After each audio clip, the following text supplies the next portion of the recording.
So on your Twitch? Yes. Yeah, I see it. Ah, wonderful.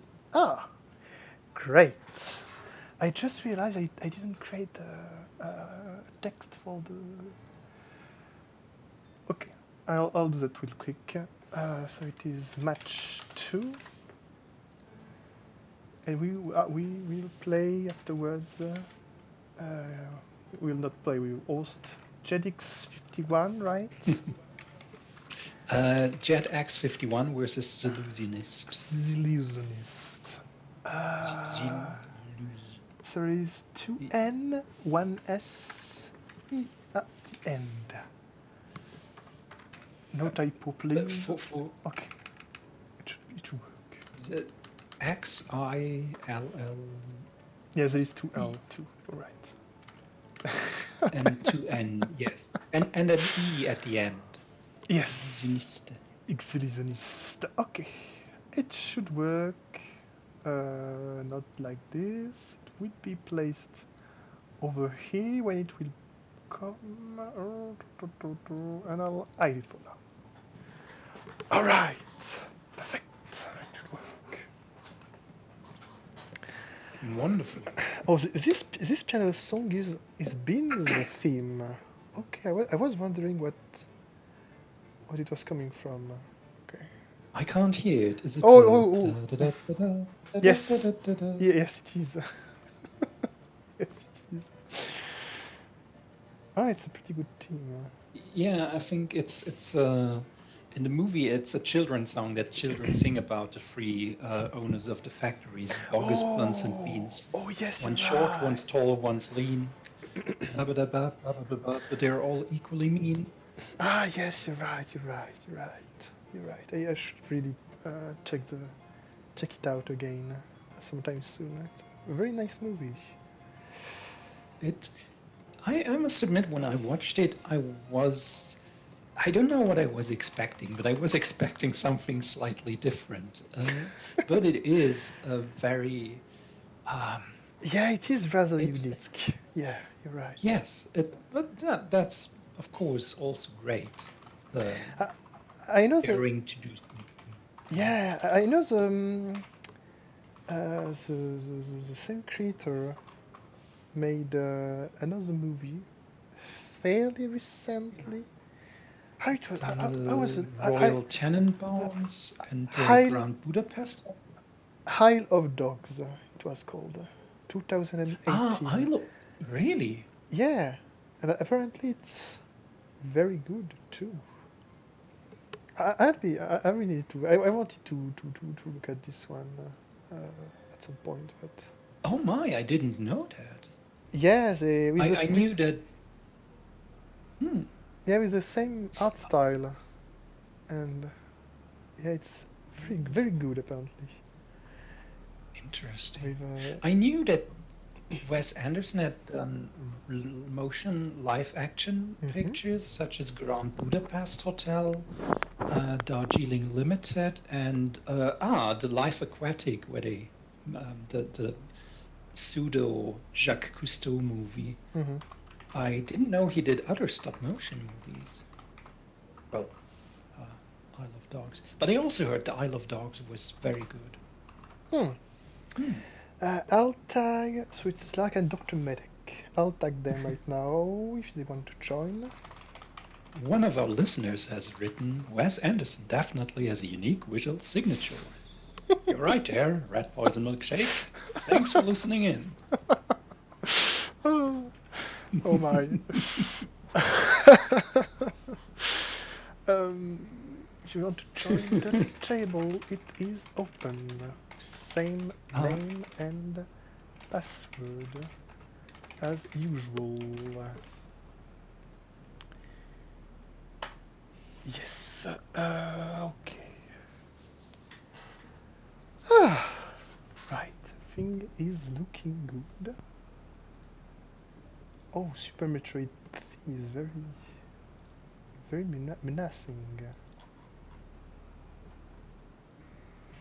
Sorry, I'm sorry. I keep talking about the songs and you can't even hear them. Oh my. Mm.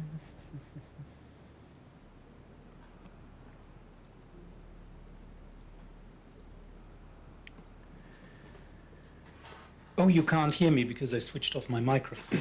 Oh! Haha, I probably shouldn't do Oh, so it's alright. I thought you had to have to take a break or something. It's... No. I just what I wanted to say is, yeah, I really like the Super Metroid theme. Yes, It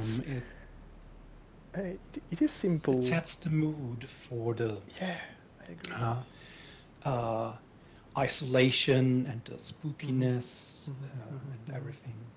It's not Yeah. even the main theme of Mother Brain, which would be, I think, really annoying to hear in the background of the stream.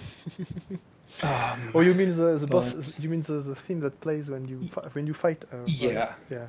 yeah, the boss battle theme. It's. I think it fits the scene very well, but it's a really horrible music to run in the background. And yeah. Uh, Oh, we have Lark joining in. Lark has joined, right? Bonjour. Bonjour, Lark. Bonjour, Lark. Hello. Wonderful.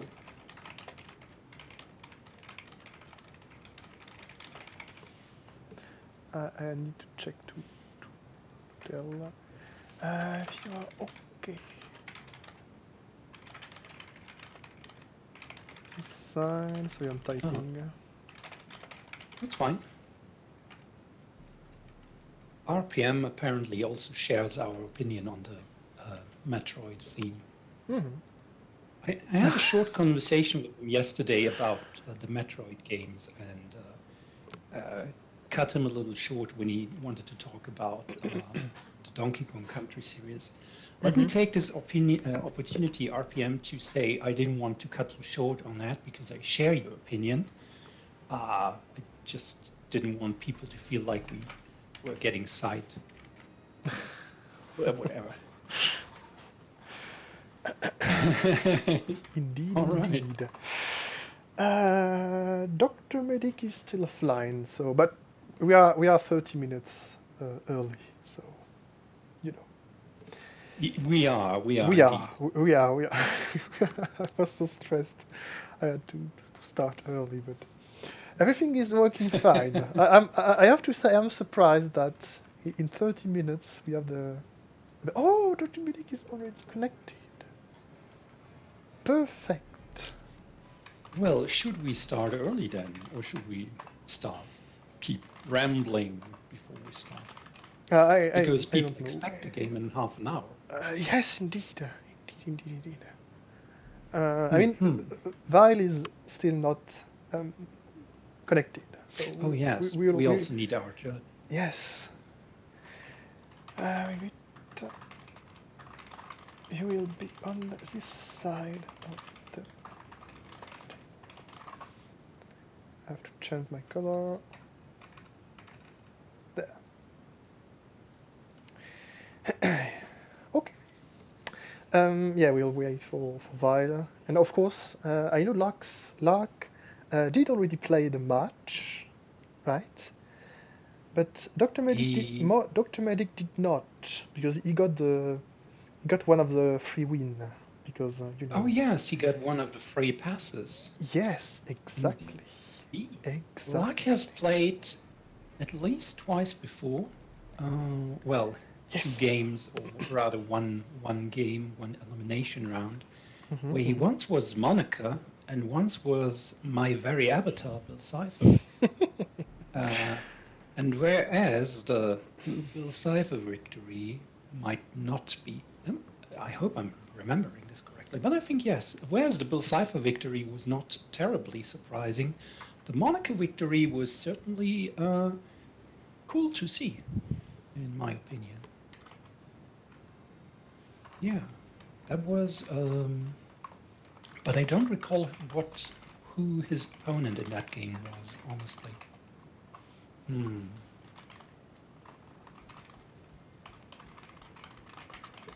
It should move when you spawn your character. Villain. Dare I say. Are we going to see yet another Bill Cipher win if Lark plays? Are we going to? I hope Sorry, we'll see more non-Bill ciphers in the future. Yeah, I know you are not like the most comfortable with seeing Bill rampaging his way through victory. But Let's say it like this: as the I would like if we see a large variety of characters, and yes, being the person who created one of the characters that works against us in a way is of course something that yes. yes. Indeed. Yeah. Indeed. I can understand. No, go ahead. I was very happy to see Forte played recently. Yeah, I am a little. Didn't quite expecting. Yeah, and I wasn't expecting. Like I was. I knew Zero would be played at least 1 or 2 times because I know Lex Kaina, for example, playing Zero for his match, but I was not expecting Yubaba at all. Like she got played like 4 times, I think. I really did not expecting it at all. I have seen at least 3 games with her, I think. Yeah. RPM writes Forte is doing really well so far. I recall that he has won at least 1 game. Where I was there yesterday before I kind of got knocked out by my.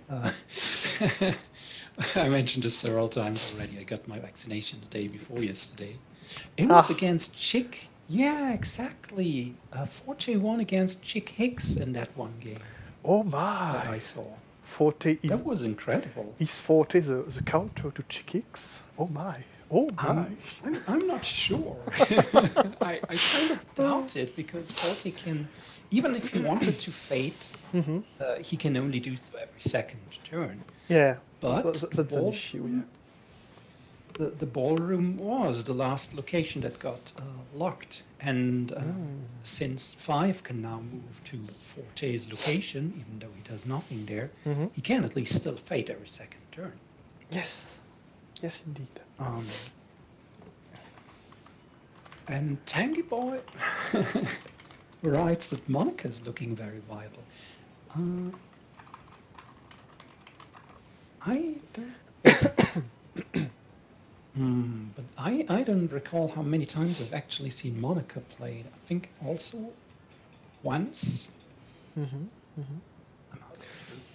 But yeah, unfortunately, I'm bad at keeping track from each match.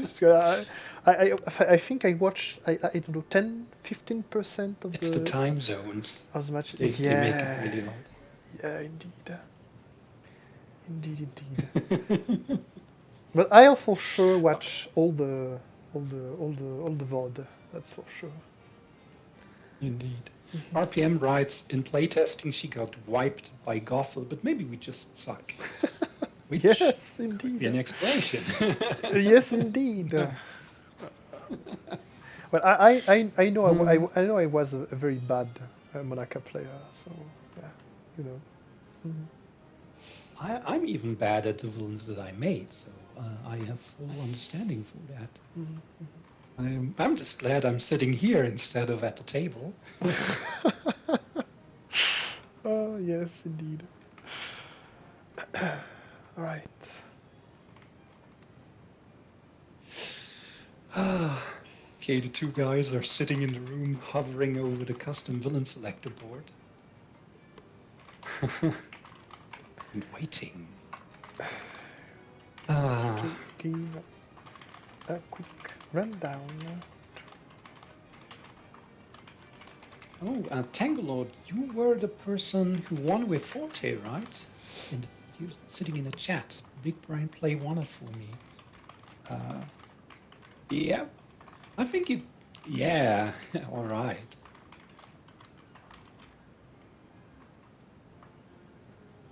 Make me I'll black. say I would have discarded your keyboard when I had the opportunity. I think that saved you. Yes, oh yeah, I saw that match. Like, the candelabra was chosen over the keyboard to get discarded. Mm-hmm. I was a little surprised. I have to say that. Although it's true, he then used Don't Fall in Love to actually lock the last location. Yeah. So I'm pretty happy with the changes on the cherubim, like RPM like to call them. yeah, the sonokinetic illusions. Yeah. The fact that they now can be moved to any location where their location should be locked. I think it's That is a good change. Yeah, I think it's a good change to help closing the games when you have. Indeed. Yeah. All right. 2042. Right. Our judge is currently explaining how things will work. I should probably start writing a little something for the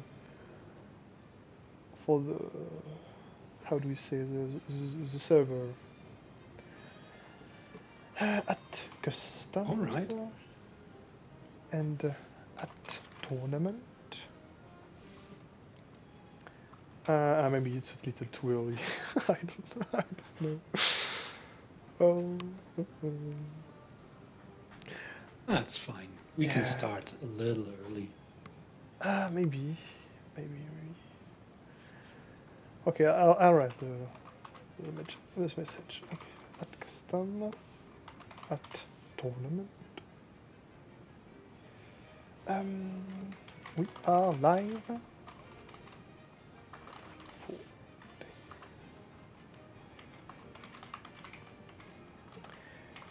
Sorry, I'm not talking. Tournament. Day. That's fine. Day 4. Okay. I think I heard a little echo. I think we are a little echoing if we talk like one on each other. Like if we talk at the same time. I think. Oh, really? Okay. I think so. Let's try that. Maybe I'm hearing voices. I don't know. Maybe I'm not. I don't know. Maybe I'm overthinking. I'm just trying to talk over you to test that hypothesis. Yes.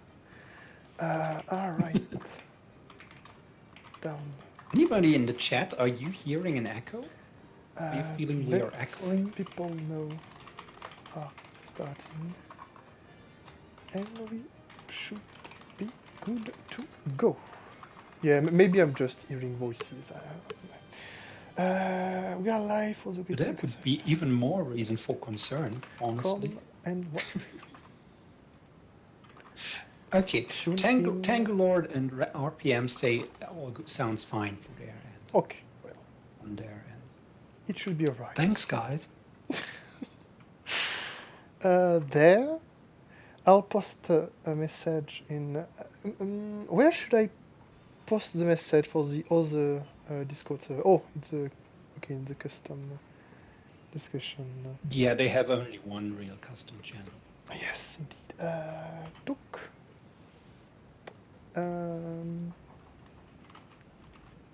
What's my channel name again? Am I that stupid? Oh yes. Swalot, except with a 0 instead of the O. It was already taken. No. Okay. There. That's cool. There. New and edgy.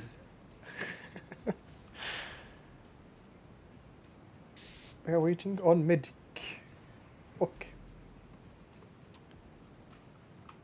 I'll post one last message in this server here. Oh, that's fine. That means we can still chat a little bit before things get started. Give everybody I should probably switch to this screen right there. Okay. Oh, great idea. Like so. Dr. Medic has the Magica avatar and Lark has the Monica avatar. Indeed, indeed, indeed. Okay, this should be fine. I'll wait a couple of seconds, just so people could Of tune course. in, and then we should be good to start.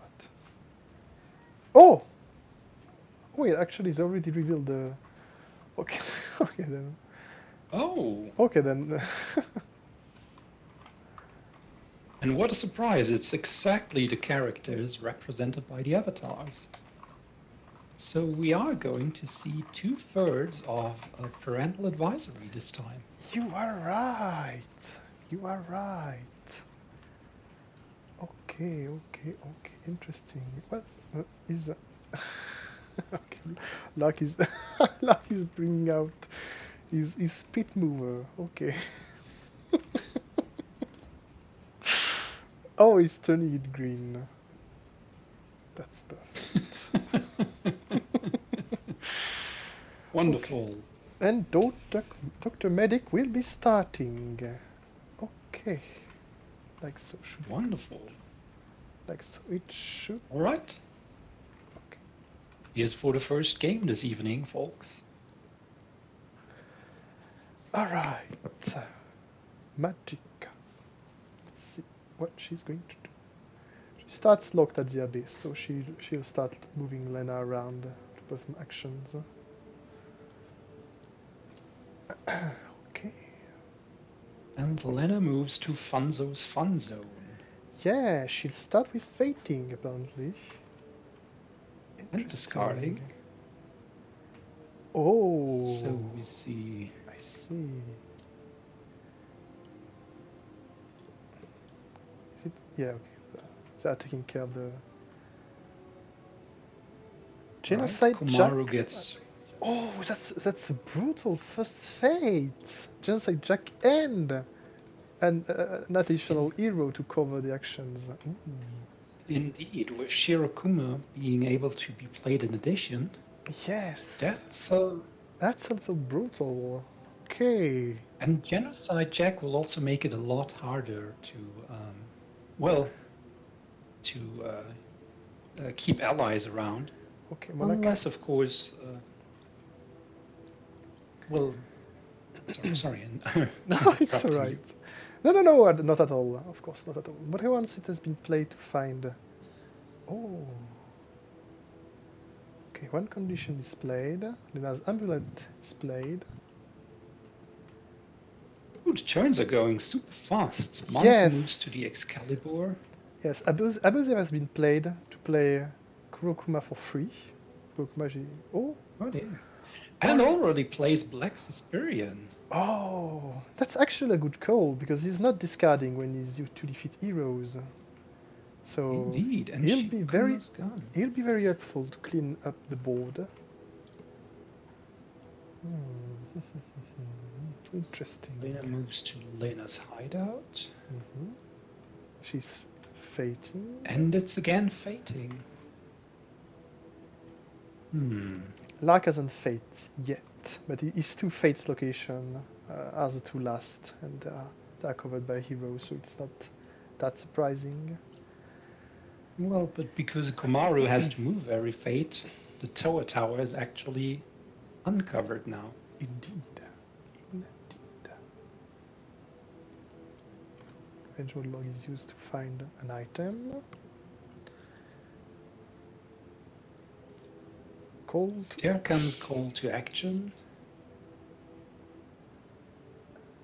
Getting rid of okay, used Kurokuma, of course. Yes, indeed. She needs to be at 8 hope, and she has 4 right now. Here comes the first fate from Monaka. Okay. Fenton and Donald Duck. Who, of course, has a variation of the ability as in Pete's deck, that he has to be defeated before Huey do. That's very true, yes. Okay, Dr. Medic's turn. Thinking a bit. Then goes Fun Zone, sorry. Discarding. Okay. And again, another fate. Oh my. you rang. Genocide Jack, of course, is not able to discard Black Suspirian, Yes. as she only has 5 strength. I'm a little surprised Magicka discarded the poisonous no-spill cap, right? Of course, he's the creator, so he knows how to place custom, but I thought it was an item used for to decrease Scrooge Deck strength and having trap in the abyss. Indeed. Although I will say, I don't know how to play most of my customs to their best. Oh, well, I said it. I keep saying that. No, But maybe Dr. Medic's different than that. What I'm seeing here. Okay, a Fate from... Oh, Light Laser is usually a good card, but right now it's maybe not the best. Okay, yes, Friendship Bracelet. To protect Scrooge McDuck from being defeated. Understandable.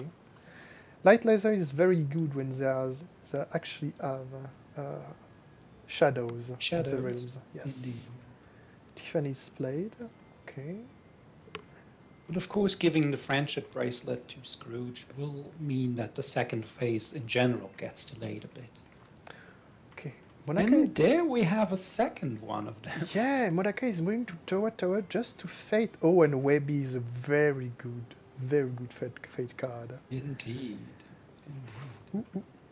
Monaka is getting a little clogged up by heroes.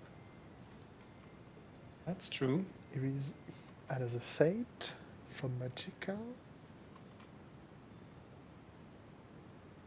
Taser or Crippled. I think both are...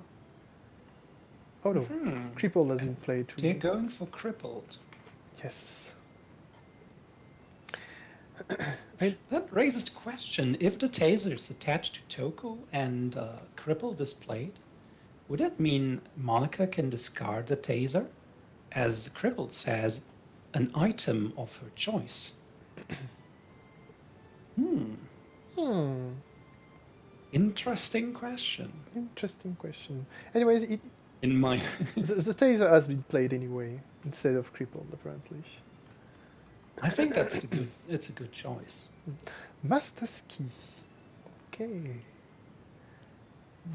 Oh, and used to very good. Used to move Genocide Jack and defeating her using Black Suspirian.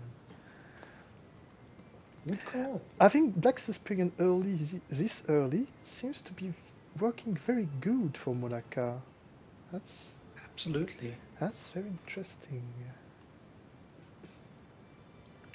Lena moves to McDuck Manor to move Webby and stack her with Scrooge. All right. And Monica fates yet again. Yet again. So play Mono Machine first. Activate Mono Machine to gain 1 up. And Fate.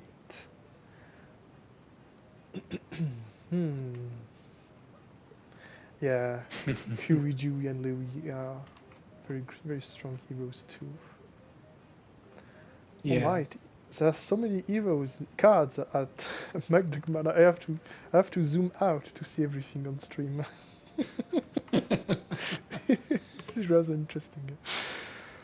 Okay. Normally you would try to spread out heroes, but for Scrooge, of course, as he gets +2 strength for each other hero at his location, and Huey, Dewey, and Luke basically count as 3 heroes for his ability, that means he now gets +6 strength. While yes, indeed.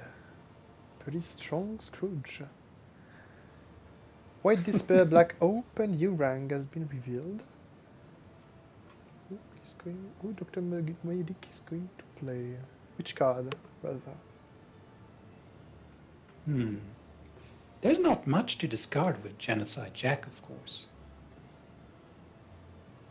Oh, seems Dr. Medic had connection issues, but is back. Okay. Oof. If I was to wager a guess, I would say White Despair Black Hope might be the choice here. It's hard to tell. What would you say? I don't know. Maybe. Yeah, maybe Genocide Jack. To cover the I, location? I have to say I don't really know. Hmm.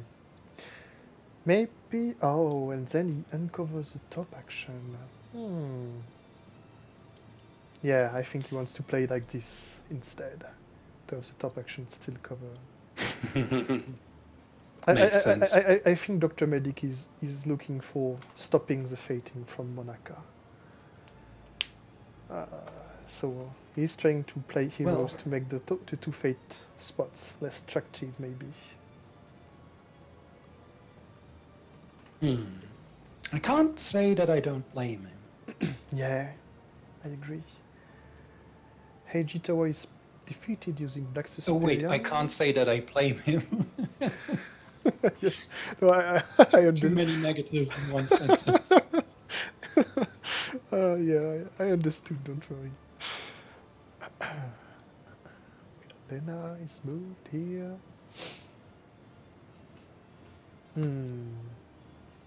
Yeah, moving Scrooge to decrease his strength. Uh, it had to be done because with so many heroes, it would take forever to decrease his strength. And Indeed. he's still not playing the poison the no spill cup. Okay. I'm not an expert in Magicka, so I don't really know how. Yeah. We see another call to action. And To Komaru is. raise Komaru's hope. Oh, is it going back? Oh, crocodile tears are displayed first, and then he plays call to action, apparently. Right? Let me think. He could have played the. Did he add to? I don't know. Anyway, Komaru is up to 7 hope. I'm a little confused. I thought that call to action was used to move Komaru, and then the Monokumas. Oh, I see the Monokumas. He considered playing the Monokumas from the discard pile with the uncovered play a card action, but apparently chose to play Crocodile Tears instead.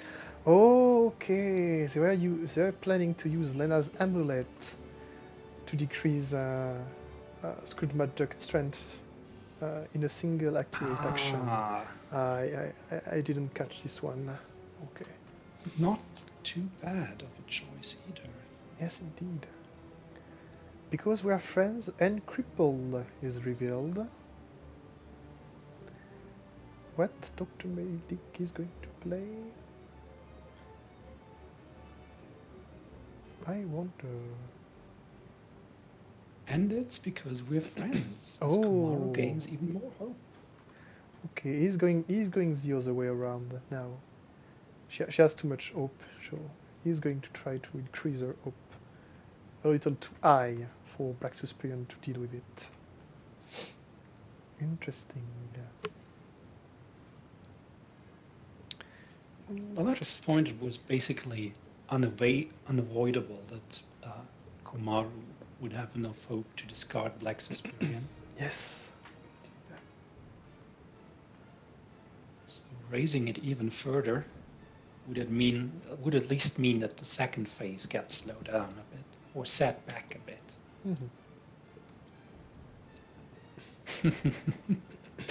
And again, Genocide Jack gets defeated by Black Suspirion. Yeah, Master Ski is looking really good for this setup. Yeah. It seems like Master's Key at the Excalibur is perhaps even intended to be interacted like that. Yeah, I guess. Because the Activate and Vanquish action are always available at that location, even if there are heroes there. You are right. Okay, Magic Staff is played. So he'll be able to perform the Mover Hero action. Right, interesting. Okay, Malevolent Purple Aura is played. To Funzo's Fun Zone. Okay. Oh, so Magica can activate twice in a turn this way. Yes. indeed. Indeed. The wheelchair is played. Oh, interesting. So it could also, Monaca could also activate twice at the Excalibur. This is looking interesting. Oh, Vengeful is played by Dr. Medic. The terrifying version of Magicka the Spell. Interesting. A counterfeit. Counterfeit. Well, I don't expect to see much of the Horned King in this tournament, so this is probably the only villain we're going to see this condition. Oh, I'd love to see the Horned King at least once, maybe. Who knows? Maybe in a random pick. I think Butterking chose his first two villains, or his very first villain at least, randomly, which turned out to be Ganondorf. His second was Mom. I'm not sure. Maybe that one was random too. I look at the match and I think it wasn't random. Yeah, I think so. There's a chance for him to end up with Horned King or something else. He don't expect.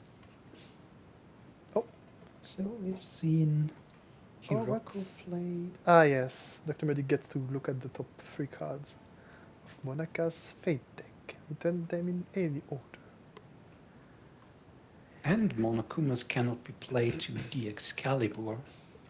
Although I'm not sure how much that will do. Yeah. To really stop Monaka. Okay, Magicka moves to a 2 activate actions location. This location is getting really good with the gain 2, the 2 activate, the Fate, of course. Indeed. And Toku comes back. To increase even more the hope of Komaru. Of course. Of course. Lark will have to rely on the desperate podcast, I guess. Indeed. Decrease back. Interesting. As a matter of fact, Komaru has not even yet discarded Black Suspirian. Yes, which is interesting. Indeed. On the other hand, Magicka has no shadows in her realm yet, and she still has 1, 2, 3, 4, 5, 6, 7 heroes if you count Huey, Dewey, and Louie as 3. You're right. That will be quite a feat. Yeah. Oh, Black Suspirian. Oh, very good. Black Suspirian has been defeated with a call to action, and Despair Broadcast has been played in the same turn. Alright, so Komaru is at 5 hope and has the controller. Okay. This is very good for... This is looking pretty good for Lark. Indeed. Given that Despair Broadcast doesn't even care if Komaru has 10, 11 or 12 hope. Yes. And always reduces it down to 6. Very good card too. That is a very strong way. On the other hand, we see the first shadow for Magicka. Webby's shadow. Interesting. Discard the rest of his hand. Oh, keeping 2, never mind. And it will be Lark's turn.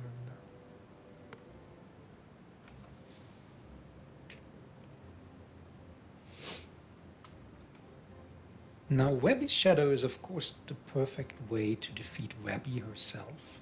It's not strong enough yet. Yes, indeed.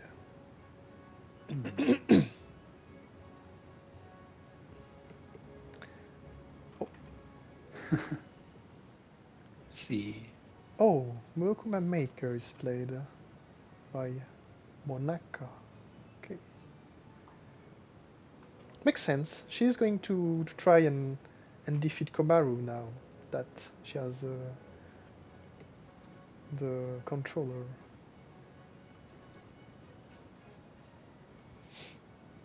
Oh, oh wow! Oh dear. Oh wow!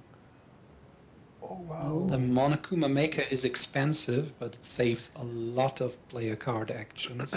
Yeah, yeah.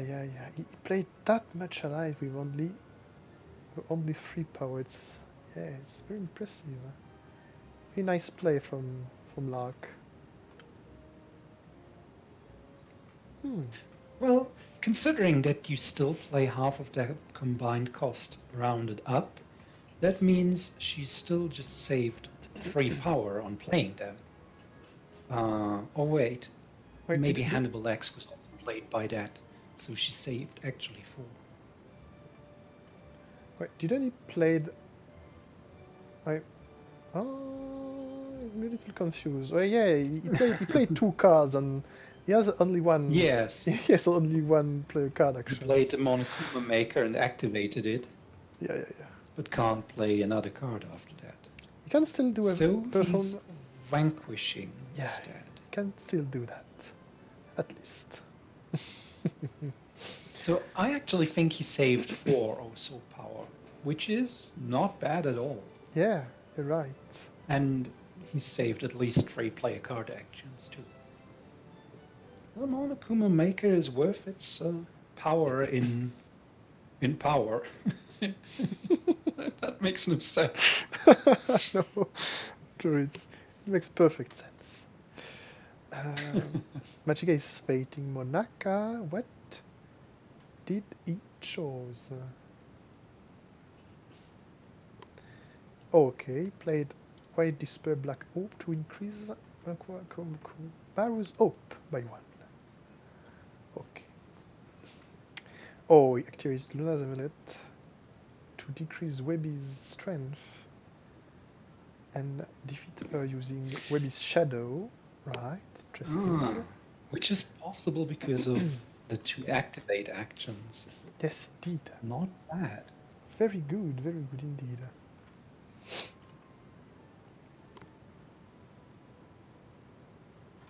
So we are currently at 1 shadow versus 1, 2, 3, 4, 5, 6 heroes. And we are at 5 hope for Komaru. Yeah. I hope it's not Komaru, I'm pronouncing this wrong, but I think it's Komaru. Yeah, I pronounced it Komaru too, so I've been saying Monica as Monaca for a very long time. Oh, it is. Oh, yes, it is Monica, not Monaca. Oh, I should correct myself. Oops. And this pair broadcast is played. Oh, only 3 hope Oh left. dear. It is looking very good for Monica. And we see a lot of Monokumas played too. Yes, indeed. Well, we never know. Maybe Magica can bring it back. Things could be Perhaps fast. she can. Perhaps. Let's see. She activates. Donald Duck is moved using the magic staff to clear out this top fate. Right? Magic staff at MacDuck Manor seems very good too. She basically can move a hero once per turn for free. That is pretty strong. Yes. Oh, interesting. Okay, see, this is looking good for Magica's next turn. Donald Duck has been played, but Duck's Shadows, sorry. Ironically, Donald Duck's Shadow is one of the few that doesn't get a bonus when you defeat his real-life counterpart and instead can't be used to defeat him. Yes, indeed. Yeah, he has a high strength. Oh, yeah, it's interesting. Oh, the interesting fact here is that I missed that I missed the fate card that was played on Monica's side. If I must, okay.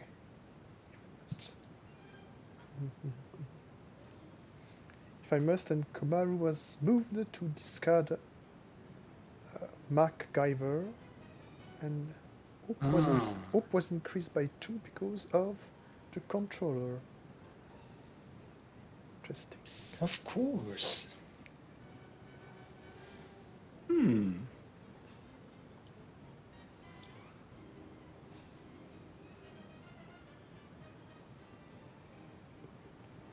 Okay. Kotoku was activated to discard Komaru, and Omnipresent is played by Magicka. Oh, this is a scary condition. She can play a shadow free. Which means we're now at 3 shadows against 3, 4, 5, 6 heroes. Yes, indeed. Refresh my memory. Does Lena and Scrooge count if they are at the abyss? I thought they would because they. I have a... It just says in your realm and the objective. I have to say I don't really know, right? But they do. Okay. Sadly, I do. Thank you, Red Poison. Thank you. I think the most important hero for her to get rid of is Huey, Dew, and Louie. The problem is that they are protected by Donald Duck, and her strongest shadow is Donald Duck's shadow, who can't be used to defeat him. So, one possible way could be to... well, I don't really know. Oh, and there we are. Monica has started her turn with 0 hope and the controller attached to Komaru. Oh my, you're right. I didn't even realize. Oh my. Well done, little girl. That is the first victory for Lark. Yes, indeed. Well done. Well done, Monica. Okay, Monica. Sorry. Hi. Monica. It's still A, but it's on the Monica. Monaco. Okay. I think at least. All right. It's a 1 for Lark. All right. All right. Very well. I have to say it was looking very good for Monaco the entire game. Of course. Oh, promote me. Yes, of course. Yes. Sorry. Could you promote Yes. our judge? I You've did. done. Perfect. All right. I'm sorry. Very good game. Yes. Yeah. It was interesting to watch. Yeah, I feel both of them used. Yeah. Sorry, I keep talking over you. Don't worry. Magicka, I think, she was a little behind the first half, but it was coming better in the end. And oh, Swiper is being played. Oh. Oh. Sorry, I interrupted myself when I saw. Oh no, Swiper. Oh. Oh. Mirror Swiper matchup. Oh my. Swipe or no swiping? Oh my god. Does not apply. This is wonderful. I was almost scared we'd see yet another Brill Cypher match, but a Fox, a double swiper is also really great. Yes, indeed. Indeed. Wonderful. I was. Spoiler: Swiper wins indeed. Okay, I was told I was. I was told I was moving the camera a little too much. I'll try. I'll try to keep in place. All right. Let's stay steady. Yeah, I'll stay steady. Lark replaced the standard swiper mover with scars. Okay, glove is played by Lark. Oman, escape, and You'll never find it now. Has been discarded. Glove is pretty good to have early. And an Indeed. hiding spot. Both good cards to have early. But the glove, of course, the hand size increase for the rest of the game is immense. Yes. Immensely useful. Oh, did he play 3 cards? No, I think he played glove, discarded, play hiding spot. I think, yeah.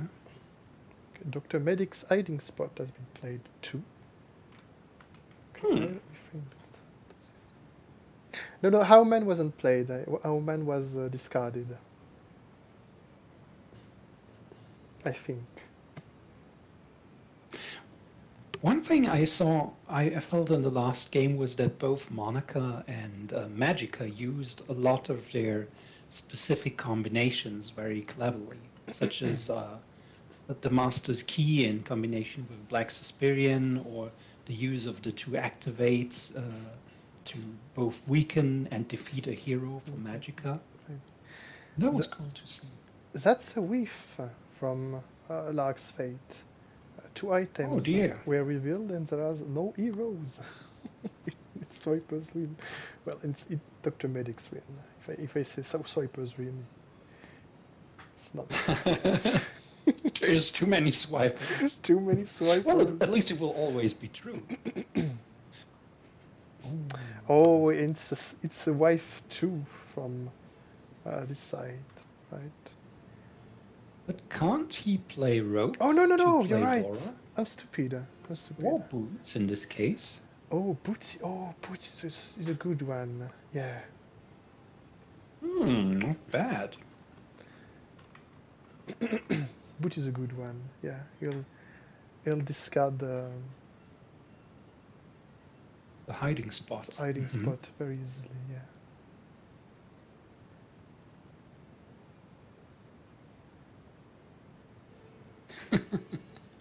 Red Poison Milkshake writes, "Not sure why we're seeing Fate so early. Seems counterintuitive, right? This is kind of true, yeah.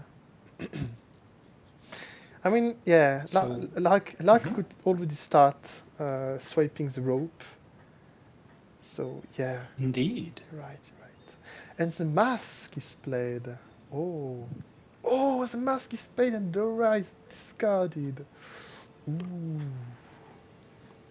That was a very good mask from Lark. Very lucky, of course, but very good still. And Dr. Medic now has 3 hiding spots out. Yeah, he's really starting to be setting up pretty well. Yeah. Indeed, it looks like he's playing for the long game, and preparing his round. Although it feels that Lark has a little more, well, let's just say luck with drawing the mask and the glove so early, and discarding Dora. Okay, moving to the cave, Lark will be able to use mask again. But he's not discarding the fate cards, so it might be pretty good for him.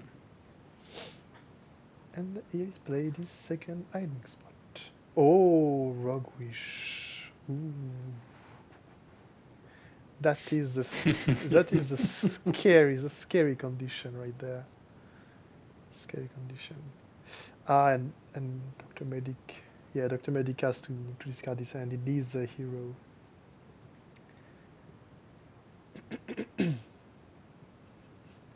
And he chooses to attach the backpack. Interesting. He could have moved with. We did it. He could have moved and discarded the second hiding spot. Interesting. Indeed. Very interesting.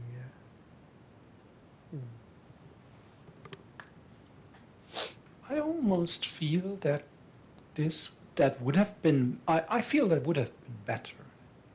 Yeah, probably. Oh, as a bush is in play. That is the item if you don't want to, if you want to have your swiped items secured on one Indeed, location. it's. Yeah. Mhm.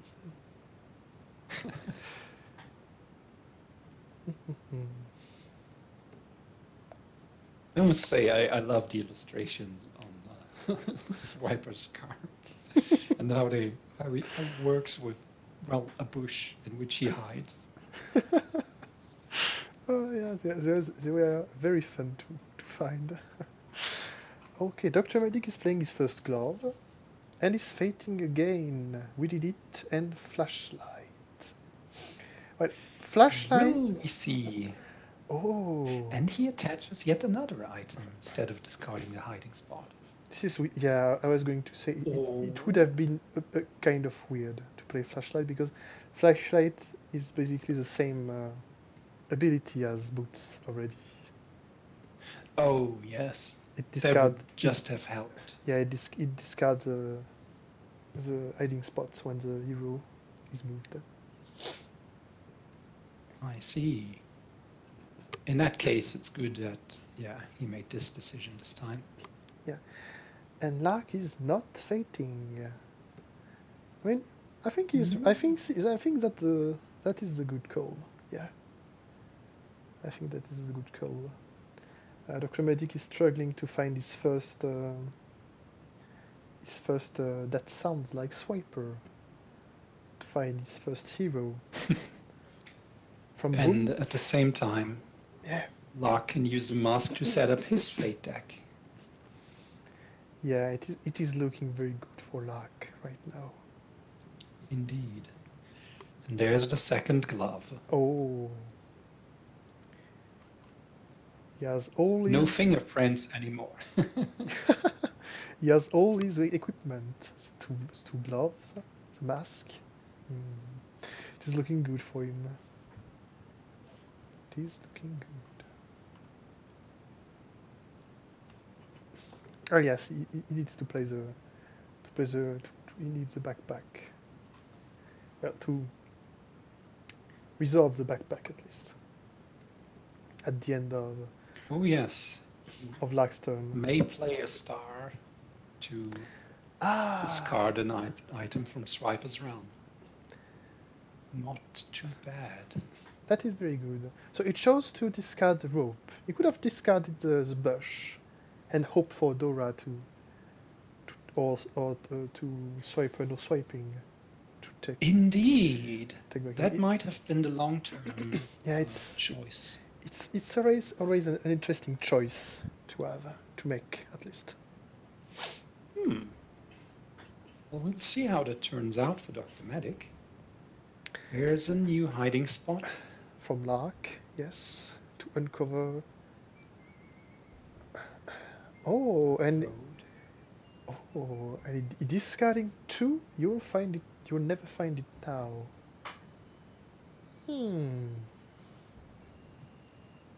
That's interesting.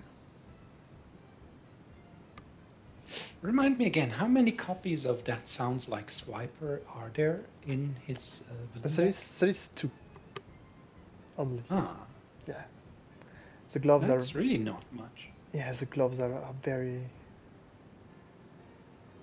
Oh, and the rope that has been discarded has then been used with the backpack to play and play Dora. Ooh.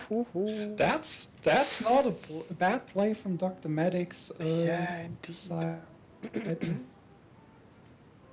So, attaching the backpack to boots has done something good for him. Indeed. And discarding the rope instead of the bush also. Yes. Roguish has been played from Lark to steal the backpack because it was a problematic card. So I think he's fine with it. And Dr. Medic finally played That Sounds Like Swiper, so he has his first hero. You know, have to find items to attach to him, but At least he has an hero now.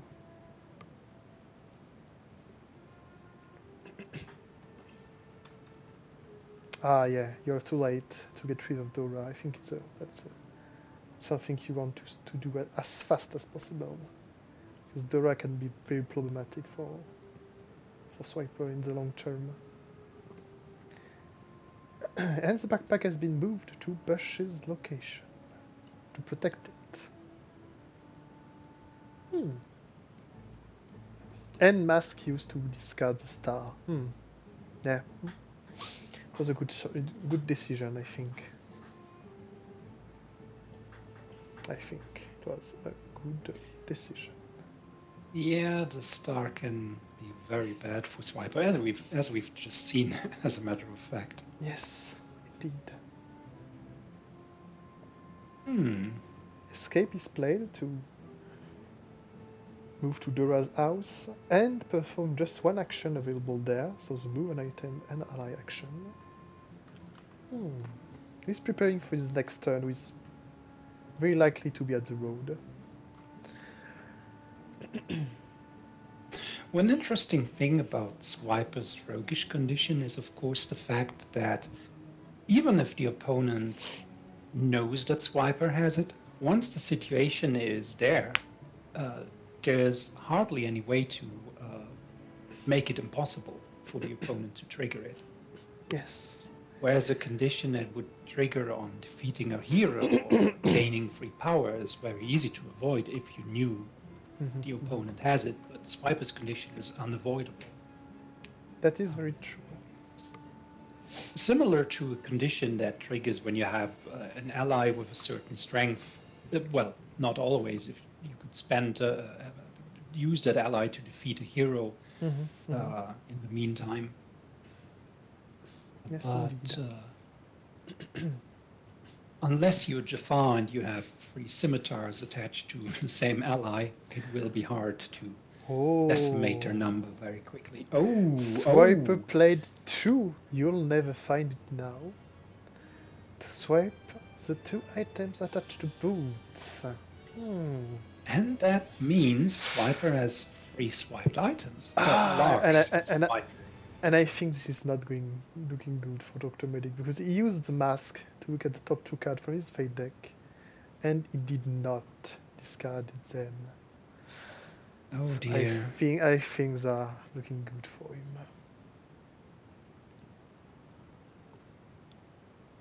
This will likely mean this is yet another victory for Lark. GG from Swiper. And indeed, Swiper did win at the end. Who would have thought? Swiper did also lose, however. That is very true. Very true. Is the glass half full or half empty for Swiper? We'll never know it now. Good game. Yes, well played to Dr. Medic and to Lark. That was a very, very nice play. Very nice. Yeah. I think as Rat Poison Milkshake said in the chat, I think fating the first fate actions from Dr. Medic were a bit too maybe he wasn't lucky with them, but yeah, those fate actions would have been placed better in the later half of the game. Giving him the first hero can turn out pretty badly. Yeah, because as you saw, Swiper has 2 gloves. He has Omen, but he doesn't have like scrying like type of card or something like this. So if he wants to find his first how do you say his first that sounds like Swiper, he has to work for it and discard tons until you find it. So yeah, giving him the first hero is can help him a lot, very much a lot. Indeed. Of course, the glove in the first turn also helped Lark, would have helped Lark setting up that Mm-hmm. in going through his deck faster, but yeah, giving him that first hero seems like it didn't really work out in this case. Mm-hmm. All right. Right then, we are in the So- post-match discussion now. So, Lark did one against Dr. Medic. He did. He'll then 2 advance. out of 2.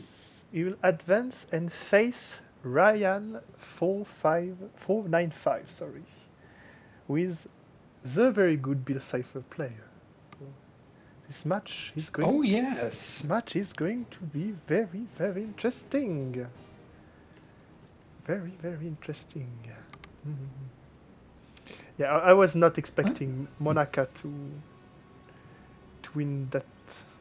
Not that easily, but to work that well against Magica. And of course, a Swiper Mirror match, I was not expecting that, of course. Yeah, that's also something that has been written in the chat just now. I did not expect Monica to win against Magica, and the Swiper Mirror was something for sure. Yes. Does I think you've, yeah, spoken for all of us there. Cool. Yeah, very cool. Big shout out to all the people listening here and writing in the chat. We're reading your messages, of course. Of course. Yeah, what's your opinion on the how did the Swiper Mirror match? Honestly, I think it came down to two things again. The first heroes given to Lark was it's like maybe 1/3 of his game is to find his first hero. Afterwards, he has to set up his realm and start swiping. But I think maybe 1/3 of his game is to find the first hero. So giving the first That's one. a lot. Yes, I think maybe not that much. Maybe 1/3 is a little too high, but it's around that. I think. Yeah. And I think also. Yeah, sorry. Yeah. Go ahead. No. I was just going to. Please continue. I was also going to say that I think Lark played really well. I think his last turn was really well thought.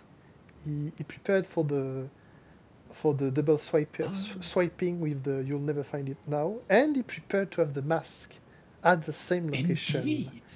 That is true. To then secure the next 2 fate cards. So That is true. So I think interestingly, that was clever. Yeah. Yeah, I think it was well set up. With this coming from you as the creator of Swiper, I try to implement something similar with Madame Medusa, where she has the possibility to potentially both send Penny to the cave and activate the fireworks to also prepare the next fate against her. But of course, she has to have her start of turn condition 3 times.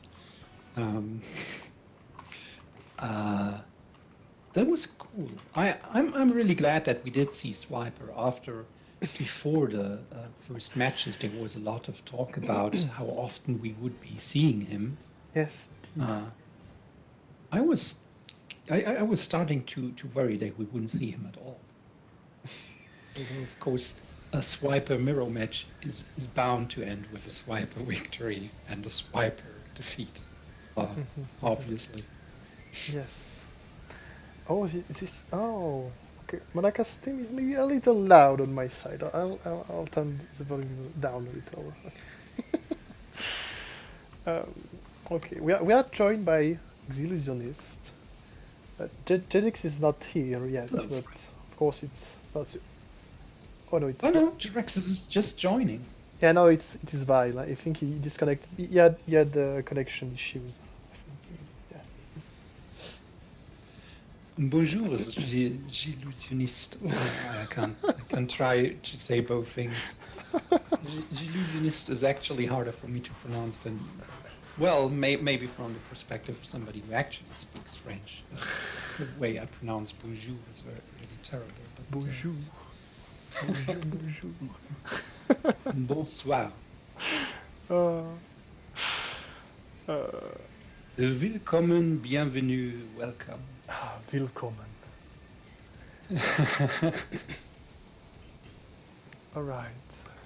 So up next, Xillusionniste. Xillusionniste. I think in French we would be still Xillusionniste with the x from the X. Xillusionniste.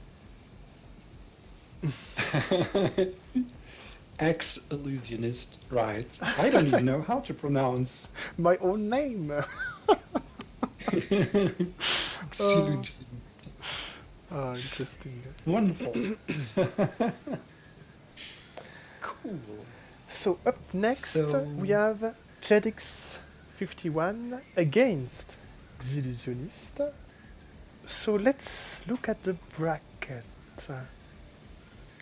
So they both... Oh no, Jedx 51 never played. Because Omega X had to leave the tournament, sadly. Yes. But Xillusionniste did play. I think he won 2-0 with playing Chickix 3 times in a row. Yes. If I'm not He did play mistaken. a lot of chick hicks. Yeah.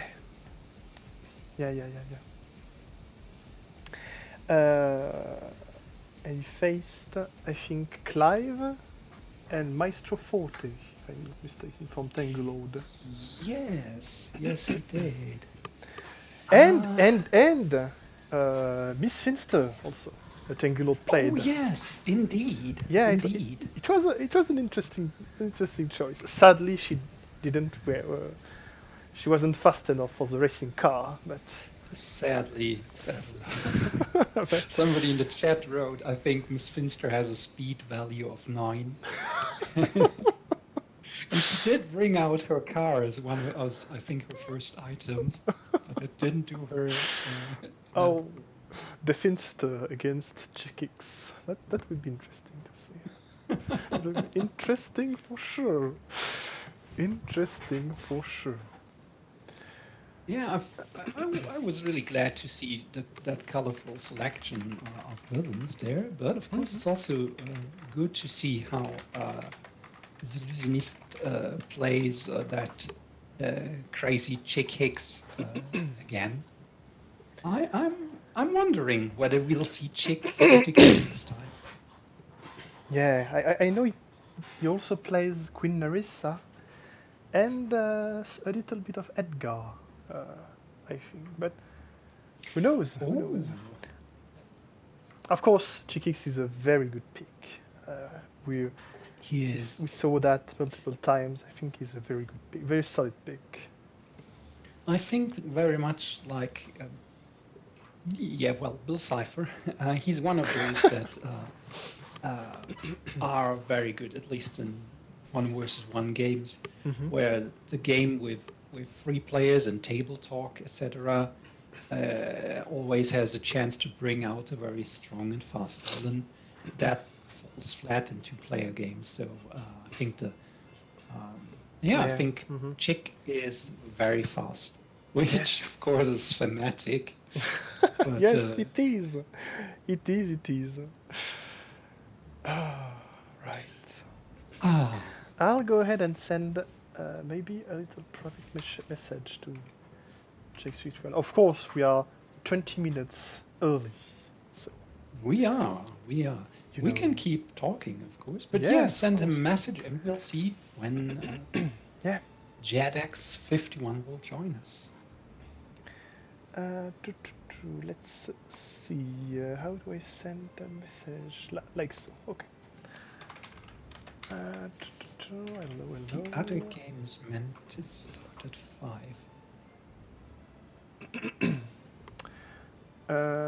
Oh my! You're right. It's not. We are 1 hour and 20 minutes early. Oh my! Oops. Oh dear. Oh dear. Yes. Oh no. Yes. EST time is always screwing me over. Oh my, yes, the two games. Of course, they didn't last 1 hour and 40 minutes. Of course not. Because Lark won both games in a row, so we Yeah, didn't and have a third game there. yeah, and the swiper game was very fast too. That is also true. Yeah, and we Hmm. also started like maybe 10 to almost 15 minutes early. Yeah, I think we started almost 15 minutes early. Ah, well, Well, what should we do? What should we do? what should we do? Oh, yes, of course. We could play a game for fun if Xillusionniste is fine with it. Yeah, Vile could play. Um, If Xillusionnist want to show off a pick, he maybe wouldn't want to pick in the tournament. Of course, hmm. of course. I know RPM already did a fourth match, and we actually saw Bowser against Otto, and I think we never. Oh. Guys, you're so impatient. Of course, It's 1 hour. for I fun. can play for fun. Yeah. That would be nice. That would be wonderful. Yeah. Thank you very much. I'll Oh. promote you, Vile. Oh, maybe you should reset the end. Can I do that? I can't. I need to change my color. Ah, does that work? That worked perfectly. Wonderful. Did wonderful. I- The last for fun match. Oh it, no, sorry. it was Bowser against Otto. So it was very good. I don't think we saw Otto or Bowser getting played at all. Indeed. Apart Indeed. from this fourth match. So yeah, it was pretty good. Yeah.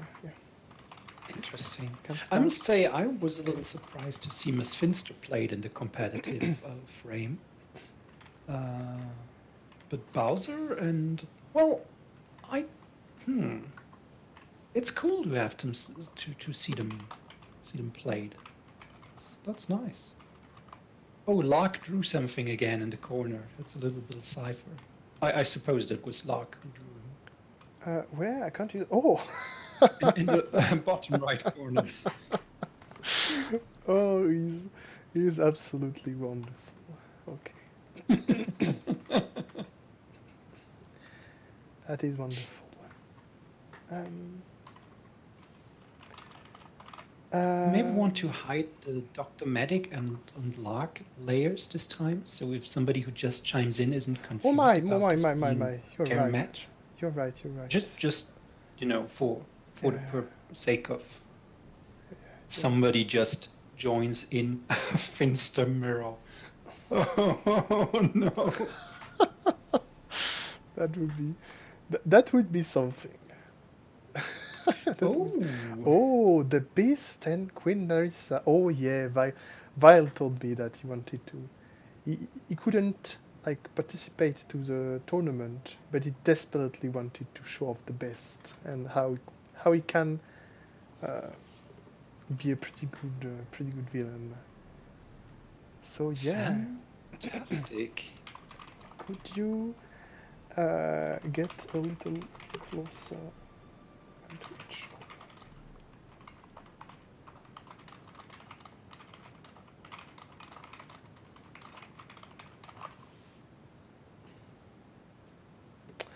Perfect. Thank you. Alright. I'll go ahead and... Cool. We've seen yet another villain we haven't seen this tournament yet. That's cool. Yeah, indeed. Okay. I have trouble with unlocking the stuff. Okay, I can move everything if you want to. Okay. Everything should be... Oh. Okay, so only the... Oh, the objective tile is... The objective tile on the mover. Okay. Like so, it should be perfect. Let's go back to Wonderful. my spectator spot. Let's frame this correctly. And of course, let's stop moving. So I don't want to get everyone dizzy at home if I move everywhere every second. You can start whenever you are ready. Okay, so the Beast and Queen Larissa. The Beast is a very interesting villain. Villain? Yeah, villain. So, sorry, I was looking for the word. Yeah. Yeah, I agree. I think maybe it can feel not a little slow, but maybe people are, I don't know, maybe are not didn't want to train. I think Sorry, go ahead. I think I know what you mean. He has a lot of steps, or at some what feels like a lot of steps to his objective.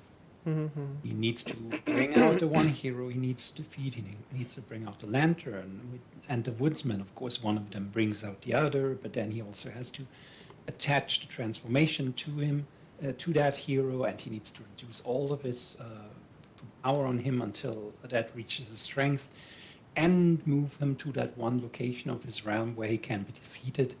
So I can understand why that feels intimidating for some players, which is why it's really cool that we're seeing him in this for fun match now. Mm-hmm.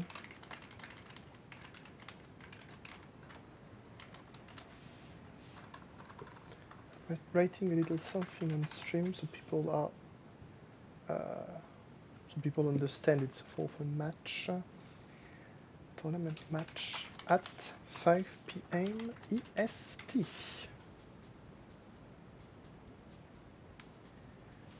Oh no, I didn't write it in the right place, of course. Of course. That's fine, take your time. How did I do that? Seems Xillusionniste is also just reconnecting again. Oh, okay. Network. Alright. Now it should work fine. Yeah, right under the Ah.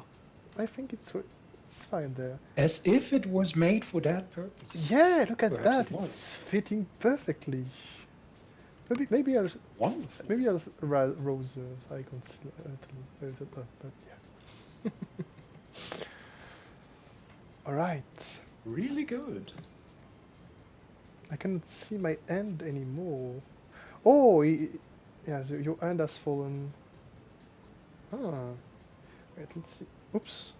Oh yeah, because Xillusionniste logged out of the. I accidentally set up a tourney. Do you know how to remove that? Maybe You could under options and turns. You want to disable turns or switch who has the turn. With set turn, you can pass the turn to whoever is supposed to have it. That is. Let me quickly look. Can I change my color to? Can't change my color to black. Only you can do that. Perfect. Ah. All right. Xillusionniste's hand is working now. Oh, I lost my hand. And Oh no! Rex lost his hand. Oh no! Oh. Okay. Let's see. Hands. I can't see the hands. Okay. Yeah, I think they'll have to. This is interesting because they both have hands on their. No, I think the issue is that I clicked reset end to fix Xillusionniste but he resetted Vile and 2 and he had cards in his hand. So. Ah, indeed. I see. Yeah. I'll do that, and will it work? Find. Maybe I should reset end once more, and then it should be good to go. Is it? Rat Poison Milkshake just writes, wait, did I miss something? We're playing a for fun game until the next one starts. And yes, we did a restart because of technical issues with the hands. My Does end the disappeared beast have without. hands? Oh well.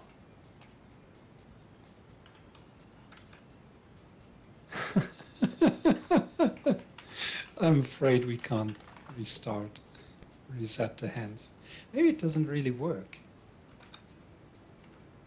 Under the See. carpet. Okay. No, don't worry. I'll do that. Okay. I'll handle thing. It should work. This TTS being TTS. Okay, I will do that. Don't draw. I'll reset end, and now it should be good. There. Yeah, and Hello, everybody. If you're just chiming in now, this is the point where we would play some elevator music and show that we are having technical difficulties. technical picture. difficulties. Okay, I can go.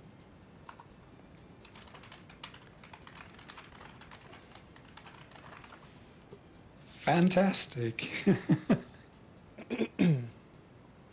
Working fine. Good. All right. Let's. All right. Thanks God, we are a little early. Okay, let's frame. If they ever talk to me via the TTS chat, I'll let you let me know because I can't see them right now.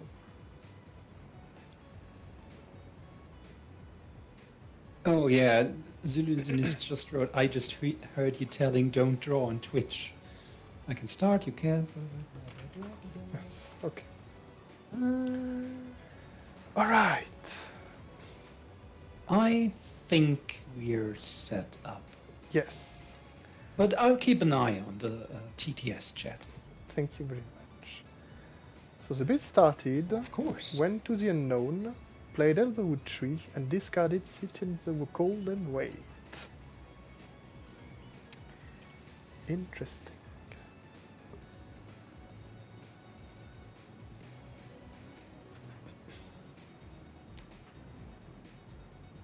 Okay. Scrying is played by Queen Nerissa. Oh, and he chosen to find an item. He found the sword.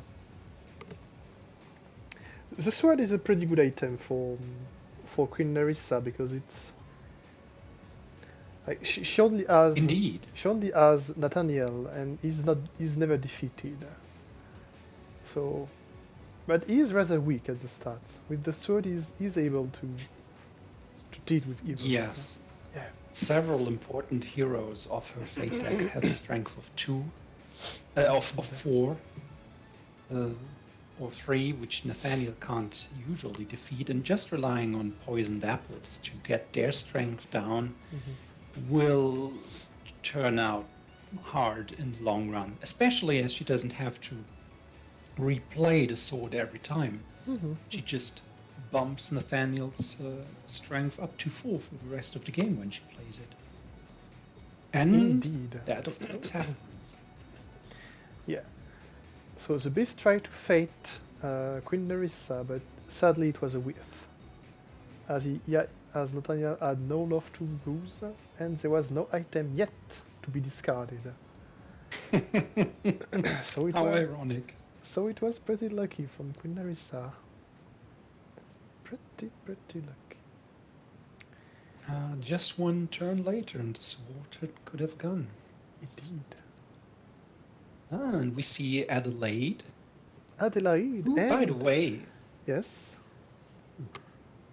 Oh, I was just going to point out that in the show Over the Mhm. Garden Wall, where the beast is from, she's voiced by Monty Python's John Cleese, Oh, which is uh, strange but noteworthy. And he paid 4 power. Oh yeah. dear. He'll want to grab some cards from the discard pile, looks like. Interesting. Hmm. I usually see power on dogs, and of course on trees and things like this, and of course the woodman, but yeah, Adelaide is. I think it can be an interesting card too. Oh, it will certainly mean that the beast now has a lot of flexibility in terms of making the discard pile available. And we see the evil spirits played for 1 power. And And it's immediately used to look at the top 3 cards. hmm, Vile is making good use of his allies. That's very interesting. Very interesting. And of course, these evil spirits, now being at 0 power, could later be discarded. Oh, and he's also immediately using Adelaide. I see. So he's first Ah, using the evil spirits and then Adelaide to access one of these cards. very interesting. So he has a second in the Elderwood tree, and feeding the lantern to find the black duck. Wait, how is it called again? I'm stupid. The dark Dark lantern. Lantern. The dark lantern. Yes. It is looking pretty good. While bringing out Giselle for Queen Narissa. Ooh. That was an excellent turn for the beast. Indeed, indeed. Giselle as the cherry on top of the turn is that's tough for Queen Narissa. Yeah. She Giselle, plays Hello Worthless.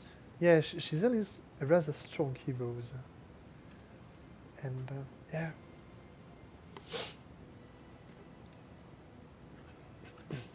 And there's a fate. Oh, And the indeed. beast is indifferent to that. Ah, this condition is so funny. Meh. Nah.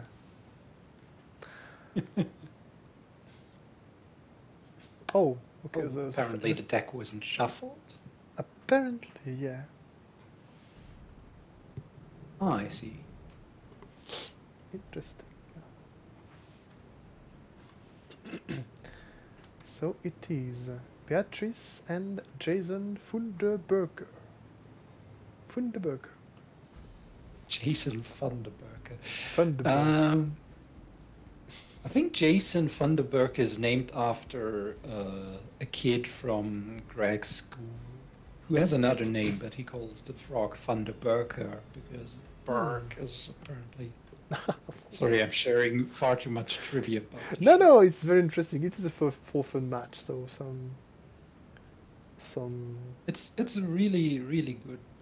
It's a show I enjoyed a lot, and it only has I think 13 or so 12 episodes.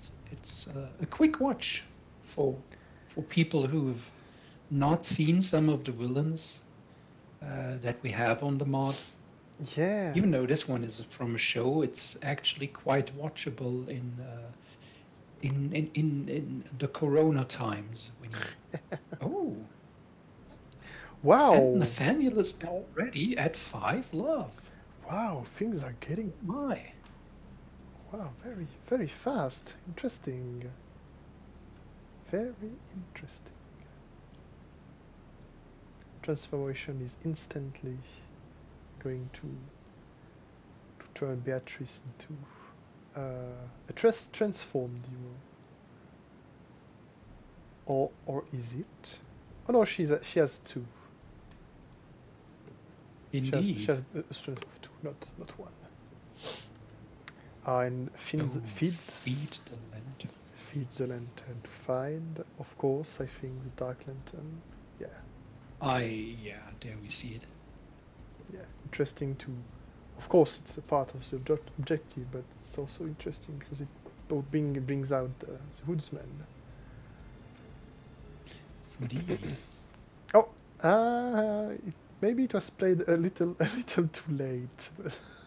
Okay, let's let's say it was let's say it was played before the card were revealed. And the sword is discarded. Okay.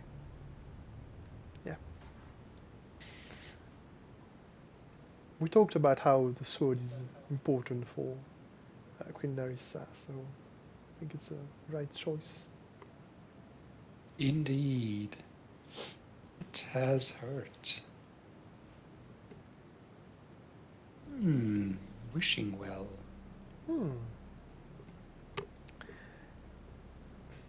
I don't see that card being played that often, but maybe it could be of good use by Xillusionniste. Well, yeah. The sad thing is that the activate actions are also... Well, she has ways to perform activate actions via cards. So it could be one of her ways to uncover the fate action. Or, as a matter of fact, the activate action. Potatoes and molasses is played by Xillusionniste to remove the power on Adelaide. Interesting. Okay, now Beatrice is being transformed. Okay.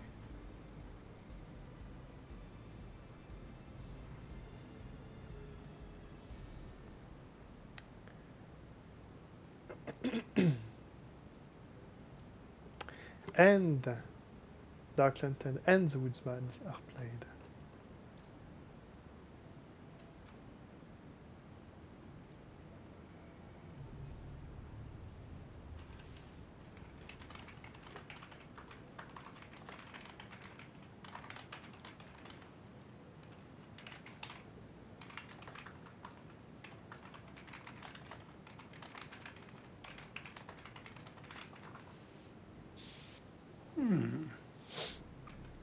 Yeah, Woodsman is very interesting to improve the beast's action economy.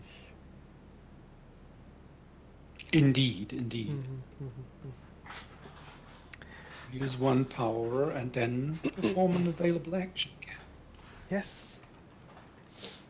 Yes, indeed. On the other hand, you need to have free power on him to be able to use the Dark Lantern and discard the hero with Woodsman, which is part of his objective. The beast's objective. You were going to say? No, absolutely nothing. Yeah. Mysterious gets discarded? I've been puzzling a little bit about, the Woodsman uses an action. And he uses the move an item or ally action to move himself to the Edelwood tree to regain that one power. Interesting. And put one on each Edelwood tree. Which makes him even more flexible now. Not bad at all. Yes, indeed. Now the beast will need to find Greg and attach transformation on him and defeat him using the Dark Lantern. While Queen Narissa still has 5 love. Yeah, but on the other hand, defeating Greg is a chore in its own. So Yes. if Narissa finds the crown and has some good draws or good plays, she might very well be able... Oh, one thing she could, of course, manage to do would be to defeat Giselle, but she'd need 2 poisoned apples for that right now. It would be tricky. At the same time, Wishing Well has been played, so she will be able to move Giselle around. She doesn't want to have at the boardroom. While Potatoes and Molasses has been played to remove 2 power from Woodsman. And there he goes. There he goes again. Those 2 power immediately again. I must say I haven't seen a game with the Beast where he's that efficiently chopping those 8 Edelwood trees for power Yeah, before. I agree. They're doing pretty well. Placing both of the Edelwood trees at the same location is not turning out too badly. Oh, and Pipe is going to steal the wishing well entirely. That's a pretty strong squirrel, if I say so. And of course the crown is played afterwards. So Pipe won't be there to steal it from Nerissa. Indeed.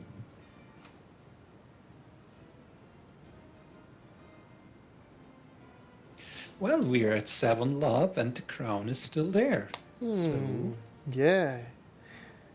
Yeah, Queen Nerissa is looking pretty good right now. Ah, okay.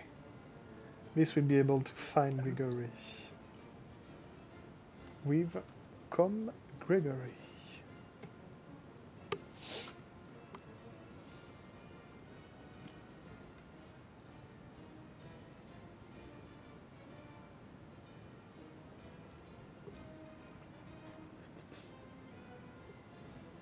he get played to the old mill and immediately moved to Pottsfield.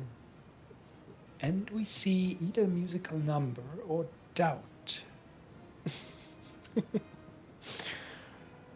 What a great picture for doubt. So, I think it's a really really great card. Honestly. So Nathaniel will lose 1 love. He's at 6 now.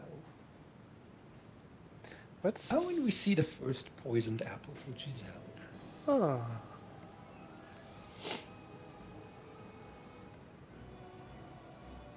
And Queen Nerissa can choose a card from her discard pile and put it into her hand. Ah, yes.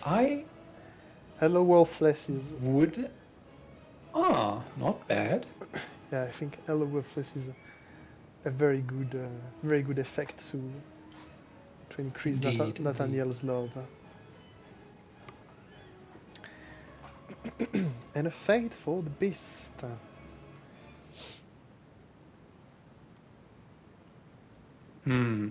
This would have been great 1 turn later. Yeah.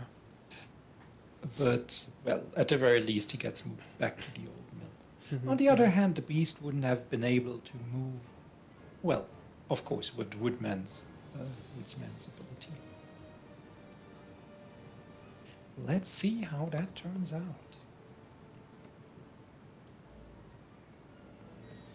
At this point, I personally feel that Nerissa might have a little bit of an advantage. I think But of so, course yeah. the beast... Yes, but of course the beast has been building up that engine, where now the woodsman again will move and put... Oh, yes. All these Edelwood trees will of course mean that when Greg arrives at the unknown, he'll be able to remove massive amounts of power from the Edelwood trees to keep him stuck there.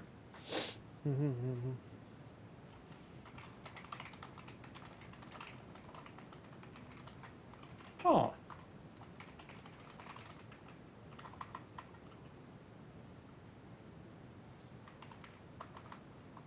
Although that's still pretty expensive.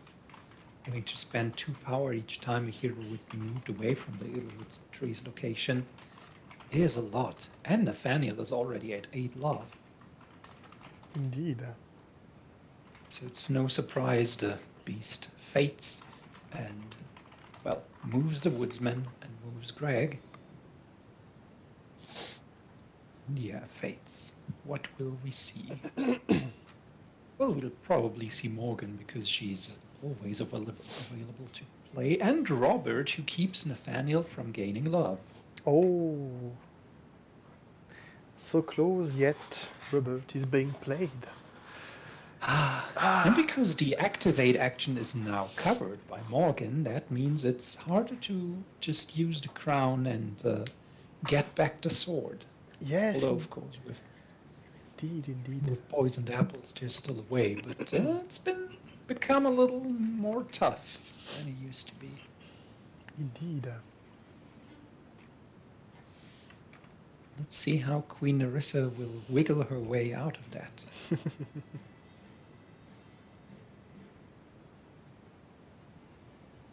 Seems the illusionist is not entirely sure. Either. Yes, this last fate was very. That was pretty rough. Oh yes, Giselle has this second ability. If Queen Nerissa moved there, Nathaniel loses one love. Ah, that was painful. Yes, indeed. And the turn has ended. Without him playing anything. Oh. Yeah.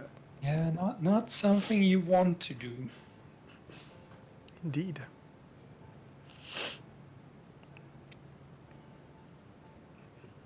Well, the beast is using his engine to have Greg moving to the unknown. And even more dogs. Oh, I see. Yes. I think Vile has a game planned in end. Yeah. Mm-hmm. Huh, that's cool to see.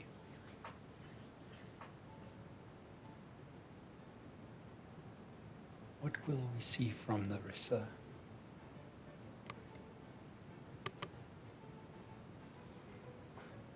So, let me know. Oh, Dragon Form. Dragon Form. This card seems vaguely familiar.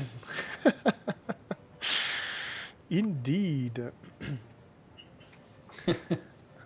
Dragon Form to defeat Pip, maybe. Oh, and I suppose it's Pip. Yes. Oh, and when Pip is defeated, the item is returned to Queen Nerissa's hand. It's not entirely like Aladdin or Abu. Oh, and she chooses to discard it. Oh no. Okay, interesting. Maybe he realized that he doesn't have a activate action available right now. Doesn't she have an effect card that allows her to perform one? Yes. She has spell casting to perform activate action. Yeah. Oh dear, now it's getting started. Oh. Woodsman moves and fills up those Edelwood trees, of course. 1, 2. And I believe there's sit in the cold and wait to discard the evil spirits, of course. Oh. And he puts 2 power on Greg, which means that because of his ability, he would move twice. But of course, Eldwood Tree is there to stop him from moving. I'm confused. Does he move once or twice? Because I'm pretty sure he actually moves twice. He removed twice from Eldwood Tree. Oh, he should have discarded 2. Yes, I think so.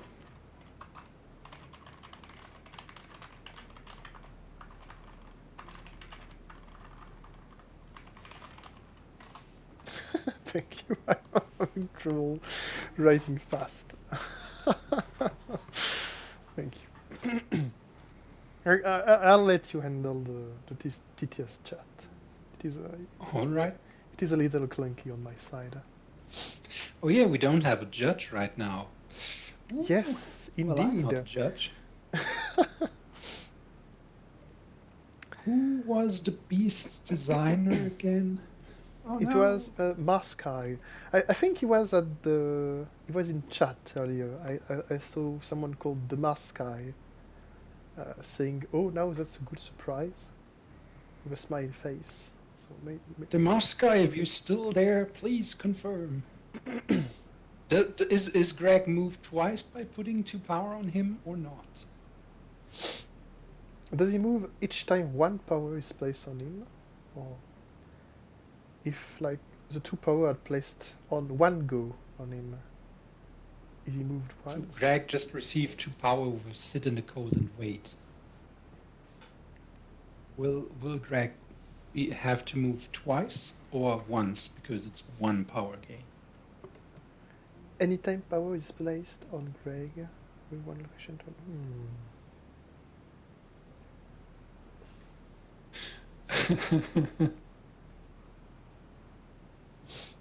maybe any time is supposed to. Oh, I was hoping we'd get.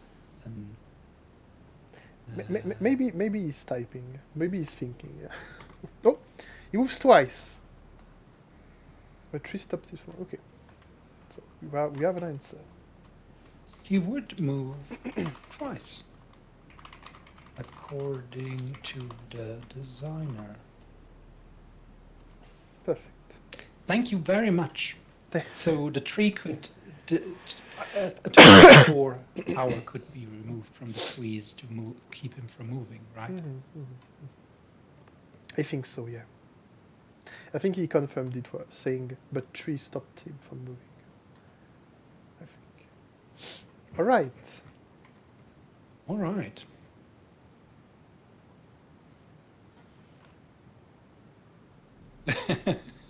That's a very good question. Was it my turn now? I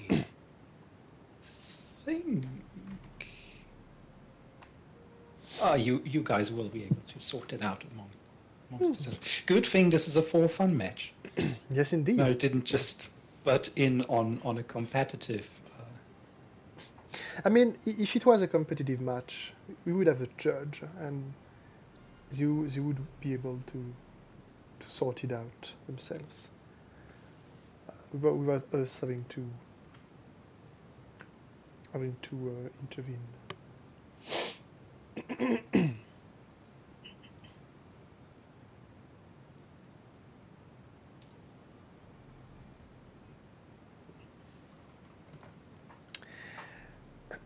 All right, Queen Nerissa plays Poison Apple to Robert, and Nathaniel, who was moved to his location earlier, is able to take him down. So Nathaniel can gain love again. So that's a good thing for Queen Nerissa. That's a very good thing. And Greg will keep on gaining power. Well, power will still be placed on him, rather.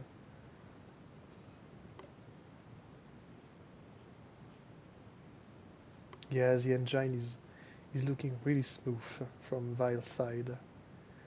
Really, really smooth. Because he's adding 2 power, like every 2 turns. Or yes, oh, yeah. It's looking very, very good. Remind me, Swallow, when is the next competitive game scheduled? At 5 p.m. EST, right? Yes, which is 11 p.m. for us. I see. So we still have. I keep getting confused. We still have 40 minutes left for the match. I see. For some reason, I thought we were in UTC time. I'm glad you're the main host of this event, not me. Oh no! Don't say such things. We have another fate going on. Prince Edward is there, and he does get played. He's a pretty straightforward way of removing from Nathaniel. Yeah. At the same time, the beast has already 5 power on Greg. Yeah. As you said, Nerissa had a really good start, but she's slowing down a bit due to her getting fated. And at the same time, the beast set up his realm really well, and Yeah. Did Nathaniel already lose one love? I don't think think not. I don't think so. He should lose one. Yeah, He's Prince. definitely beginning to have second thoughts about Nerissa, apparently. Oh.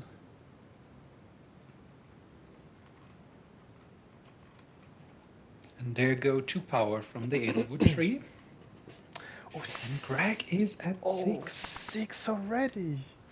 Ooh, this is looking very dangerous for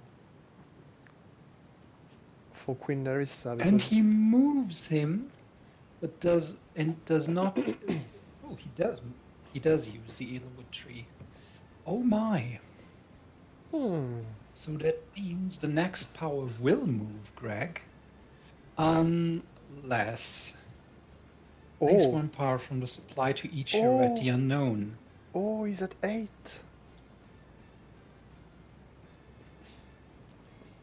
I think he's immediately turned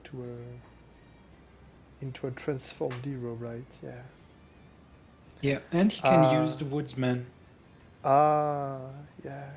All right. GG. That was That that was well set up. it was a very impressive engine by Vile with the beast. Yes, 2 Elderwood tree and yeah. Hmm. Yeah, you definitely shown very good the beast. Yeah.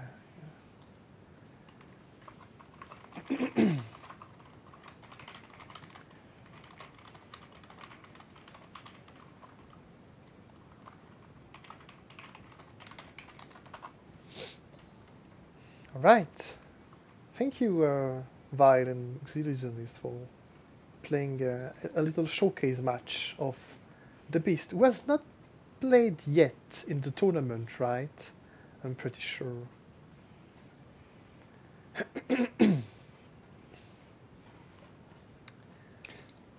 Huh. Is something wrong?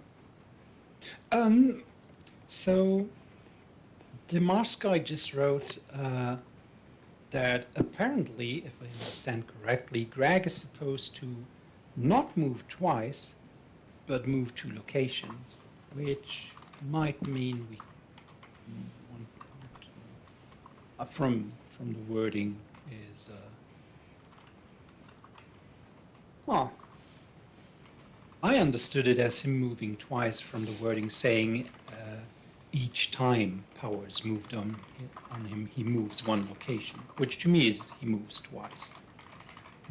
Twice 1 location instead of once 2 locations, which means there would be 2 needs for removing power from the Edelwood tree. Awesome. Well, Jed, how should I call Jed? Jedx 51? Jed? Maybe just Jed. I hope you would be alright with that. So yeah, Jed is coming up. That's okay for you too.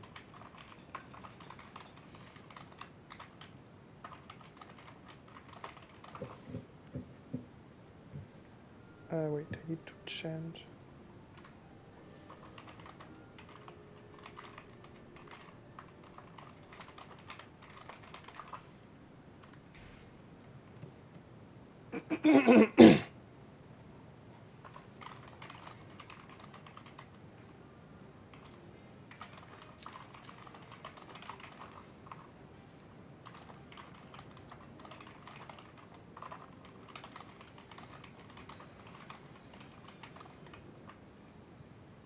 Alright, so while Vile is going to give a little rundown on Jedx, how the thing will work, because Jedx, it is the first tournament match for Jedx, because again, his last competitor had to leave the tournament, unfortunately. So let's see. it is Jedx 51 against Xillusionniste. I'll remove the forfeit match. Bring the logo down a little. Alright.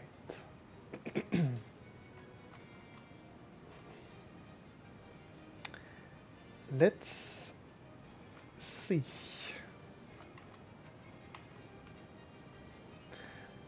I need the score to duck, and this one at 0. Oh, why is it not? Okay, here it is.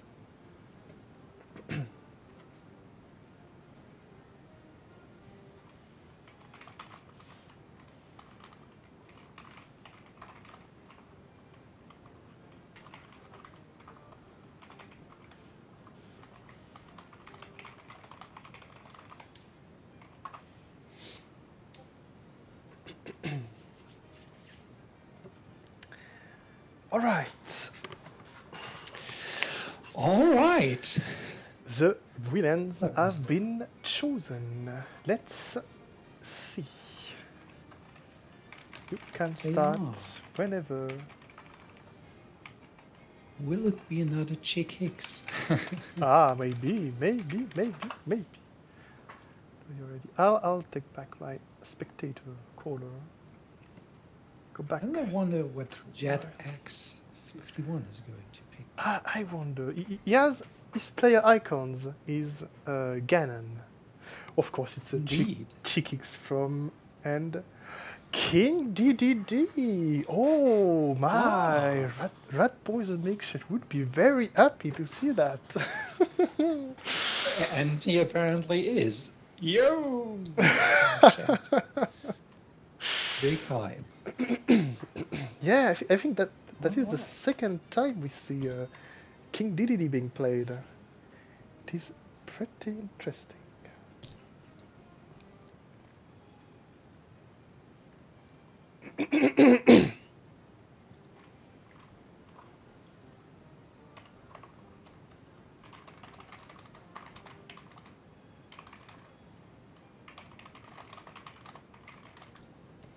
Okay, so I'll just Jedx. Could you move your board closer to?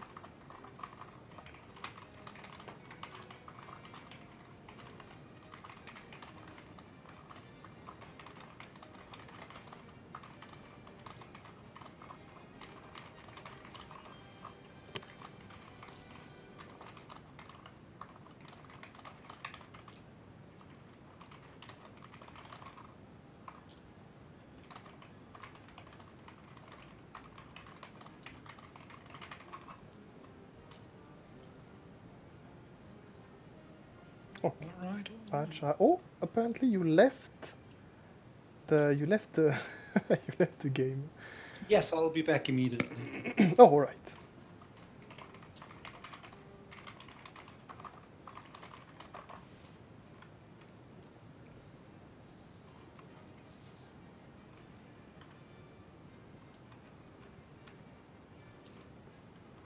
Okay. We are setting up the board here. I'll try to have a nice frame to see both decks in play. I wonder, will this be another victory for the racing car? Let's or see. will the overweight penguin get his share of the cake? Oh, I couldn't have said that better. Oh my god. You are ready.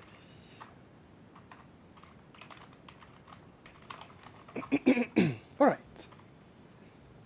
Let's see. Jed is starting. What is he going to play? I'll move maybe the... Oh, okay. Maybe like so. It's a little better. Nice. Yeah. So Chickix of course, needs to win a race at each location, gaining a trophy token each time he wins a race to keep track of his progression. And King Dedede needs to have 10 more keks than Kirby. Kirby starts with 2 and King Dedede starts with 0.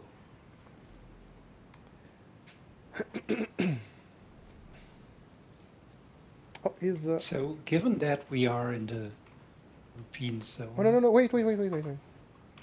Oh, we've got some connection problems? No, I think the end Oh no, they did. Oh.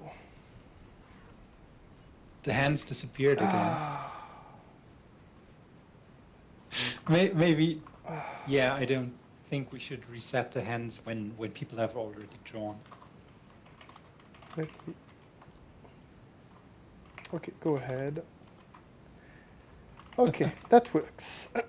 Thank you for rewinding time, Viola. It works now. Okay. Yeah, we are having a little end issue with. Maybe that is because Xillusionniste is picking his color. Is picking a color next to the. I can't see my hand on screen. Just on the table. Oh, perhaps you didn't press H? Or perhaps you pressed H.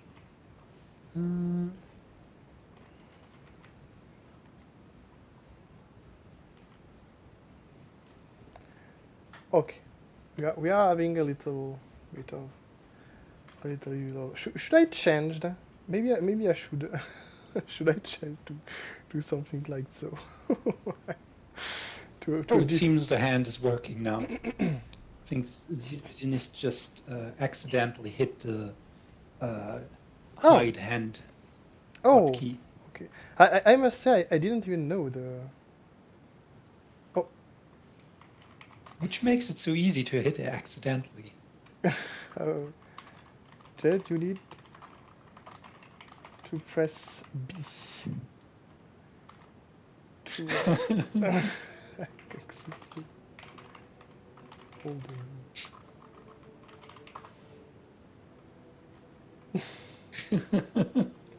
I think there's actually even a button on the. There's even a button on it. So. Yeah. All right, we're set up. I think we should be ready to go soon. Hopefully. So before we were going to start, I had the intention of finding match names for all combinations of two villains, but given that we have 34 of them, there would be absurdly much. But I'll just dub this one Gourmet Race, which is the mini game from Kirby, where DDD has to eat all that cake. I think that is a good one because I think Red Poison Milkshake imagined King DDD with the intention of it being gourmet race, like the race to the cakes between King DDD and Kirby. I think it's also the music he picked for DDD. Indeed, in the chat. And you don't have to apologize. We are seeing a very early fade from DDD, playing Luigi and Guido. They are pretty weak heroes, but as we said, one issue with Chikix is if he doesn't have heroes on his rim, Kachika gives him a lot of power. I think that was a good call, I think. Indeed. Also, it's interesting to notice that Chikix doesn't have a lot of tools to handle the heroes, or at least they are very costly. And I think using a crash to defeat Luigi and Guido would be, I think, maybe not worth it. And the race is played right away. Oh, the king. And he already wins the race. Oh my god. Okay. Whoa. Okay, he really is a very fast character. Yes, the king was pulled out, but he had bash, a cheat in hand, and the king has a pretty negative ability. If he's discarded using Indeed. bash, a new racer is not drawn and revealed. That was a very that was a quick race. Yeah, it Oh was my. very impressive. Impressive. Sorry.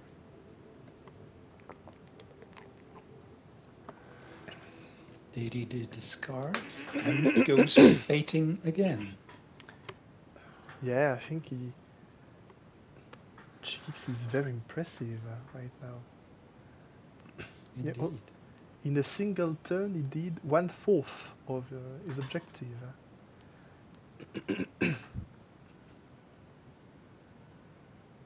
Hmm. Yeah, I think playing Sally is a good move because playing Piston Cup Final right now, in this current version, would remove the king. So it's very not what you want to do.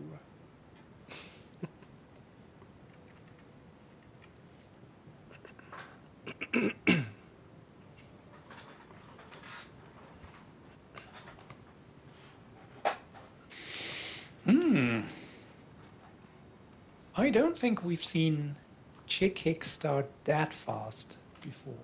Yeah, it was a very impressive. I don't think we saw a first turn race before, and especially a win.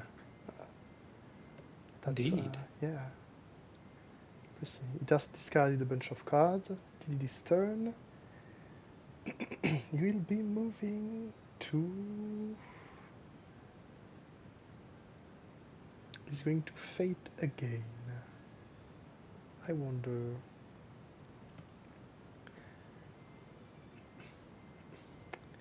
Looks like he will keep on fating. The first Waddle Dee and the first Cake token displayed. Waddle Dee is moved right away, and the third fate.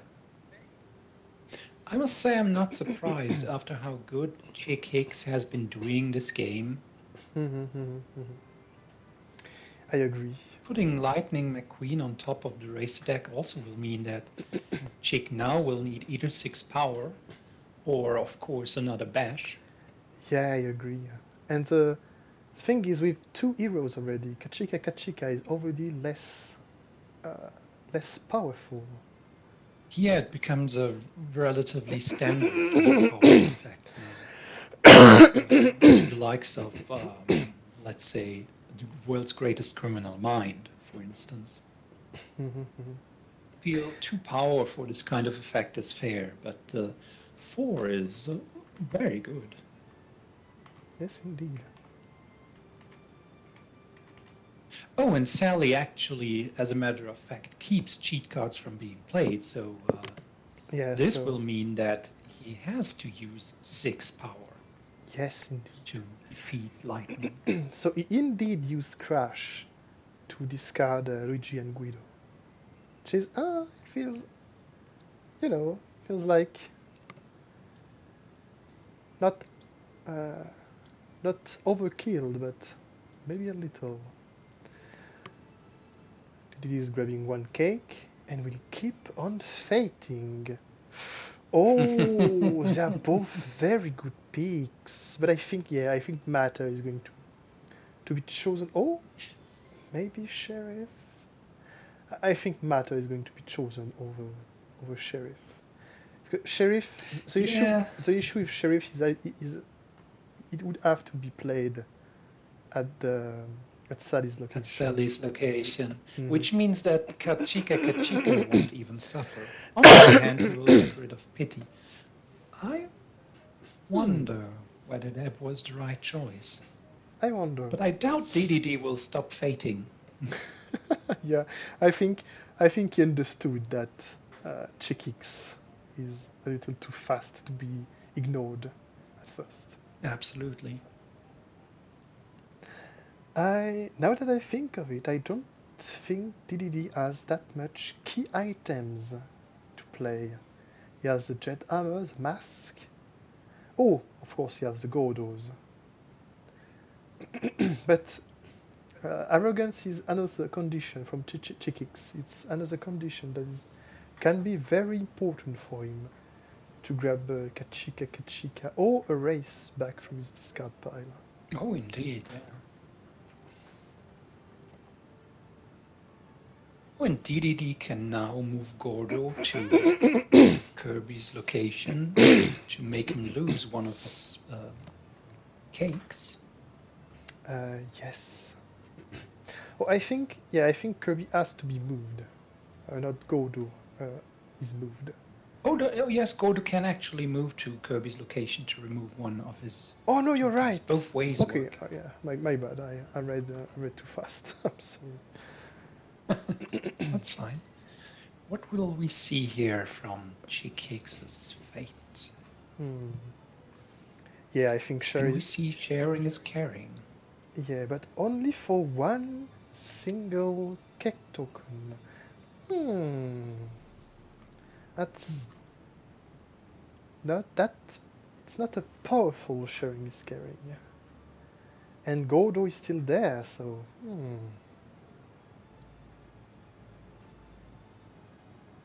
It still increased the difference between DDD's and Kirby's cakes to, well, by 2.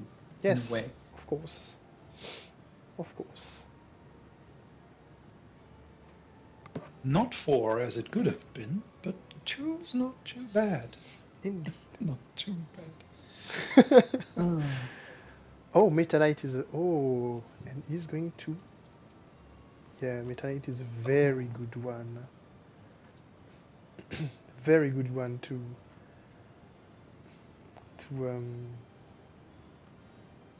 defeat Kirby again and again, and taking kicks from his pile. On the other hand, DDD has basically already stolen all of Kirby's cakes. Yes, Do that's we see here? also true. Pit stop. Looks like Chick Hicks is trying to find those important cards. Not sure it's going to be Race, which he's looking for right now, given that Lightning McQueen is still on top.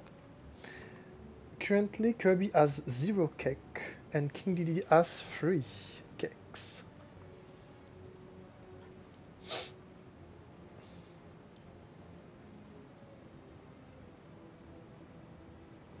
Yeah, I think Chikix is looking for Kachikas or Races. Which is, of course, why DDD now fades him again. I don't think we've seen a game with Chick Hicks that went similar to this before. I think up to now, we've mostly seen games where the fates have been too late. And this is the first time I see him actually going under some pressure. Yeah, I think players can learn how to face because, like, Chikix wasn't maybe not the most well-known custom before the tournament, but I think people have learned to fear him and have maybe studied how to face the race car. So yeah. It's also apparent now that Chikix only has 1 power gain location at the bottom of his RAM, and with 2 of his locations having heroes, that means Kachika can only gain 2 power. So his power income has also been reduced quite a bit. And there he goes with Kachika. Only gaining 2 power. I see.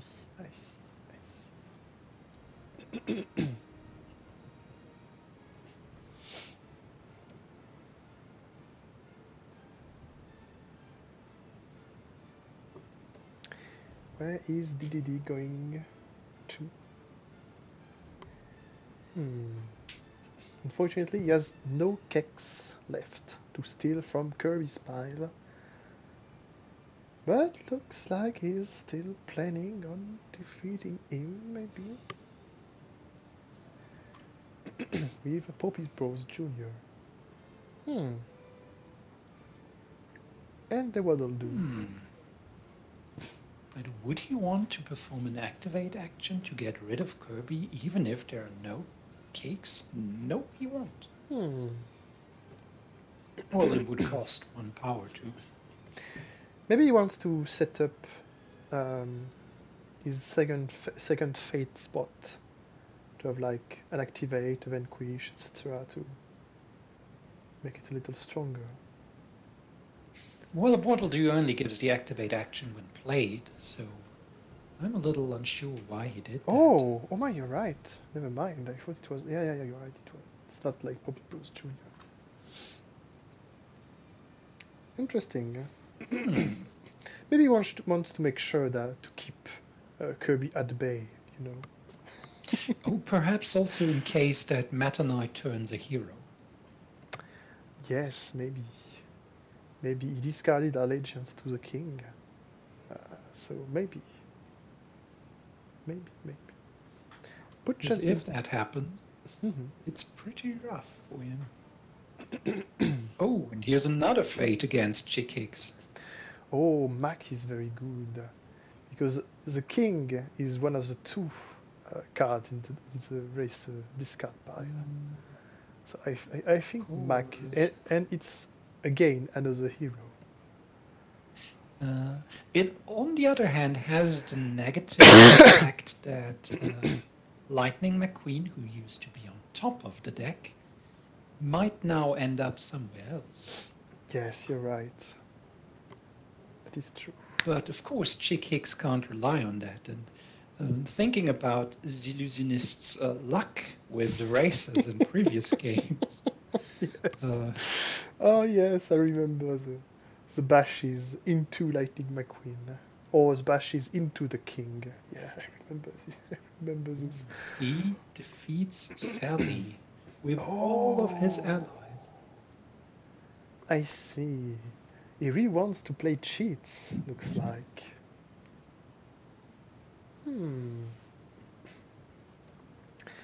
Very interesting. He still has... Understandably. Yeah, he still has a Kachika with 1 power. And he discards race. Interesting. Yeah, I think it may be not looking that good for Chick-Hicks right now. I think he first wants to manage his board before trying to play races. I don't know if that's the right play, but yeah. I think in the right circumstances, I think Chick-Hicks could ignore his heroes because he has a play at the bottom of each of his locations. So Indeed, he has. So he can play race at each location, even if it is covered by heroes everywhere. The question is, would Chick-Hicks want to brute force his way through the racing deck? Especially given that Bood can remove up to 3 power from him. The closer he gets to victory, the worse that card will be for him. Yeah, that is true. That is true. On the other hand, it's completely possible for him to win a game with 2 power, or 1 power even in some cases. So copy ability has been played, which attach an ally from King Dedede to Kirby, and when Kirby would be defeated, that ally is defeated instead.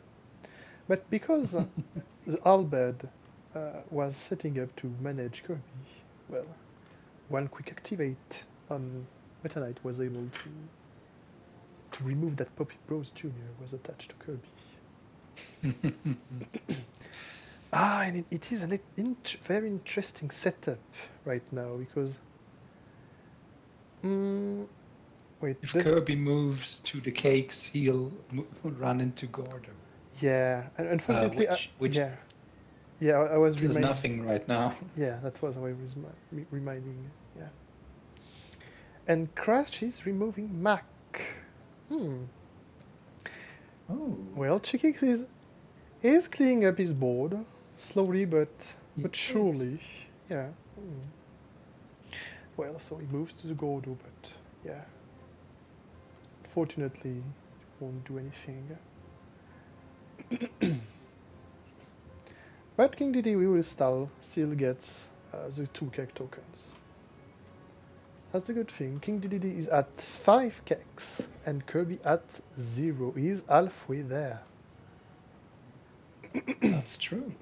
While Chickix is still at 1/4 of his objective. And the fates keeps on coming. Wow. Ah.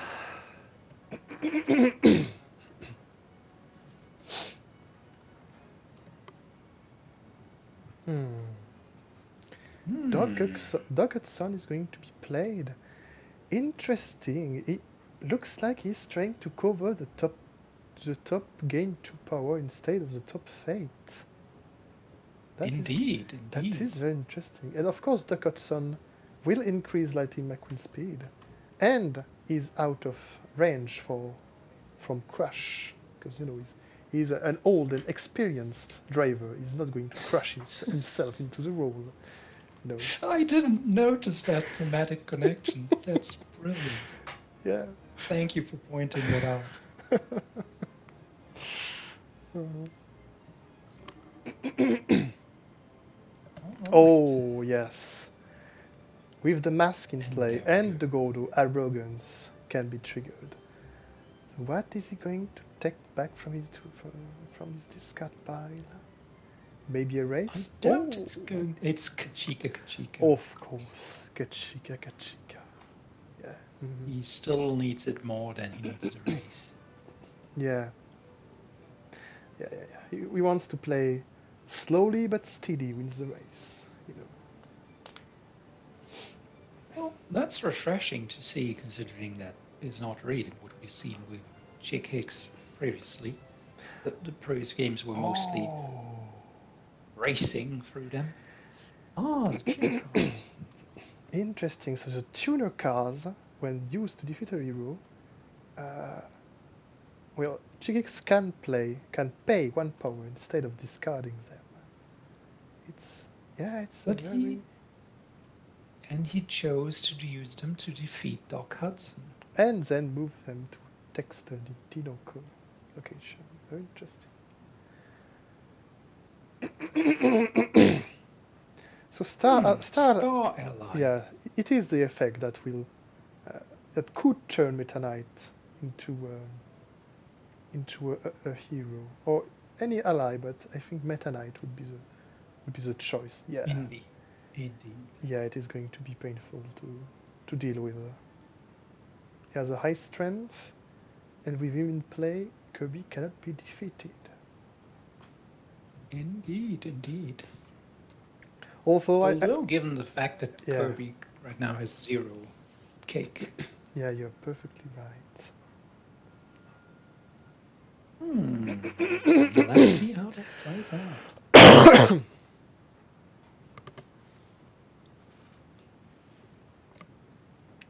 I feel I never looked close enough at the Waddle Dee art with the Waddle Dee holding that little cake. Yeah, I think That's adorable. yeah, all the art from King DDDs are very adorable. It is, yeah, it is very cute. Very cute characters and art from a very cute game. It's really refreshing how the villains in this game have such varied themes, and yeah, we have a villain whose allies look like that in comparison. Ah, Yeah. so DDD is moving the Gordo, Okay. or not? Maybe that moving He's them. moving the Husk. Okay. Mask can be a good way to play a bunch of cakes at once. Like he plays. That's true. Mhm, mhm. But doing that at Kirby's location would mean that Kirby will eat that cake, and with Meta Knight protecting him right now, that wouldn't necessarily be the right move. Yeah. Maybe he has something in mind. Hmm. So Kachika is played for 2 power. What will be Chick's next move? He's going to try a race? Oh, okay, no. He's ending He his ends turn. his turn. Yeah, I think he's looking for a little more power. Or maybe he wants to deal with Tex Dinoco before trying to race again. So, Oh, arrogance again. arrogance again. To take back Kachika. I He's think, really trying to save up on that power. yeah, I think that's Oh, very good. I see. Is DDD going to try to lure Kirby to the old bird? Then maybe uh, move Gordo to his location. An interesting option. That would mean that DDD could move to Green Greens and collect that cake. Yeah, I think with King DDD you can like you have 2 ways. You can let Kirby eat the cake and then defeat him a bunch of time to steal the cakes from him, or you can try to eat the cake yourself and preventing Kirby from eating even one cake. I think there are two strategies. So unlike Marie Antoinette, DDD is actually royalty who wants to let them eat. That pun is awful. Never mind. I've been thinking about that stupid joke for very long, and it just has offered itself too much at this point. By the way, for those of you who just chimed in, DDD is at 5 cakes versus Kirby's 0. Yeah, he has been at 5 cakes against 0 for a while now, but I think he's trying to get back on track on increasing his cake total.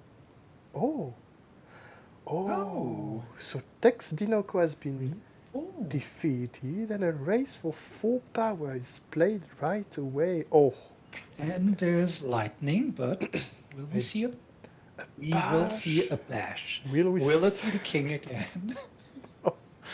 Okay. No. Oof. I mean, 3 times in a row, not in a row, but almost 3 times would have been terribly unlucky from Xillusionniste. It would. Although 4 is a value that well, actually there's only a 5 to beat him. Yeah, Chikix has cleared up his board quite well right now. Yeah. I think with Meta Knight sitting at this place, I think King Didi was forced to stop the fating, unfortunately. So yeah. Indeed.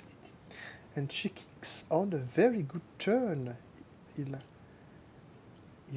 defeated Textinoco, won a race, and fated. Indeed. And for only 4 power, so. And he kept Kirby from eating that cake.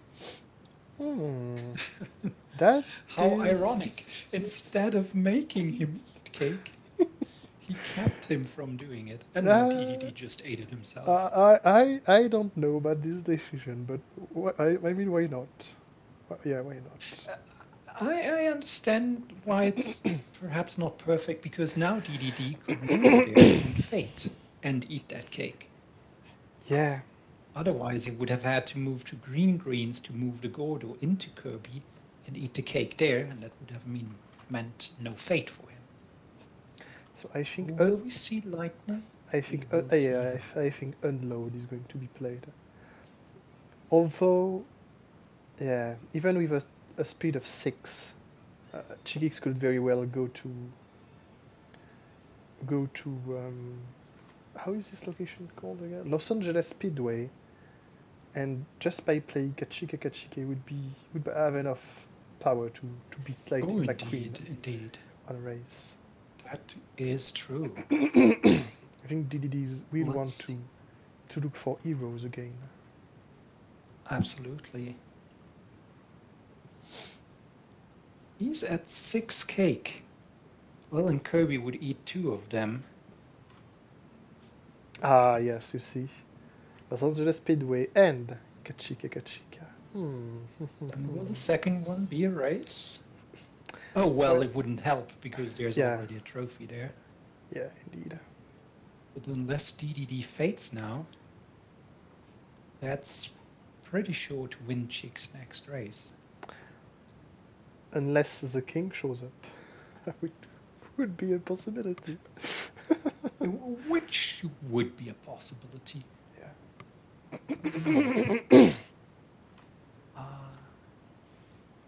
Jedx has to make a decision. And he moves to the DDD arena to fate. Yeah. I think when facing Chickix, it is the right call, I think. Indeed. So in a way, you could argue that the cakes that are stored in Kirby's tummy, in Kirby's stash, are something that DDD could later access. They are. It's possibly even better to have 1 or 2 cakes in Kirby's pile than no cakes on the board at all. Will it be Mater or Sally? I think Mater is the right choice because, as you saw, the tuner cards has been used to defeat Tex Dinoco, but he didn't pay the extra power to keep them. Like they went away. So. On the other hand, Mater is easily dispatchable by Crash, and he's racing. Yeah. 5, 6. We know Lightning McQueen is there. It's going to be King, McQueen, and Leak. And that's another victory for Chick. I see.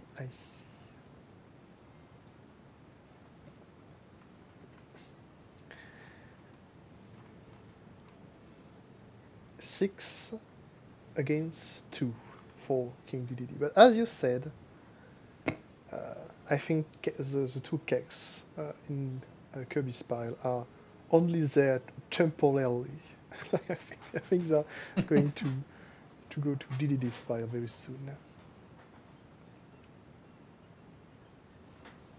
It's kind of gross when you think about it.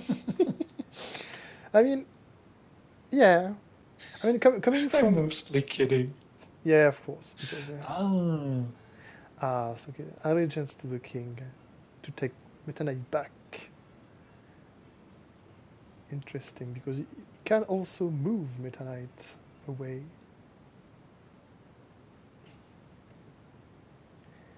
And could then activate on a later turn, of course, but to still hold this cake. Indeed.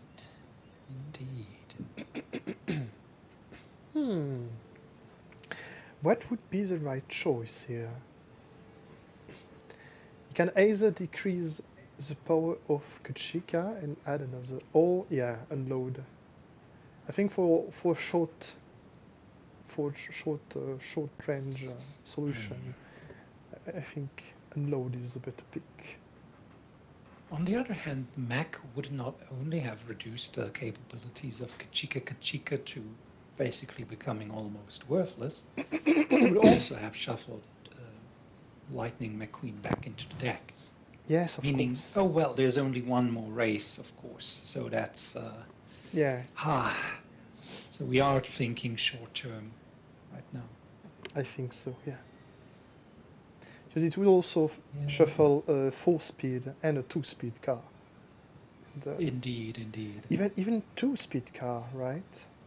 Oh no, only one. Yes, true. Only one apparently. Oh, the 4 and I think 2. Maybe. But there, of course, is Kachika for the 2 extra power. Hmm. Interesting. Yes, Bruiser played. Bukowski. Yeah, yes. Well, he needs to defeat Mater. Yeah, maybe it is for. Apparently, he doesn't have Crash. Oh, this could be one of the rare cases where we'll see organic fuel. Yeah, I think placing matter out of range of Crash is a very good call here, because, um, like, I don't know how PT cost again. One maybe. Um, all that Which one? PT. How many do they cost again? Oh, I think maybe one, maybe two. I don't know actually. Yeah, I don't remember. I think they cost. I think they Red cost. Poison Milkshake rights they cost one. Oh, okay. Yeah. I think that anyway, Crush is way better to. Oh, indeed. And we see arrogance yet again. Oh my. He is really using it and using it. I wonder Yeah. whether DDD regrets playing that mask. I don't know. It made it play one extra kick. Two extra kick, actually. Oh, why? Wait. Oh, I misclicked. Oh no, I'm sorry. I'm out of frame. Okay, I'm back on track. Oh, arrow. Oh, competitive. Wait, wait a second. Competitive is only the top card, right? Okay. Yes. Okay, all good. Yeah, I think he read the top two cards, and he would have, using competitive, he would have discarded if card was voted that way. He would have discarded Lightning McQueen and the king. The king. Yeah. So Lightning McQueen is out. Unfortunately, the king is still in the racer deck, but will it be enough to stop G-Kicks? Oh. Well, he does still need to get rid of Mater. Yes, that's very true. But as RPM wrote in the chat, Zack and Tuners are a strike for 3. Although they cost a little bit of power, so that will also set Chickix back a bit. Oh, enduring friendship. Hmm. Oh, that's cruel. Oh, But he goes with sharing is caring. sharing his screen is chosen over enduring friendship. Isn't Hmm. that just straight up worse? I think so. Yeah. I'm a I little. mean, dividing 7 into 2 piles would be a 3 and a 4. And now it's a 6 and a 2 instead. Yeah, I'm a little surprised. How odd. Oh, and competitive is played again. Is he going to discard the king? Oh. Well, he's shuffling, so. Last time he was able to see it's the king. We don't get to see Oh. what it was. He didn't discard it, so I think it was probably a low speed car. Indeed. Probably. As recess theme is playing, it scared me a little again. Oh my. And Chick is losing 3 power. Yeah, Boot is very good Well, at this point. indeed. We are seeing a game where Chick struggles more than usual. Yes, Although indeed. DDD is also making progress and falling back again.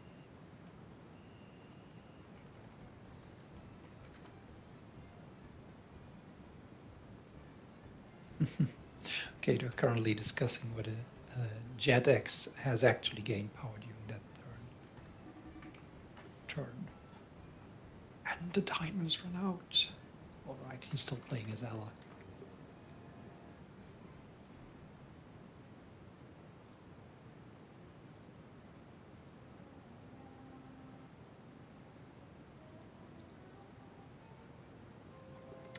I'm decreasing the size of the player icon there because the number of cards at Fountains of Dream, yes, it's a bit too high for it to fit on stream, sadly. Well, truth be told, they're also getting too many for the table to hold. The last Waddle Dee there is almost... Well, he's at the corner. Maybe he can fit another one that will be half off the table. But Matt and I can't even see really well at this point, because he's half covered.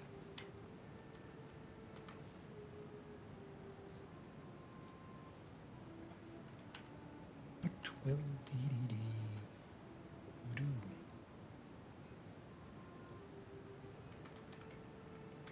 He activates Meta Knight to defeat Kirby. Oh, okay, it puts him at 9 keks against 1. Ah, that leaves only the last cake to take care of. Yeah, I think. And G-Kick still needs to get rid of Mater and play that race and win it. Yeah, and I don't think he wants to. I don't think he wants to fade to progress because unless he has Kachika, and it only will give him 2 power, which wouldn't be enough. Yeah. Oh, thank you. There are actually there are so many. Look at all these allies at Fountains of Dreams. Oh my god. Oh my. Okay. We see the tires to move the pity. Oh, he has enough to defeat Martyr. Okay. Have a total of 5. Yeah. And Well, it was only a matter of time, so. Well done. Hello, ladies and gentlemen listening. I will be here all night. And I don't think this fate will be enough to, like. I mean, Star is not going to help. Starlight could, yeah, Starlight could at least turn Meta Knight back into a hero Indeed. and prevent Kirby from being defeated. But I think he could maybe gain the last cake token without. Yeah, Starlight can be played. Is there? Warp Star cannot be played. Kirby's not in the realm. No. Jedx just wrote, our judge wrote that Warp Star could not be played, which is of course true. But so I'm a little confused why Star Ally was not chosen. It seems to me like as if putting. Oh wait, Meta Knight was chosen. Yeah. Sorry, a little delay here. That was the right. It would have been the right pick, even if it would have been in the realm, in my opinion. I wonder how Otherwise, many. Meta Knight. Oh. And there he's back again. Oh. Or not?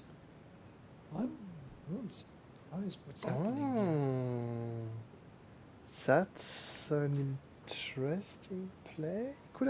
He could have played the Waddle Dee to greens. Or maybe. I think he did. He played the Waddle Dee and got 1 cake out of Mask and got 1 out of Waddle Dee. Or what do you mean? No, nothing. I think he's going to defeat to take Meta Knight back under his control and. I think so too. He's gonna move to greens and do both things at once. And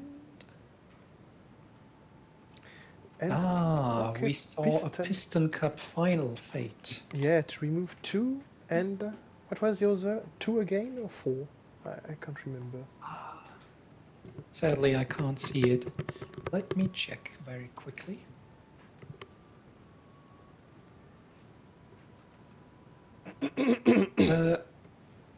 Two twos. Ah, 2 2s. Okay, that was. I think that was a good one. How many is there left? Yeah, there's still 6 left. He's There's getting. 6. He's getting rid of a bash. Oh dear. Oh, that's an interesting one. Oh. Hmm.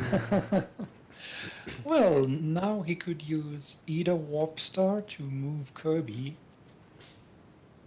which could be one way to handle it. Yeah, maybe moving Kirby away from this dangerous setup would be Indeed. interesting. What does it say? Move him to any location, then put all. What? Then put all cake at But Kirby's new location in his score pile. But that doesn't really matter. but What did did he do? what? But he can't move to the location he's already in. What? Yes, okay, the judge also points this out at this Okay, yeah. very moment. Thank you, Vile. Yeah, you can't move a card to a location he's already at. I mean,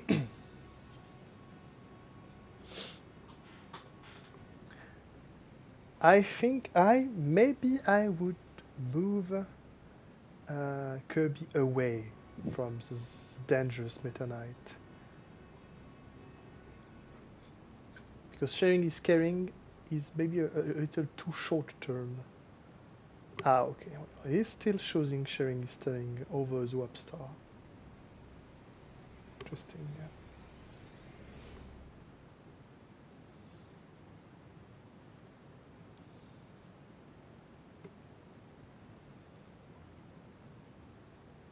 Hmm. Okay. Yeah. So there is some rules being discussed. I think that's why the timer Yes, is being paused. we were was a conversation about the basic rule of moving, and apparently Xillusionnist thought that a card could move to the location it's currently at if a card instructs you to do so. Yeah. Which is not the case. Which people who have tried to move, for instance, Basil to the Mouse Queen's location after she has been moved there might remember. Yes, indeed. It has happened So to me. Kirby took quite some cake tokens here, but I think, yeah, I think King Dedede has the tools to defeat Kirby a bunch of time. Indeed. We saw that he had an allegiance to the king in hand. I would be surprised. I wonder, is he intending to move to greens? Is there something? Jedx is not remembering where he was. Oh, okay. Okay. The judge points out that he was at the arena. Okay, yeah, I was wondering why the timer was paused.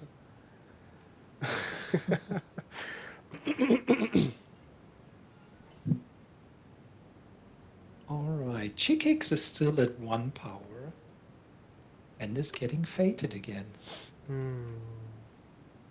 Well, Taxtinoko is not going to do terribly much, but at least he'll reduce the usability of Kachika. Yeah, and it's still 1 power more to... 1 power more each to... racer.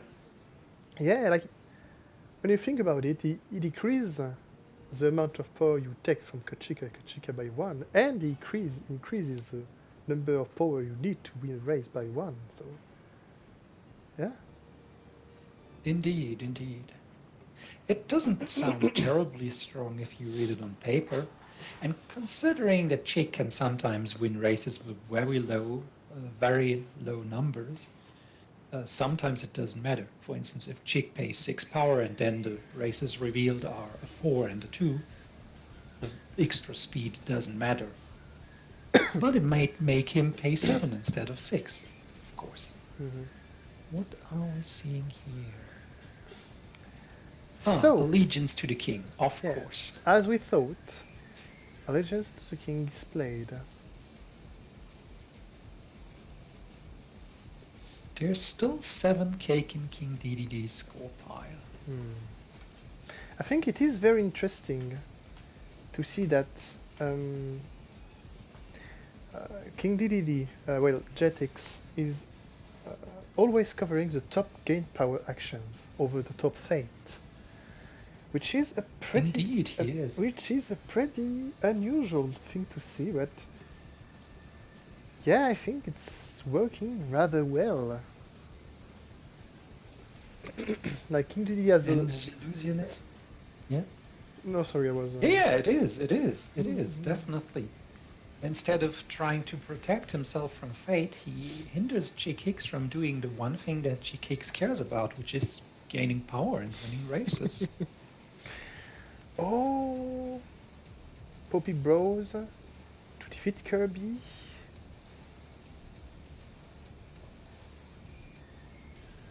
Oh dear. Okay, he's going to use a bunch of waddles, who each has a strength of 1, and take. How many cakes does he have? Oh, wait. Kirby has plenty, but I think he will only take 2 of them. Kirby currently has 5 and DDD has 7, which means it will change it to a 9-3 situation. Mm-hmm, But it will also mean if he defeats Kirby again, especially if he uses Meta Knight, that will mean a game-winning swing. Yes. Unless, of course, that that cake is put back into the pink puffball's stomach. Mm-hmm, mm-hmm.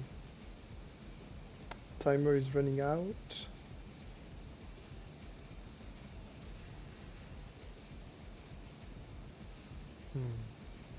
So, Jedx is playing rather slowly each time. indeed. He's taking all the 1 minute and 30 seconds, and always a little more to take his turn.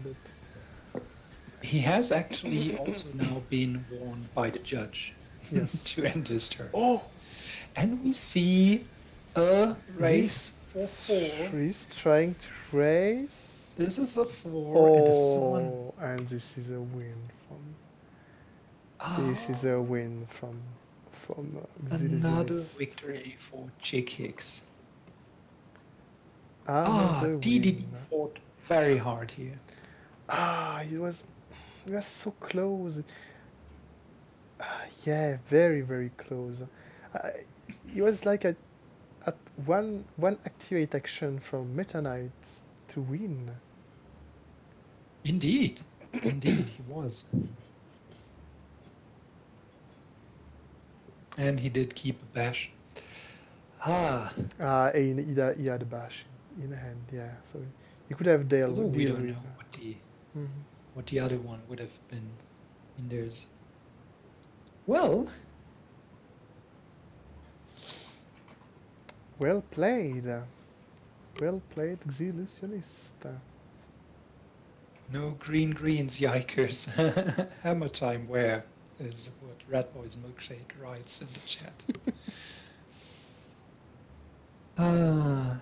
So Xillusionniste is taking the win. Alright. We'll move on to the next. So there's been some discussion in the chat. I'll be honest, I got a little too entangled in the match to read the chat. Mm-hmm. And they've been talking about the strategy to cover Chick Hicks's top power gains. Yeah, and, that is what I was talking about. I mean, I think the 2-star allies maybe was a little brutal. That was rough. Yeah, it was rough. On the other hand, I think that not redistributing all the cake was also not the correct choice. So that was good for DDD.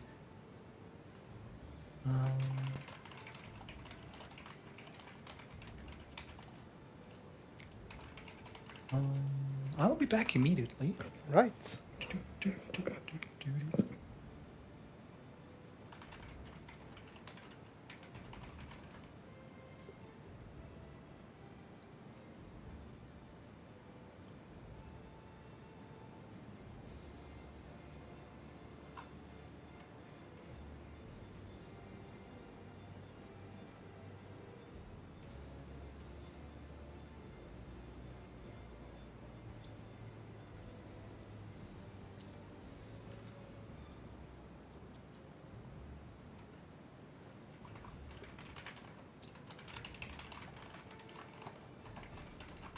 Alright, so it is the run match again. Chickix against King DDD.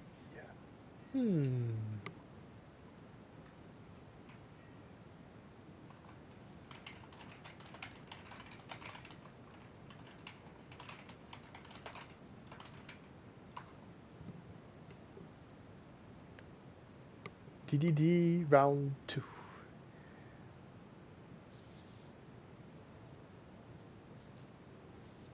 Alright. And King DDD is starting. Let's see how things will turn out.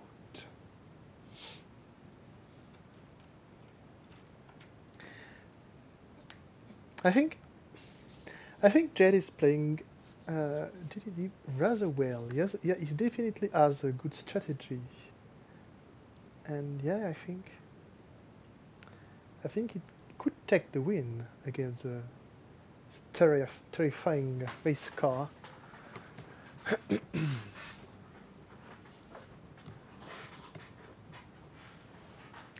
Going to Albert. I think he's again going to fade quite a lot early. It worked really, really well last game. It did indeed. Yeah. We see DDD and Chickix again, I see. Yes, the ran down again. What are we going to see? Bood is nothing. Mac. Well, Yes, it means nothing.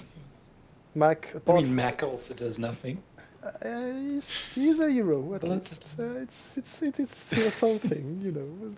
yes, it is. Against Chick, that is something. And he covers the 2 power gain action, which means that Chick can now not jump anymore between 2 and 3, but only between 1 and 3. And a race right away again, like last game. Are we going to see? Well. Oh. And Oh he's bashing the my. king again. And he's winning again the first race. Oh my. I feel like Chickix going second with a bash and a race in hand. I think he has a very high chances of getting that first race at Los Angeles Speedway with the gain free power. He does. Yeah, I think. Indeed. With that 1 additional power he gets. Yeah, I think it's. Yeah. Oh, so Lightning McQueen is going to be chosen over an additional hero in the realm. Okay. That is interesting. Okay. It's interesting that Chick Hicks did this even in the first game. I absolutely understand it now, having seen how much DDD fated the last time, that Chick wants to win his first race as fast as he can, to not have all that fate happening before that point. Yeah. But he did that in the first game too, so that's interesting. Yeah, I think this first race at Los Angeles Speedway with the gain 3 is probably the easiest to win, because I mean, it has a gain 3 at the bottom and a play at the bottom, so you always have 3 power more than you had at the start of your turn. So Indeed, indeed. and we have a not that powerful fate from Jedx Aw, on Kirby. Oh, and that is not doing much. he's going to Kirby cover takes that. a trip to cover the fate action. Yeah. Yeah, he's going to cover that top fate. I think Jedx is going to try and stop the fating because he knows the strategy that Jedx is going to take.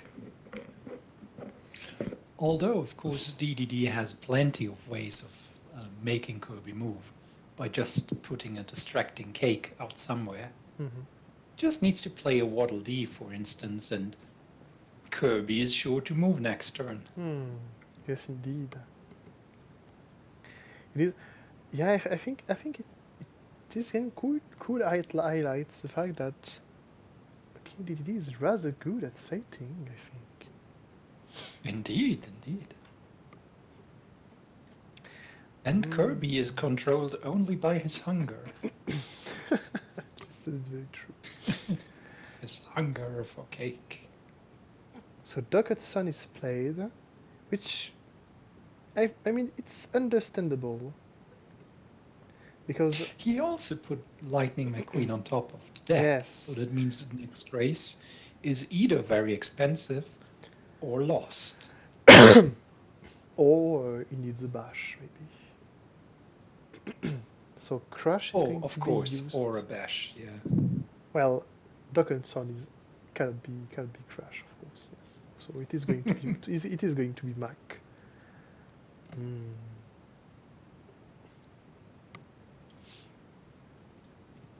I see. Kirby eats that cake, and DDD moves to the arena. As expected, in a way. Yeah.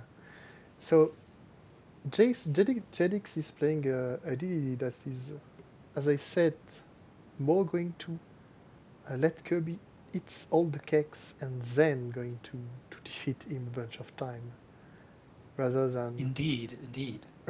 keeping Kirby busy with moving in the 2 center location and adding cakes at the leftmost and rightmost locations.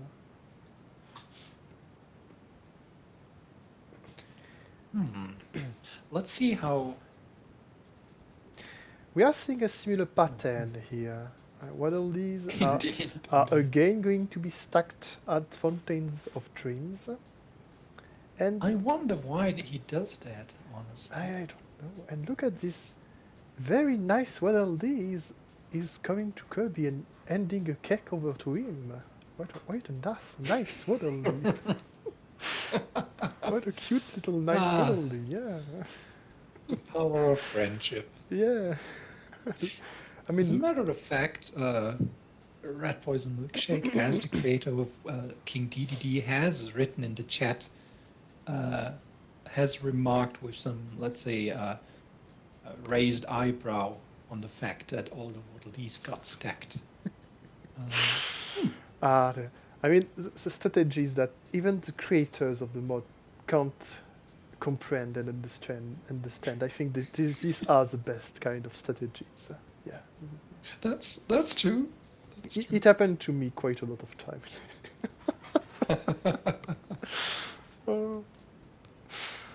Yeah. So Chick is going to discard the race and play pit stop. Maybe he's looking for Kachika. I mean, we saw Xillusionniste discarding a bunch of race as last game, and he never seemed to. Oh, as the first time. Oh, this is the. Yes. Yes, I'm going to say this first time Gluttony is getting played by Jedx. I see. I'm not even sure we've seen a condition by DDD in the previous game at all. Yeah, no, indeed. Indeed. So Kirby is going to... Hmm.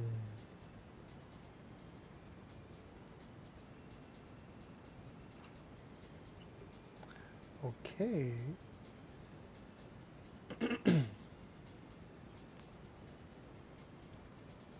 Kirby eats the cake at Fountain of Dreams. Mm-hmm. DDD moves there and plays the Poppy Bros Jr., Okay, which of course means he has the strength to defeat Kirby.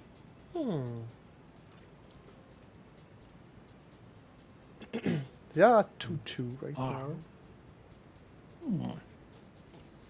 And it is interesting because Kirby is defeated, so it is out of the realm. But King Dedede is going to be able to move to that very, very attractive location with 3 cake tokens and 1 fate spot. How could he resist? Red Boy's Milkshake just wrote in the chat that the other condition that DDD has, he thinks, is item-based. And as Chick has only the wheels and, well, the fuel as his fate item, there's not much to be hoping for there. Yes. That would explain why we haven't seen the other condition in the previous game. Looks like Jedx Xillusionniste is trying to fate a little more than the last game. Yeah. Oh, and oh yeah, no, never mind. I thought Star Wars was going to bring out Kirby back to the realm, but never mind. All these cake tokens are for King Dedede. Yummy. So he's at 5 and against 2, and he's able to fate, and he's able to bring out Sally. Ooh. Oh, that hurts.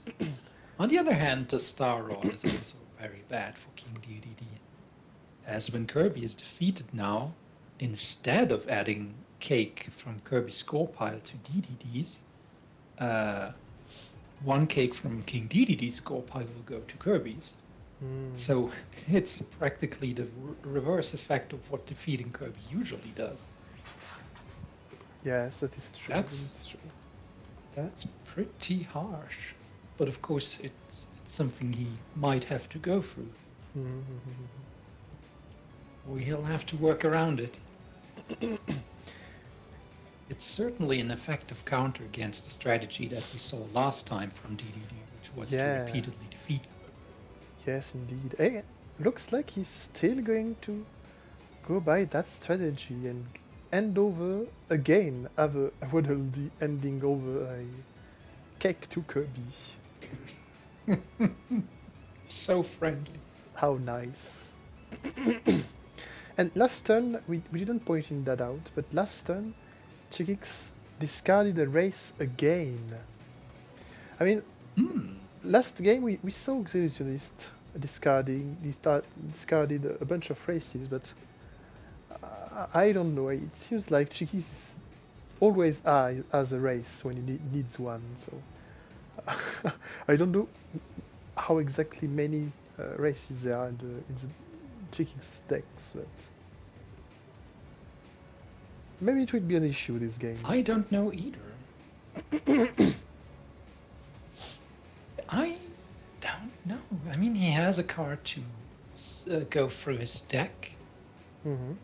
But indeed, it could be a problem for him if he ends up without races. Well, although on the bright, well, we'll see. Looks like Kirby keeps getting fed. Yeah. And Dedede keeps fating. It seems. Interesting. So you play the Waddle-Dee to Dedede's arena, and we'll then move. Okay, we'll then move this Waddle-Dee there. He's getting ready to stack them there. And he only has 10, well, 11, 10 more seconds. No, you have not. Oh, sorry. Jedx is just asking whether he already fated. The answer to that is, I think, no. But he's only got 8 more seconds for his turn. So he's going to have to fate very, very fast. Go ahead, go ahead, go ahead, fast, And quick, time quick. is running. 6, 5. Quick, quick, play 4. the hero, play the heroes. Okay, done. And the time is up and everything is done. Oh my. And again he's What? uh What is happening now? I think he wanted to play Luigi and Guido to Motor City Speedway, the second location. He really wants to keep that game 2 power covered the entire game. It's Really serious about that. yeah, it's very interesting strategy.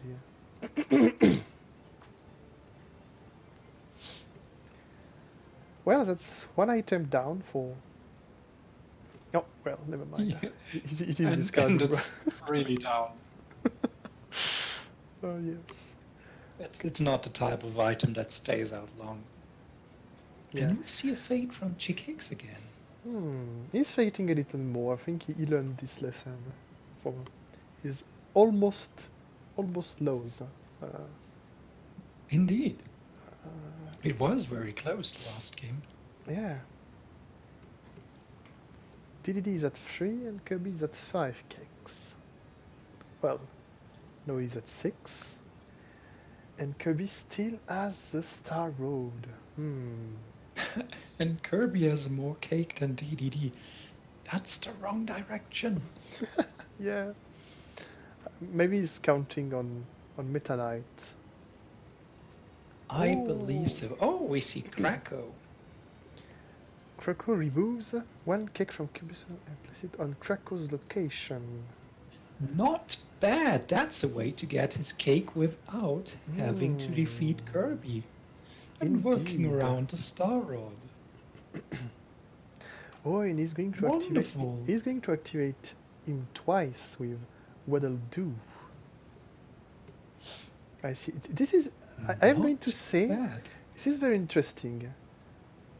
He's playing the Kex to the Albert, and Kirby is going to move away from the Fate spot that way. Indeed. And that will also mean that he can collect them and fate next turn. Yes, indeed. He's moving Kirby very strategically. Yes, he's very good at moving Kirby where he wants to. In the meantime, Chickix is playing Kachika Kachika for 2 power and ending his turn. Let's see. DDD gains 2 kicks. We are at 5 to 4 and Fate. So we have Unload and Piston Cup final. I think Unload is the best one when you have Ducked Sun in the realm, because Lightning McQueen becomes as fast as the king while not having the downside of the king being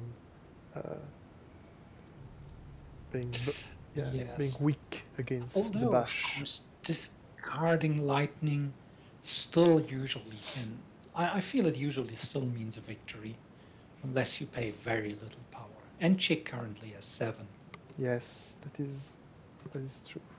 I think lightning was very dangerous while Sally was in the round, especially because of Doc Hudson, who kept Bash from. Sally would have kept Bash from happening, and Doc Hudson lifted lightning up to 8. But now that Bash can be played again, I feel it's. Wait, am I seeing things? Wasn't DDD at this location already last turn? Didn't he ended up there?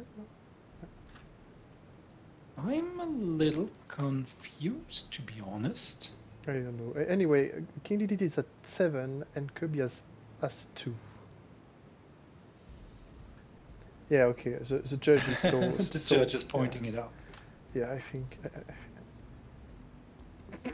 Yeah, he should be there. No, maybe not. Okay, Indeed. I don't know. Brad Posen Milkshake is saying that he was at Fountain of Dreams. I don't know. He took the cake that was at I was the so sure Allbird he collected the cake. and he fated also playing Yes, he Unload. did fate, and he.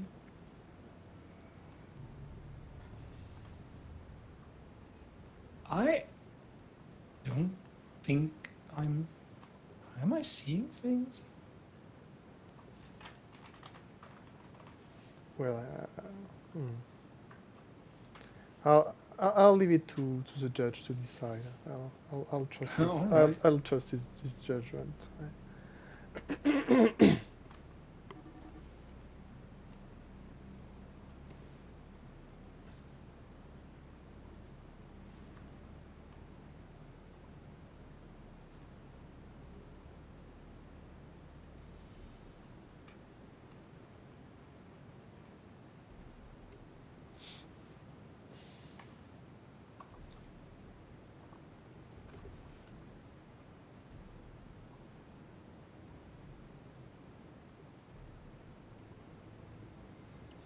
I mean, So perhaps we have actually. I'm confused. Because I think he. Okay, Rat Boy's Milkshake says he was at Fountain last turn. Maybe we all just anticipated that he would move there and assumed he already did.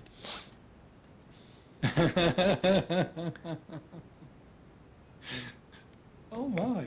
I honestly think, Swallowed, you, I, and the judge all kind of pre-calculated the DDD turn and got a little... yeah, I don't know. It is strange.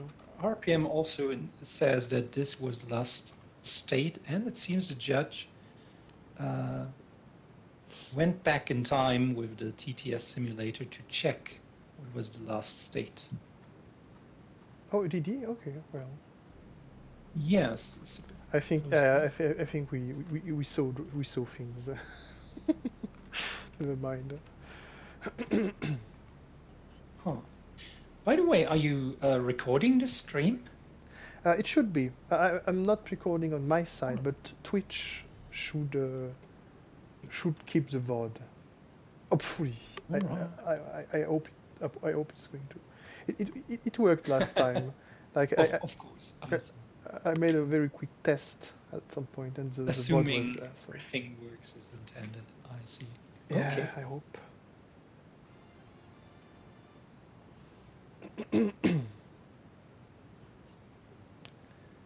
Sorry, I lost a little the track. I think one thing I want to point out is it is interesting because using Krakow and Hammer Time, TDD is currently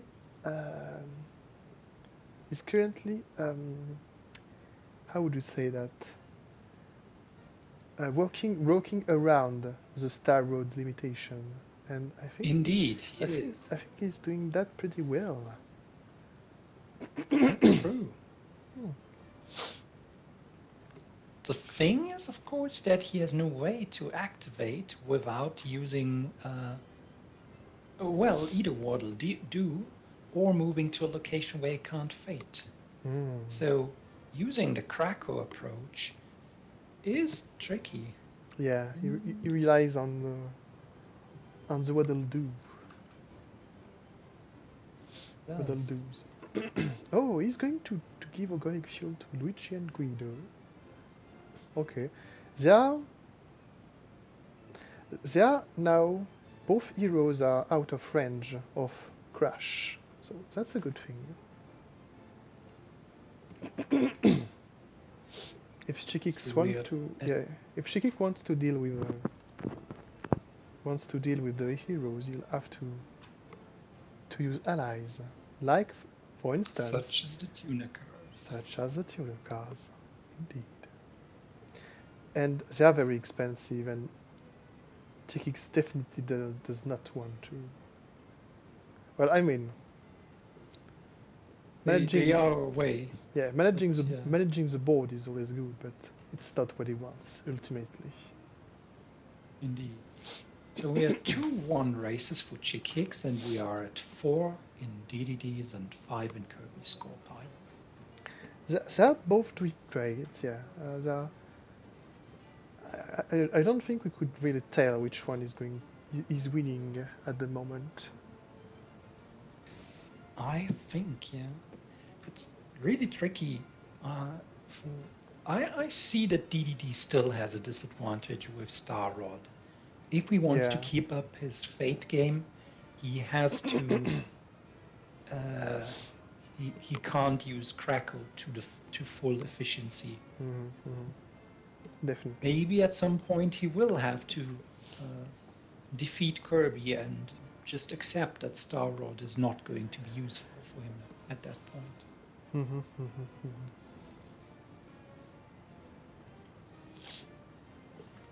Text. Matter is very good. If he covers this spot, he won't be able to move the tuner cars at all. Unless, of Indeed. course, and they are all covered. So he'll have to use a crash on Matter or use other allies. Interestingly, this time he also goes for covering. Well, it's also the moving, yeah. I wonder whether it was because of the moving or because of the Fate, but it might very well be the moving. Yeah, I'll say that I think this covering strategy here is much more understandable, I'd say, from my side, at least. So top Fate and the top gain too. So Fate is it's always very strong. Yeah. Maxing Tomato. Okay. Could shuffle back a sharing is caring into the Fate deck. That doesn't seem terribly good, I'll say. If I was Chick, I might. Oh well. Yeah. I might have moved Kirby to cover the Fate action. But I suppose that also works. His planning is Fate ahead, I guess. Fating again. Oh, yeah. I think unload is good because Dark Hudson is still in the realm. I think if he is able to put another fuel on Matter and Sally, Jedx will be in a very bad spot. Does he have that many fuels? I think he has at least 2. Does he have only 1? Maybe he has only 1. Maybe I'm imagining things. I don't know, so it might be 2. Yeah. We see another Waddle Dee, who's this time not giving his cake to Kirby. Well, ultimately he's going to give his cake to Kirby, but he's going to move Kirby around at least. Indeed, that is true. And he's placing a second one. Oh no! He's using the mask to gain 1 extra power. Interesting. Oh, is he? Maybe he's not. Okay, he's not. Nope. Never mind. Second thoughts. And Jedx is again running out of time. He's playing the big brain turns.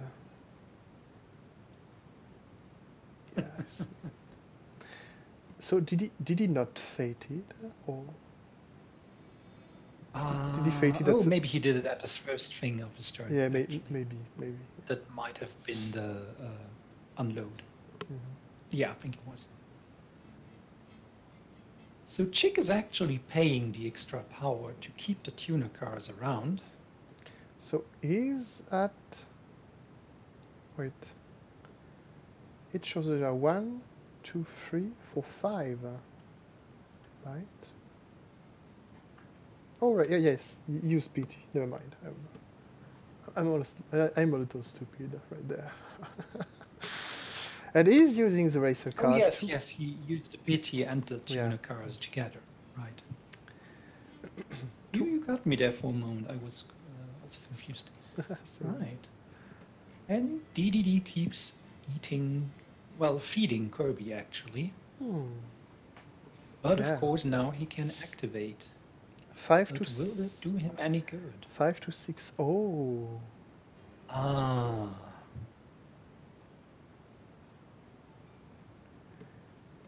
So I wonder how. No, yeah, no, never mind. I think He's gonna yeah, Star Wars. accept Star Rod. Yeah, but at least he set it up. His His classic strategy of yes, repeatedly defeating Kirby. definitely. Which will do him good in the end, I think. Yeah, 4 to 7.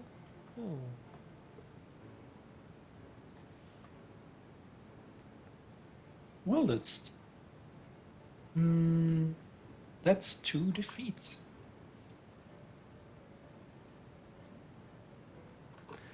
Okay. Vile is our judge, so we should trust him. But he's saying The judge. he's saying that Meta Knight can still help him to get him to gain an extra cake token. But when I read the Star Road, I feel like it shouldn't. This judge says that. I see. The judge says that Meta Knight would still allow DDD to gain 1 cake from Kirby. Yeah, because Meta Knight is saying that when he defeats Kirby, he adds an extra to his pile, and Star Road says when Kirby is defeated, place 1 cake from Kirby instead of adding any to King DDD's score pile.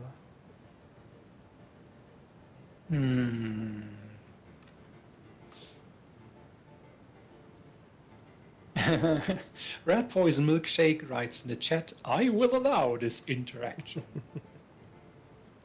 In the meantime, will you look at this?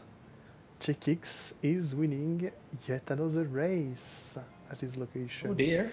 Using a bash to discard Lightning McQueen. I see.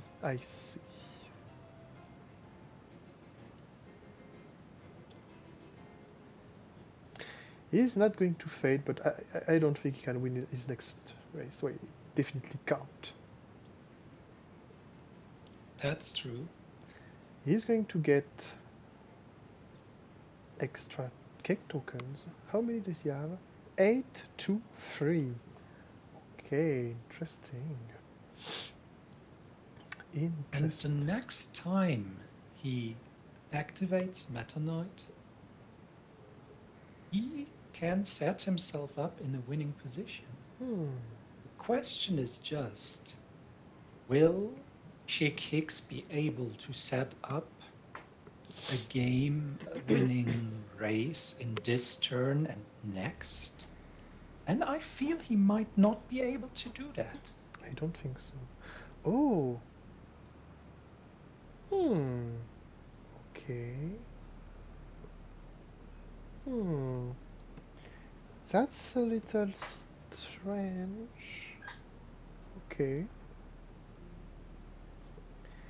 I was thinking personally that leaving Kirby being at Allbird, he could simply go to Fountain of Dreams and activate Meta Knight once again, but next turn is... I mean, Kirby is going to be played to its previous location. Yes, but with playing Worldy like this, he's going to... Oh no, you're right! I'm stupid. I am very dumb. No, that is not true at all. But what of course DDD can do now is to move there, Oh those two my, how cakes. many cakes is he going to get? 10? And he's going to I think activate he, to gain 3? Meta Knight to gain the other. Well, yes, to gain the other 3 in Kirby's score pile, Oh which will put him at my. 13 against 3. Oh my. I mean, with an enduring friendship, uh, King Dedede can still be put out of win condition, but is That the would be terribly cruel. yes, I But as a agree. matter of fact, even sharing is caring would make it 11 against 2, which is not 10 more. Oh, you're right. And Xillusionniste did shuffle back one sharing is caring in King Dedede's fate deck. He has 6 cards in his fate deck, and he And has this might come back to and he already has haunt. he already has one sharing is caring in his fate discard pile. What are Let's fate? see one power gain and fate. What are fate cards Will going to this be? The Oh, tension. sharing. There's sharing is caring, of course. Here is sharing is caring. My. And of course, this is what happens. Which brings us to 11 versus 2. Distance of 9. Not enough. On the other hand, King Dedede will be able to both defeat Kirby and Fate on his next turn by moving to Poppy Bros Jr.'s location. Will he be able to activate? No, he will be able to use Poppy Bros What? Jr.'s Vanquish action. Oh, by okay. moving there. Okay, apparently Jet 41, he revealed his entire end. No. I think he thought he had won, but he didn't. Yeah, he thought. Judge reminded him of the fact that 11 versus 2 is just 9. Come on, So DDD. it's time for you to move before time runs out. Be careful, DDD.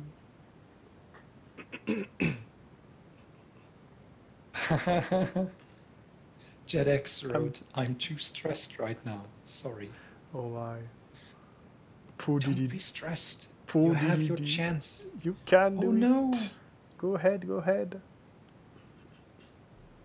Move to the Hellbird, DDD. Vanquish Kirby. Get his cake. Okay, I was going to vote that. And he does it.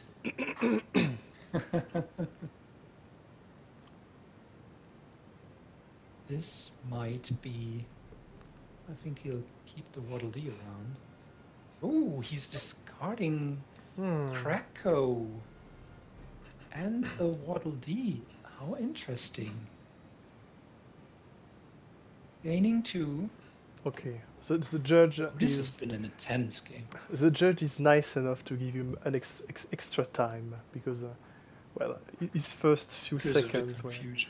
Oh, Sally! Oh, ooh.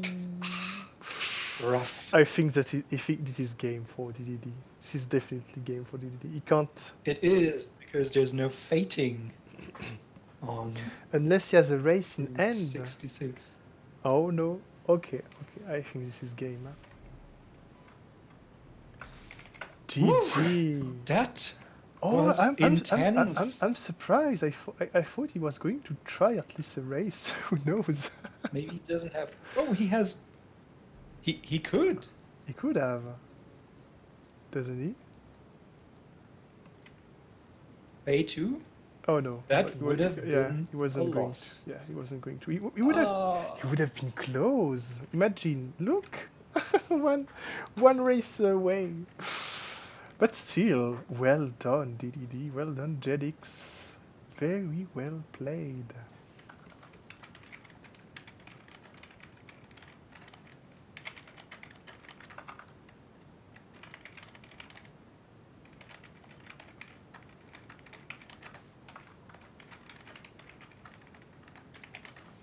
What a game. What a And game. Rat Poison Milkshake in the chat is really excited to have seen DDD1. Yeah, that was awesome. I've never seen DDD played as effectively. That was awesome. Mm-hmm.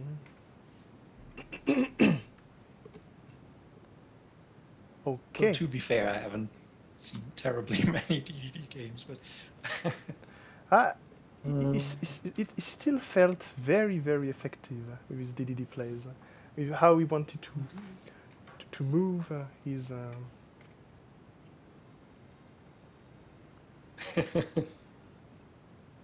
Yeah, how he kept Kirby Yeah, exactly. with these little cakes luring him away from the fate locations.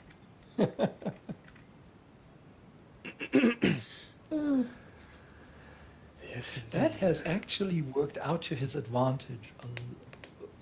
I would say not only a lot of the time, but Mm-hmm, mm-hmm. that worked for most of the game to his advantage. Yeah, Very much. I honestly think that DDD is good against Chikix because he has his way. Yeah, He's very good at fating. Like indeed. he's very, There's very, very very little in good. the Yeah. absolutely. There's little in the fate deck that can keep him from fating. Yeah, I agree. Because even with the Warp Stars, like if he set it up his cakes in the right place, he's still going to Kirby is still going to move away. Yeah, if he, instead of trying to move Kirby away from the cake, uses the cake as a way to control Kirby. Mm-hmm. Warpster does nothing in that sense because, well, it could move Kirby to the location DDD wants him at. But if the Warpster moves him somewhere else, is Jed going to pick DDD again? I think he's really determined to. Well, it seems like it.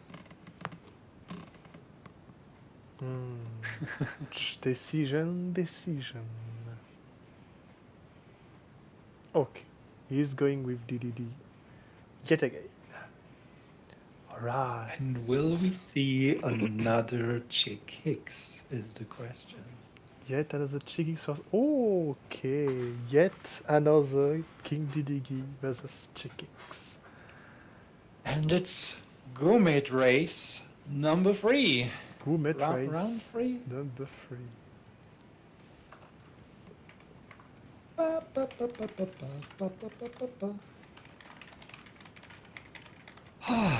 The last one was really intense. Yes, I agree. I don't know whether I can take it. It was very intense. Very, very intense. I wonder, will this be another first turn race victory for Chick Hicks, like the other two? I wonder. I'll move. Okay, I'll move checkpoints. Okay, all good. All good.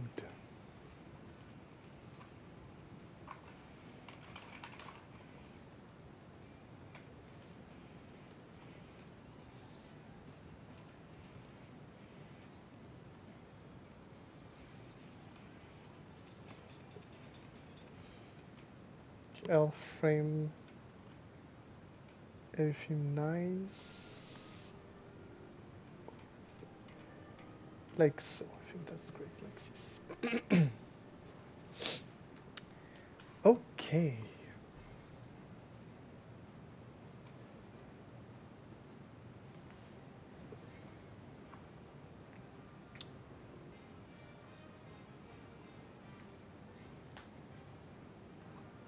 May's best player win. Well said, Jed. And King DDD is going to start again. So, like you said a second earlier, are we going to see yet another first turn race win at Los Angeles Speedway? I think we can bet on King DDD fating on his first turn. I think so too. I think so too. Of course, the Albert.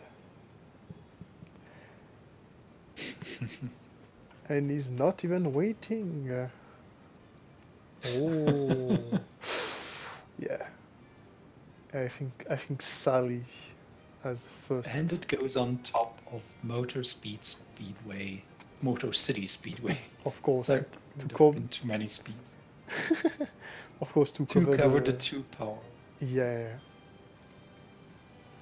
And Sally is a resilient hero too. Yes, he's going to have to invest a little more than a single crash to get rid of her. I mean, yeah, it all makes sense, you know. She's a pretty good racer too.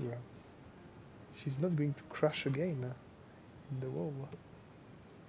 And it actually keeps the exact same thing we saw the last 2 times. There's the race, my. but this time bash won't work. Oh, And we see the king, but there's no bashing. There's Sally.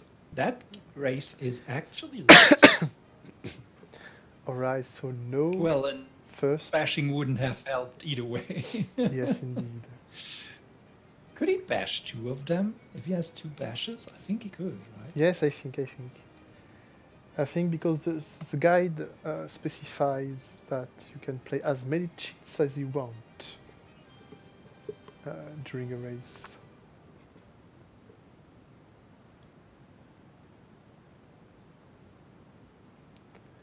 Oh, did the king got pulled the first race 3 times in a row? Oh, I don't think so. No, he's Was right. it lightning? No, he's right. Actually, Really? because he won the first 2 races in the first 2 games. Because he played a race and a bash. And bashed the king. And bashed the king each time. I mean, it's again very thematic with the start of the movie. Well, not the start. I don't. It is the end. Never mind. He's bashing. He's bashing the king at the end. Never mind. Oh, Maggie's. Kings gotta help each other out, so. Yeah. You Oh, Mag is very good. Oh. know. Ooh, yes, that is the perfect Oh. situation for Mac. No mix of 2s and 3s and lightning. No, just the 2 best racers. Yes, indeed. Not bad. That's very valuable. And it's, again, as we said, it's still a hero.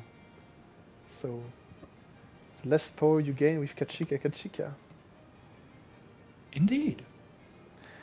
And we do have the DDD's team playing in the background right now. Oh, I can't hear it because Of it would mean switching on the stream and hearing my own voice, and I don't want to do that to myself. of course. Like every other human being, I hate my recorded voice. Oh my. Um, Yes, you're right on that. You're right. Alright, Didi's turn. Going to Fountain of Dreams. I think at this point, I think he can take 1 or 2 turns without fating, because, well, his first 2 fates are very, very good. they have And been strong, yes. yeah, and he lost compared to the 2 first games. He lost his first race. So yeah, that is very. But he's still going to the same strategy. He's still going to move Kirby to lure Kirby away from his fate spot. Yeah.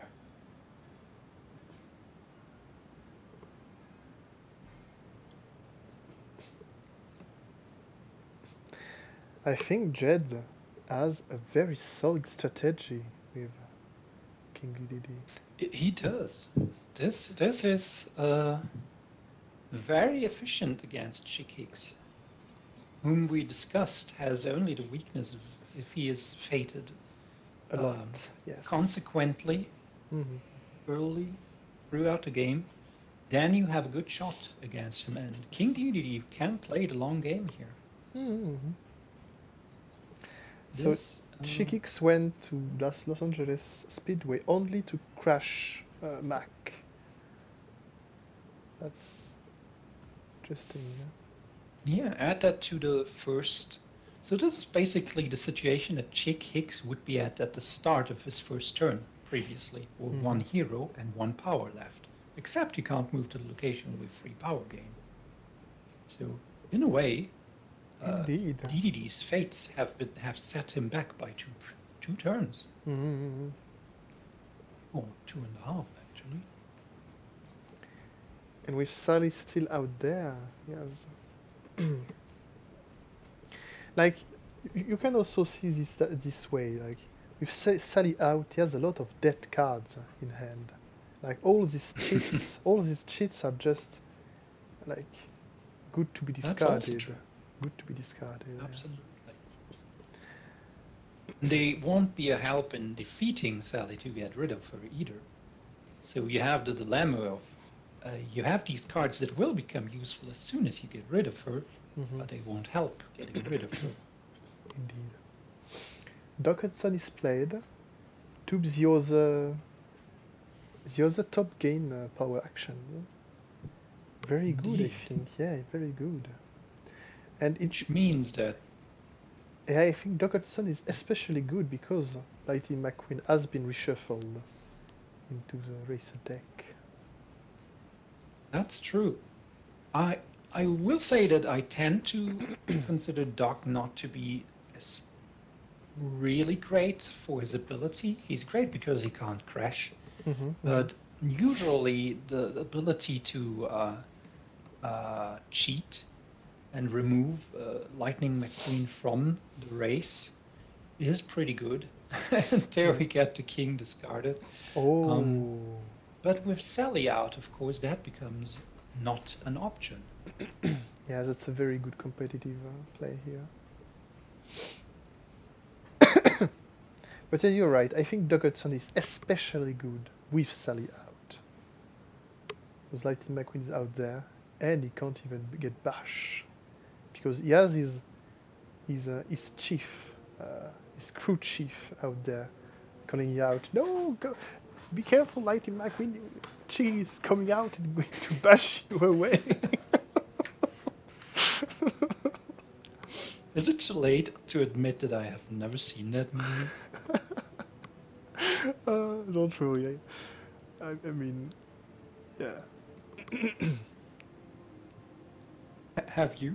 I I, I, don't I, recall. I did, yeah, I did. Ah, I even think I watched it maybe 2 times.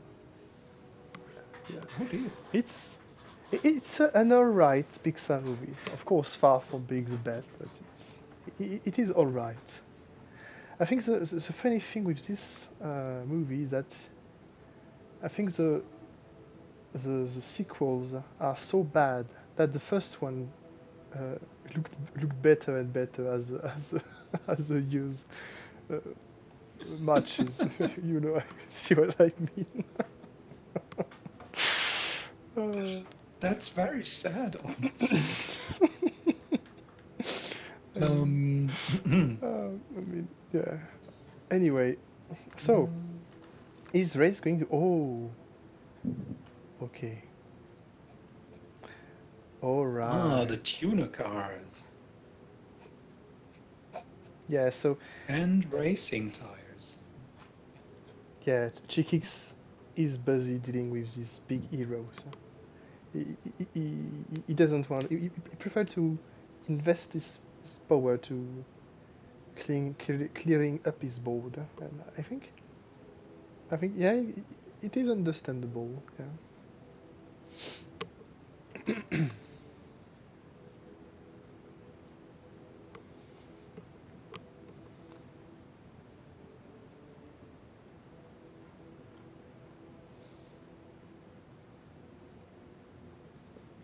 So there's been some discussion in the chat about whether actually it's mostly been Red Boys and Milkshake who wrote about it, whether you can use Boo for nothing. I would say yes. According to the card, it says Chick Hicks loses 1 power for each trophy token in this round, which would mean, well, it's 1 power times 0. But you can still do what the card says. Oh yes, definitely. It just Mhm.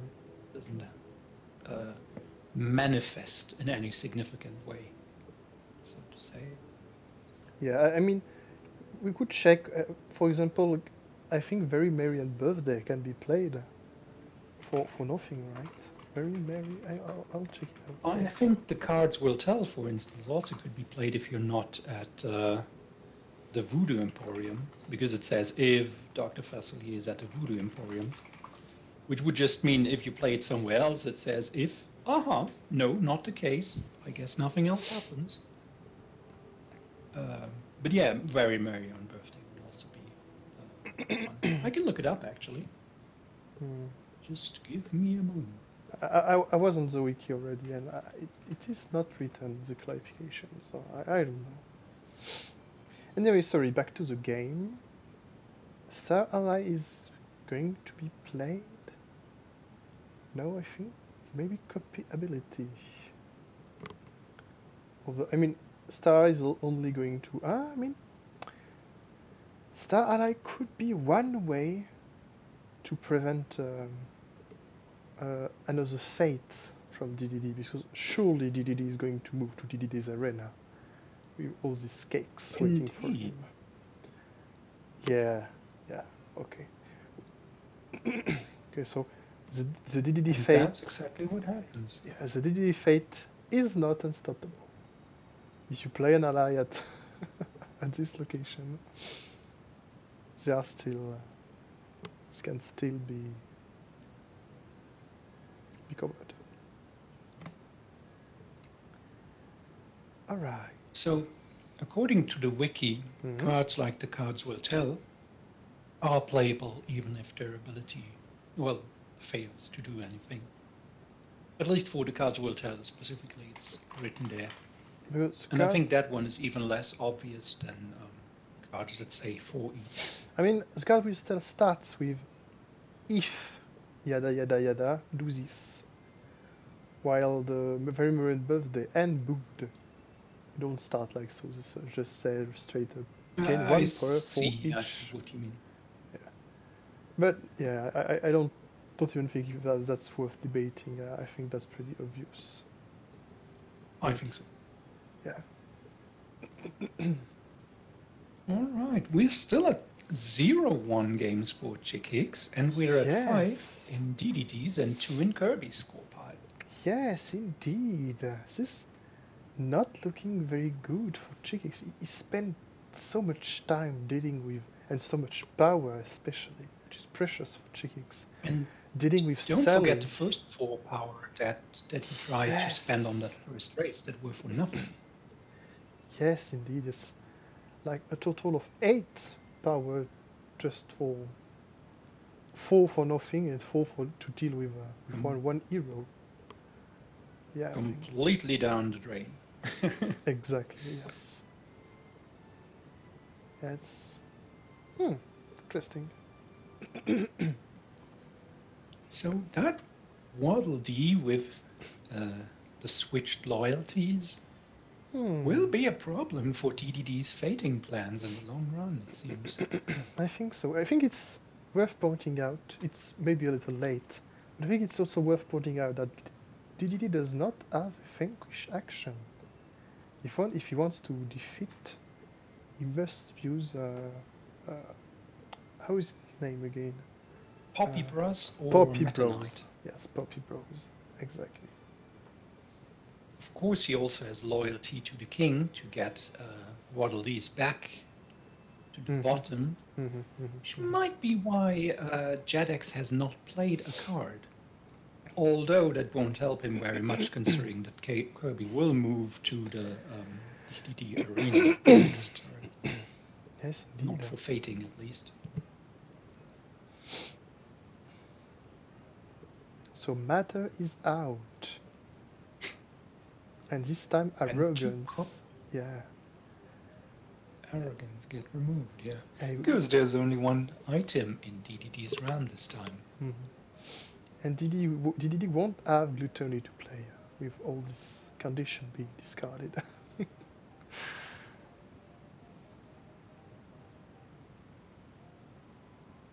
Oh, And there we see Meta Knight. Meta Knight. Huh. To gain 1 power instead of defeating Kirby. That's interesting. Oh, well, Thanks pardon. to the To gain 1 power instead of a cake. yes, and this time use the mask not to gain an extra, not to place an extra cake, but to gain 1 power. 1 power you Yes, use that's what I meant. right away to activate Meta Knight. Interesting. And he's at 8-0. He's doing very good. Indeed. With the look at this. With the 2 extra, he could the next turn he could move to greens, activate Indeed. tracked right away. Oh no, he doesn't have the power to. Never mind. Never mind. That's true, he does not. Does DDD have any gain power cards? Effects that let him just gain power? I don't think he has. I don't think so, no. He has mask, but that's about it, I think. Oh yeah, that might be his main tool of gaining power. Yeah, Chick is really falling behind this game. Oh yeah, and the condition. The condition. Yeah, that won't help against Chickix, yeah. Thanks, RPM, for pointing that out. Oh, that condition is very sad against Chickix. But Chickix also has reason to be sad here. Well, I mean, of course, sharing his carry. Yeah, sharing his carry is going to help a bunch. But will it keep him from? Yes, it is going to keep him from being at 10 more. Indeed. Okay, so 6-4, but he can. Well, he can't right now, but he's still. Kirby is still at Meta Knight's location, which is very good. Of course, for the setup.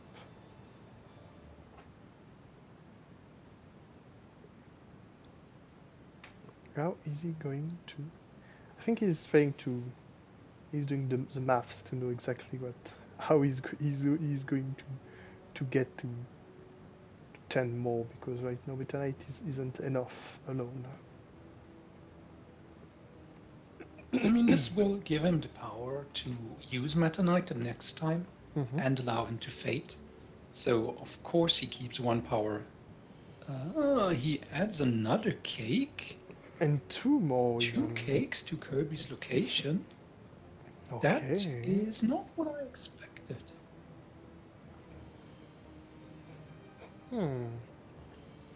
Interesting. He's still going to feed Kirby.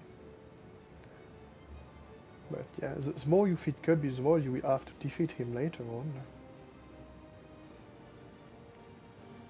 It almost feels like he's trying to turn Kirby into a cake piñata. Bash him with the hammer until the cake drops out. Maybe he has an hammer time in his hand. Maybe. In that case, he could move to Fountain of Dreams, activate Meta Knight, and then play Hammer Time. I think that would be enough. Oh, the Desperate Race. Oh, is it going to be enough? Oh, it is going to be enough. With 4 power, Jedx is going to win his first race at Los Angeles Speedway. Smash it with a hammer. Exactly, yes. Let's see what DDD will do then. Oh, he moves the pity. But this game is not looking well for Cheekcakes. Yeah, it is not. Will this be the Fountain of Dreams move that you predicted? I wonder. Oh? It looks... no? Maybe. Oh, it's greens. Greens. Right. He's going to activate Meta Knight. Well, yeah. Well, this still covers the Not action. a surprise so far. This is 9 versus 3. There yeah, we saw the condition that does yeah, nothing. yeah, Pompous. yeah. He has those. Interesting.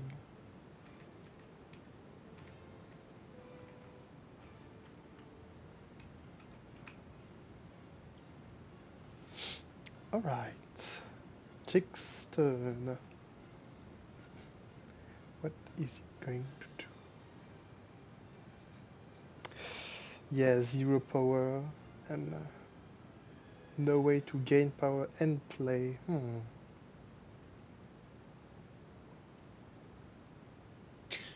Well, this is indeed very tough.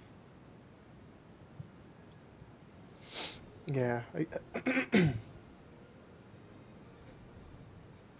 yeah. I think he's going to. I think he's going to fate. Yes. I mean, he has no way to. I don't think he has cards to play with 0 power. Except Kuchika Kuchika, which is 1 power. Yes. Or race. Race costs 0. Well, he could play a race for 0 at Pity's location and hope to reveal 2 1s, or cheat all the others out of the competition. But it doesn't even work at Mater's location, so that's a no. No, it's not game yet. Didi has 9, Kirby has 3. 9 and to Meta 3. Knight was moved to the top with Star Ally. That hurts. Yeah. What is DDD doing? Will this be the hammer time? Oh, No, it's Allegiance to the King. Oh, very good. Is he's going to activate it right away? Oh, it's not looking very good for Chick. Oh, And it's done. That's 12-0. This is game. He can't fate. Look, Chick's card cannot fate. That is game. Is true. GG. DDD. Oh my! Hammered his way through victory. Wow. Well I'm not played. to be here right now. I know I'm not supposed to be here, but like, damn. Well played, DDD. Well done. You have my full endorsement. I will be paying you and advertising for you in the esports league. That is totally gonna happen. Alright, that's it for me. Thanks. Oh, goodbye. And that was a special appearance by Red Poison Milkshake. Sponsored by Eggman Land. Coming soon to a region near you. Oh my, oh my. Wow, that's what. These last 2 games were so tense. And That was intense. very good last Well done, games. both of you. Yeah.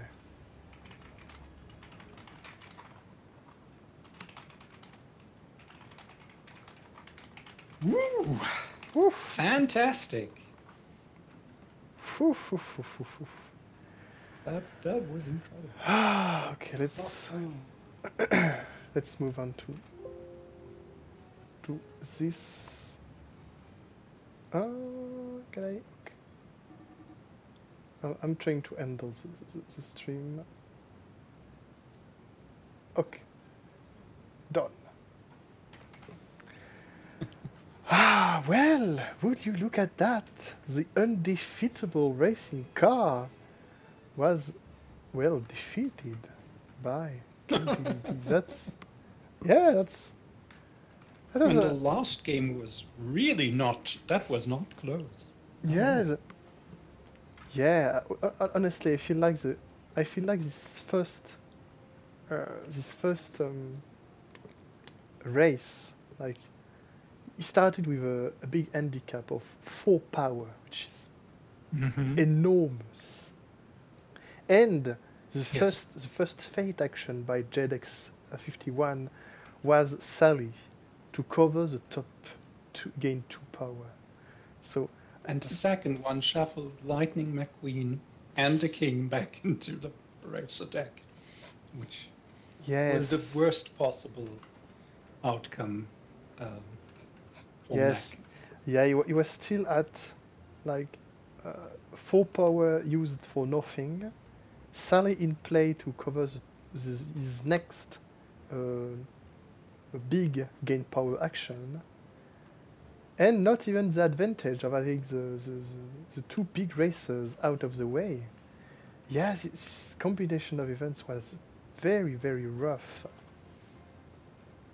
Very, very, very rough. Yeah. Indeed, indeed. Are we still streaming, by the way? Yes, we are. Yes, we are. We are Oh yeah. on the post-match discussion to Okay. discuss about this last I games. think that was really something. Yes, I think it shows that if you cut down on Chikik's power gains, I think he is really lost. Like he can't because Although even with this massive fating that came from King Dedede's side, which I feel would make a lot of characters collapse. The first game was won by Chikix, and the second one was relatively close. yes. So Yes, Chikix you are right. Chikix is still a is very, still, very solid pick. Oh, you're right. Indeed. That's a very good point you But brought out. it seems like Jedx has found one really good counter pick to Chick. Hmm. The Yeah. counter Chick pick. Yeah. Thank you, Xillusionniste. You played really well. And Yeah, yeah, I think this is the strategy against Chikix, fating early and a lot because like at some point Jedx 51 had slowed down his fate, especially since because like I don't know maybe about the half of the game he had a Weddle-Dee sitting on the top of his fate on his top fate spot, right? So he wasn't able indeed, to he did. he wasn't able to like the two first game he wasn't able to fate every other turn. So I think the right fate, the right 2-3 fate in a row can really Indeed. He at that point where he stopped fating, I feel for him the cost of getting that one Waddle Dee back was too high compared to the cost of getting the cakes. Xillusionniste, I think it's about he kept cheering for DDD to win, and RPM is concerned that you might take that being directed against you, so he's just trying to make clear that he was just cheering for DDD. Yeah. But Yeah. it's fair. He made the custom, so of course you want to see, your baby taking the victory. Maybe not in your case, Michael. Maybe not in Cypher's case. He's been there often. But if somebody like picks Mother Brain or the Horned King, I'd be happy of course to see some of the more odd, or even Miss Finster for that matter. But it's one of the less often picked customs. Yeah. The underdogs are always great to see. Yeah. Which is why it was also great from my perspective to see DDD picked today for the first time in this tournament. Yes. Indeed. And I don't think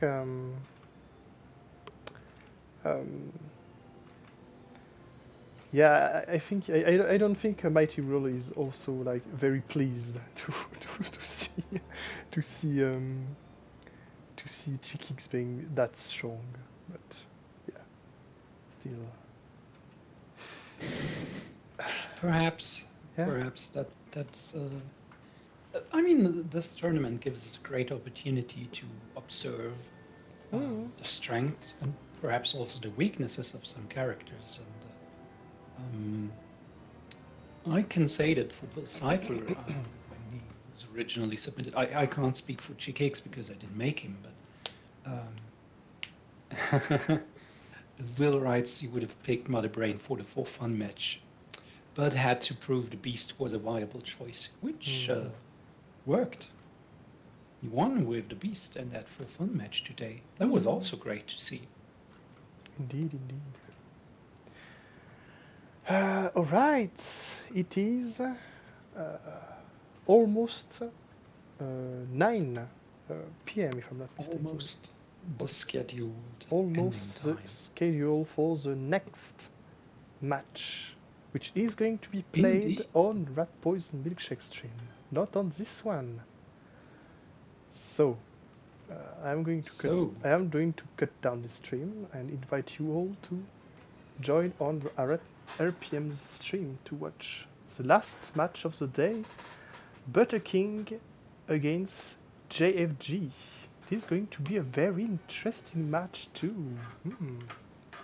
I'm curious, especially because Thanks, everybody. I know Yeah. that Butterking is playing random on his first match every time. So we could see. That's exciting. Yeah, we could see. A strange pick coming out. We don't. Who knows? Who knows?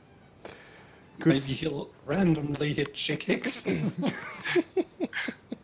That would be kind of a letdown, but Kind of. I would hope for somebody we haven't seen yet. Yes, of course. I think part of the beauty of the custom scene is how all these different villains from all these different parts of fiction come together, and that would be really nice to see. And I think Butterking is doing us a favor in that sense, that he's going through random. That's cool.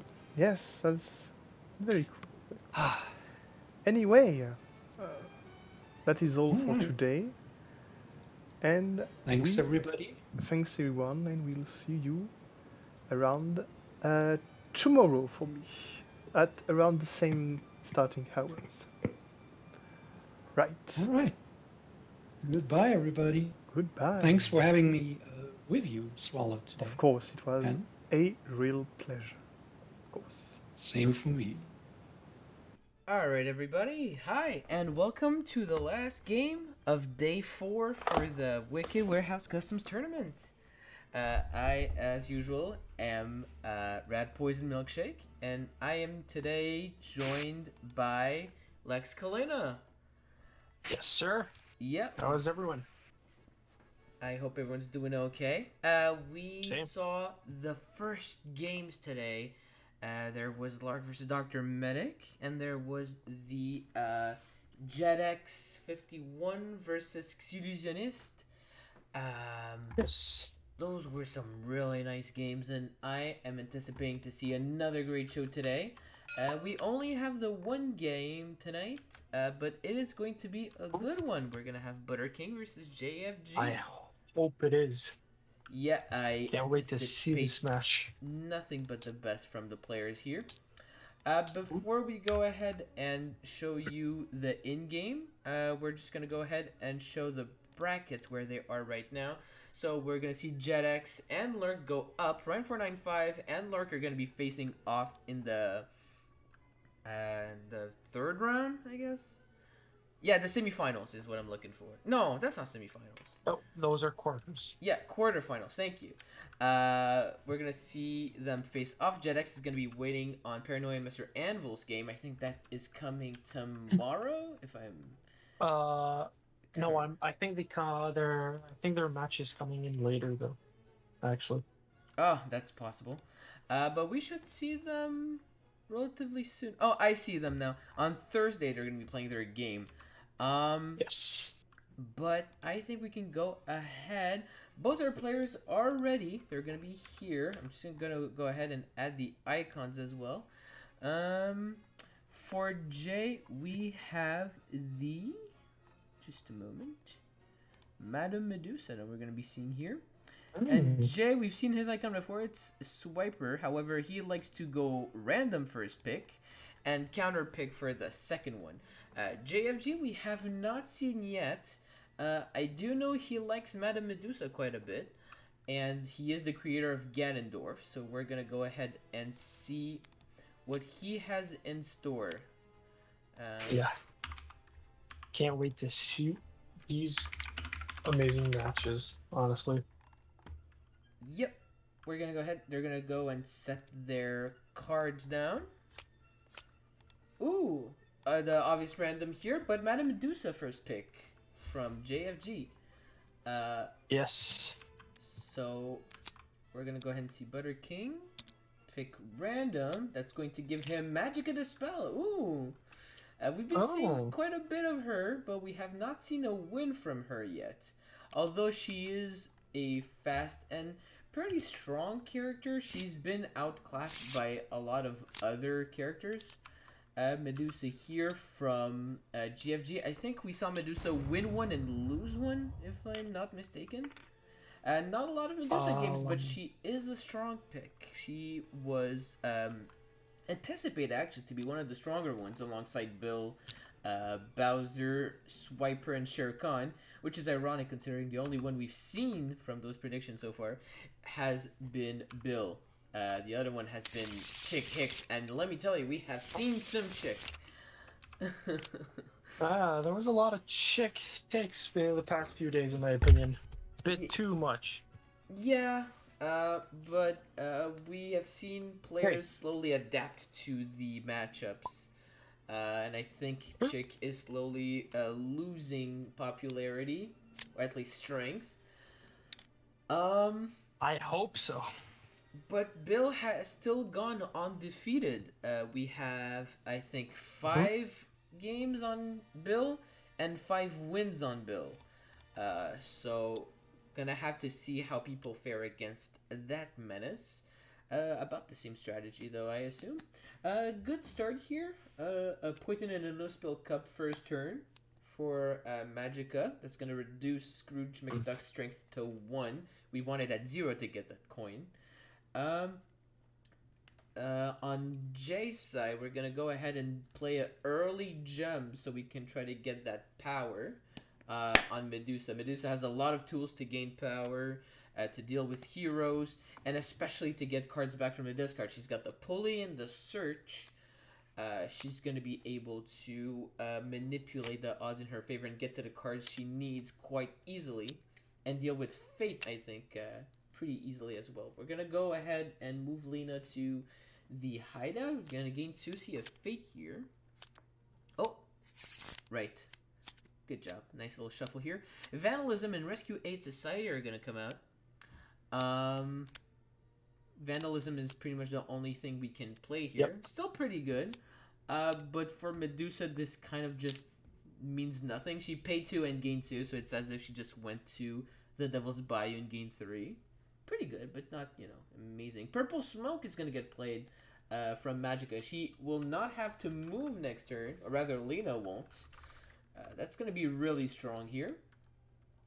Be able to fade again and get that second gain 2 in another play. That's going to hurt Medusa quite a bit. Medusa's Pawn Shop here, going to gain 2.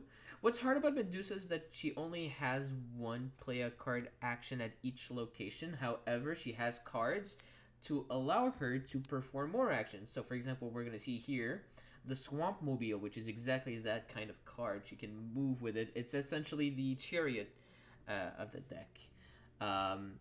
She also has I Want That Diamond. When you play it, you get to play 2 more cards. And you can kind of combo that if you wanted to. The new version allows you to play I Want That Diamond over and over, which is going to be really good. That gives you, like, extra actions. Purple Smoke is going to get... Okay, so Purple Smoke was maybe just to waste? I guess we don't want to stay at Lena's hideout. That's strange, though, because that is a strong location. You can gain 2 again, and... Oh, I see. We want to discard cards. That's fine. Ooh. Yeah, we're not going to have a choice but to play... penny. Yeah. That's gonna suck quite a bit. That's gonna help Uh-huh. Medusa here. She won't need the Teddy to start removing power from the Devil's Eye. If she has an early get out as well, that's going to be pretty good. She's going to be able to send Penny directly to the cave. We'll just have to see how this game goes. I Yep. think at this point, yeah, gonna go to the orphanage. I think we're gonna want to try to get a fate here then. Gonna gain that one. Oh, I want that diamond comes out. She's gonna be able to play 2 more cards. That's going to be quite powerful. What are we going to see? I assume we're probably going to... Oh, okay. A blaster. A good combo here would have been to play the Devil's Eye and get out immediately. That would have put Medusa in win con right there. Uh-huh. But we are just going to be playing the blaster here. Protecting the top fate. That's a good idea. Light laser here isn't going to do much, but Donald Duck is going to help quite a bit. I think Scrooge gets a +2 for each hero at his location. But we are going to be blocking the fate. That's not a bad idea. Medusa is a little further in her win con than Magica. However, this is going to be a little risky. Lena's going to go ahead and move to the hideout. She does have the magic staff, so we can use actions that are going to be there. Magical prison, sending Donald Duck away. There's going to be an issue. Gonna go ahead and pay 2. Oh, and that is going to be the early Abyss escape. Lena's gonna dip. We are gonna get the number 1 dime.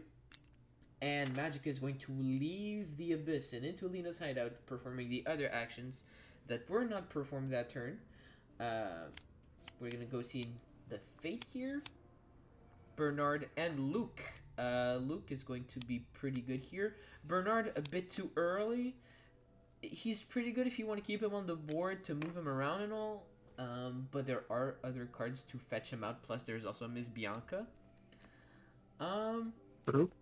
So I think right now Magic is kind of in a strong place. She does have 3 heroes and 1 shadow. That means 3 more shadows, and she is good to go.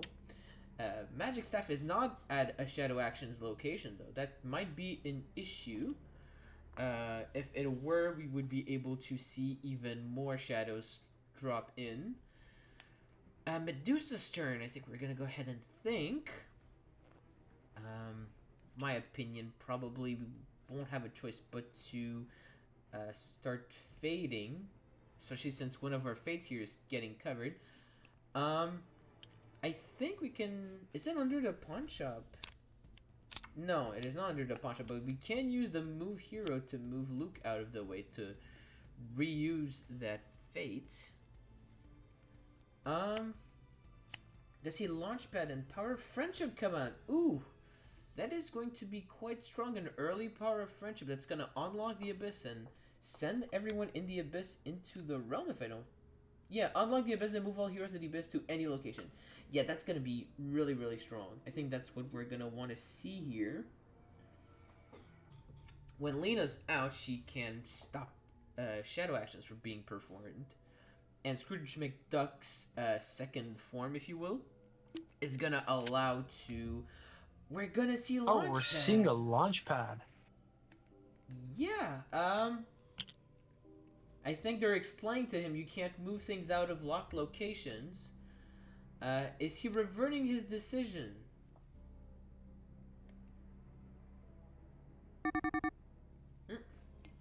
Timer rings. He's going to have to make a decision here. Oh. Yeah, they're telling him like, hey, this you can't do that. Locked location.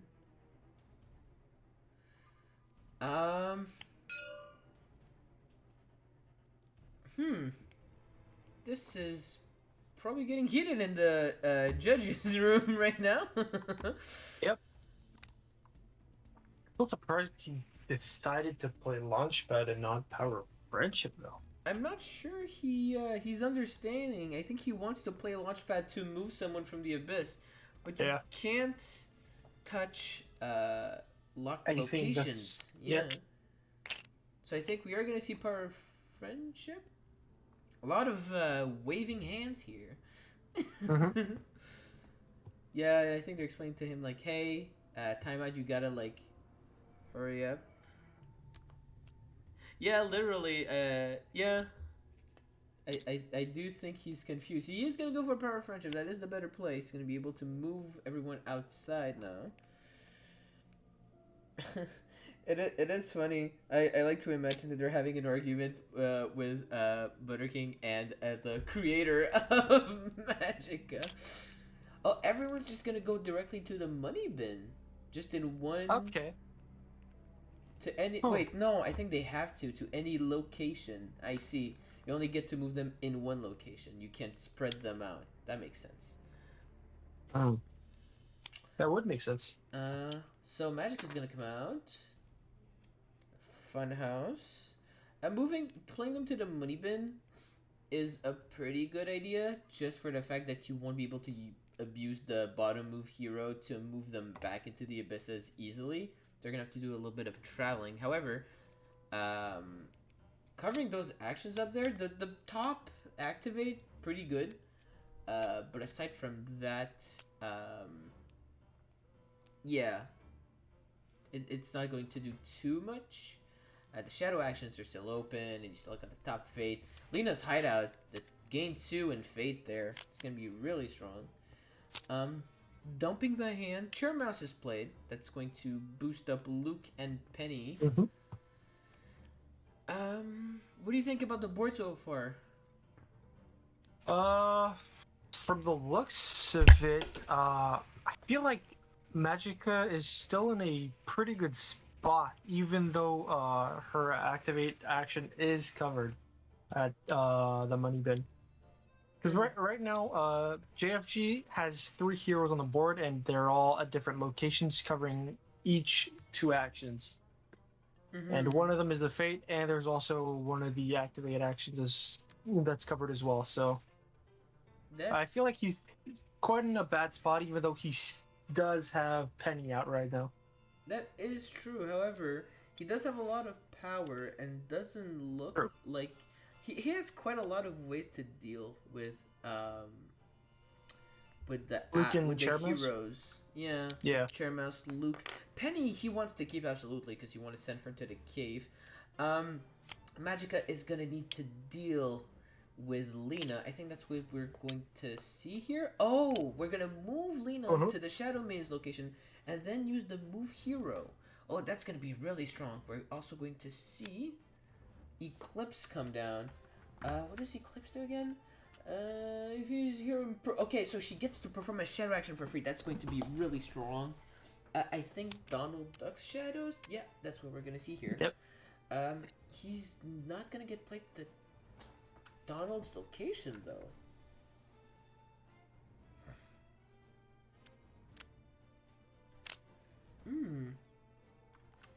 Interesting. Also dumping the revenge monologue. I think the strategy here is just to stack them at the hideout, but I don't know if that's going to pay off. There's not a lot of movement options for Magica except for that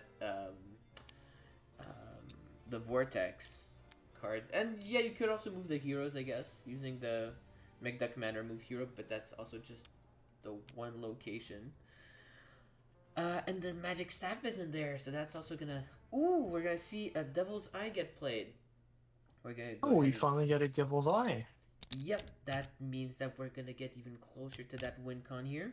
All we need to do now is to move Penny to the cave and wait a nice 3 turns, and then. Yep. Once that's done, we're gonna. Oh, I see. Okay, I read that. I didn't say it out loud, but turns out that Donald Duck doesn't get discarded when he defeats Huey, Dewey, and Louie, and not Donald. So that would make sense. And Scrooge does also not have a shadow, so that's also not. Scrooge does not have a shadow? No. Scrooge, Donald, and Lena don't have shadows. Huey, Dewey, and Louie each have their own shadow. And Webby has one, Gyro, Launchpad, Fenton. Oh, Beakley. Also, Mrs. Beakley is gonna have one. And there's obviously going to be the basic shadow minions. Miss Bianca's gonna We come have out. 8 Miss Bianca. That's gonna be really good. We're gonna be able to move Penny back. However, Medusa is able to just play the one card to send Penny directly to the cave. We'll see if she has it though. Both villains right now are kind of really far. I think Magica though might take it because she does have the. He has 3 shadows. Yeah, one more and she's at WinCon. We are going to. Oh, we're thinking here. Penny is gonna get moved here. Or can we play a card? I think this is reduced by 1 power. Okay, we're not gonna be playing any cards, but if there were any effects with 1 cost, then they could have been played. I think, yeah, we're gonna go ahead and see the another shadow minions. That is going to be the WinCon. Medusa will need to fate next turn if she wants to stand a chance, and even then, that might not even be enough. True. Yep. You're right about that. That is going to suck quite a bit for Medusa. But the Swamp Mobile is there, so if she does manage to hit a good fate, then she'll be able to keep progressing. We're gonna go ahead and. So everything depends on this fate, on this next fate action. Yep, and if it flunks, then Magica takes the win. So we're going to see. Okay, first one for Magica the spell, if that's the case. Perhaps. We'll have to see what Medusa can do about those shadows. We are holding the mover here. I'm not sure why. You do want to fate here, or else you are dead. Yep.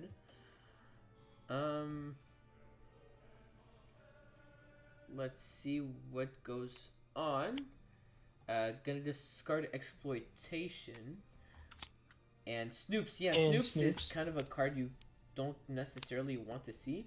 So, ooh, Huey, Dewey, and Louie are gonna come out here. That is going to be massive. Huey, Dewey, and Louie are getting played to the hideout. That is not a good place to play them. The Shadow Minions are going to be able to attach themselves to that. Donald Duck is going to be able to activate and defeat them very easily. That's a bad fate here. I think that's going to be game right there. We're going to go ahead and see. Wait, right?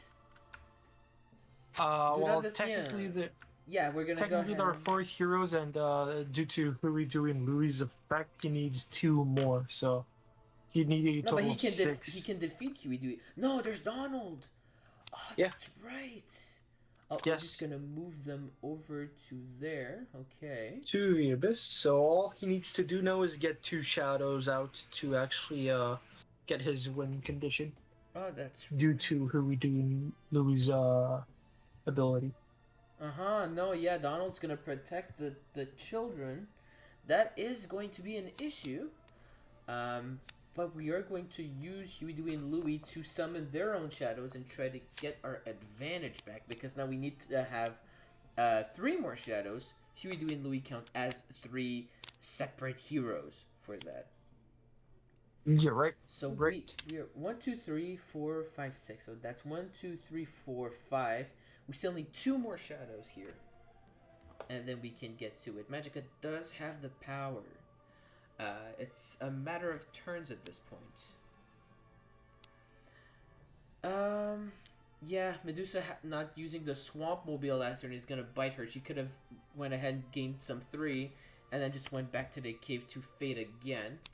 We're gonna see Reckless Driving here. That's going to get rid of the chair mouse. Or we might see a telephone or a pulley. We do have the top activate, and no, I don't think we have any allies that are 1 cost, so the telephone won't be showing up here. But the pulley might be useful. I know we could probably use it to fetch back that Swamp Mobile. We won't have the power for it though.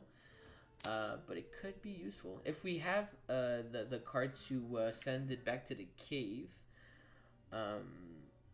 That could speed up. That could put some pressure on the board for Medusa, definitely. Not sure what's... Okay, we're gaining one because of Teddy. Wait, no. It's at the location. What's... Okay, I think that's what they're addressing here. Another discard. 6 or more. Play an item from your hand. Yeah, I think Magicka's trying to stay under that 6 or more power threshold to effectively deal. Oh. That's okay. I'm gonna go ahead and discard that. So what we did here is we paid our 3 to Tiffany. We gained our 3 and then we gained 2. The 3 we regained from Magic Staff. Rufus is gonna come up. That is going to suck quite a bit for Medusa. She's very low on power, and she probably wants to fade quite a bit here just to get into it, you know. She does not have a lot of power. I think she has the get them to like you card to you know, to get it back. To get back some power. If she does, going to pawn shop using it, since Miss Bianca's there, you could gain some extra power. Oh no, we're gonna move Miss Bianca. Okay. We could move the blaster to Rufus's location here. That would help get rid of him next turn. Yeah, that's what we're gonna see here. So we can go ahead and move Penny to the cave later. That's going to help quite a bit.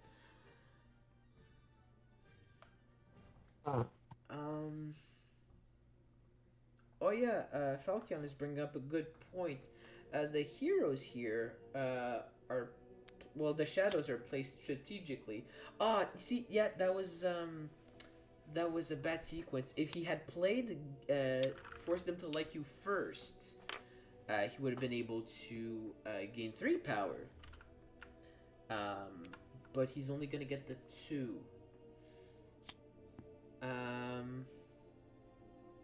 Oh, we did surpass the threshold, but that's only because the both exploitatives are in the discard. That's gonna be 1 shadow. What are we playing? Oh, Huey's shadow's gonna come out. All that's left now is 1 last shadow for him to be in wind range. Hey, yep. That's going to be an issue. We're gonna see a fade here. Vandalism and Ellie May. Ellie May's gonna have the same ability as Luke. We're gonna go ahead and protect Rufus from the blaster here, and adding more heroes to the board. That's going to be an issue for Medusa to keep up with. That will be a big problem for Medusa, actually. Yeah, we can't defeat Rufus here, so Penny cannot move. We are gonna have to move Ellie May out of the way if we want to use that blaster. Can't really move Ellie May until next turn, though, so if we have... might take a while before doing so. Oh. No, we are going to go to the pawn shop. Were we not at the pawn shop last turn? Yes, he was at the pawn shop. So he was just thinking. Yes. Gonna go ahead and gain 3 here. Oh, we'll probably see a reckless driving here just to get rid of. Yeah. Oh. I think Rufus is the pick that we are going to get rid of. Ellie May, yeah, I guess he really wants to just send Penny over there as soon as possible in this case. Gonna go ahead and gain 1 here. Pay, what is that, 2? 3, 4, 5. Whoa. How much power is that? Paying a lot for a shadow. You have to pay getting 4, right? Louis' shadow out. Oh no, right, because Scrooge gives a plus. Oh, so he's 8. He needs to pay 6 every time he wants to summon one of the kids' shadow. I think we have enough. That's 1, 2, 3, 4, 5, 6. 1, 2, 3, 4, 5, 6, 7. Yeah, we do have one more shadow. Here comes the fate. Fenton's gonna come out. Ooh, both Vengeful's are also going to get triggered here. That's gonna hurt Medusa quite a bit, but we are gonna be able to delay Magicka even more. Fenton's gonna be able to come out to a Shadow's location. Oh, no. We're gonna play Fenton, but not at a Shadow's location. That's not going to allow us to use the light laser, but however, I think... that's interesting. You are protecting the hero, but realistically speaking, he'll just be able to play Fenton's Shadow next turn. So I think at this point you probably just want to, you want to go ahead and just discard one of the shadows. Also, you could have played it at Lena's hideout, because Fenton's Shadow is stronger than Fenton himself.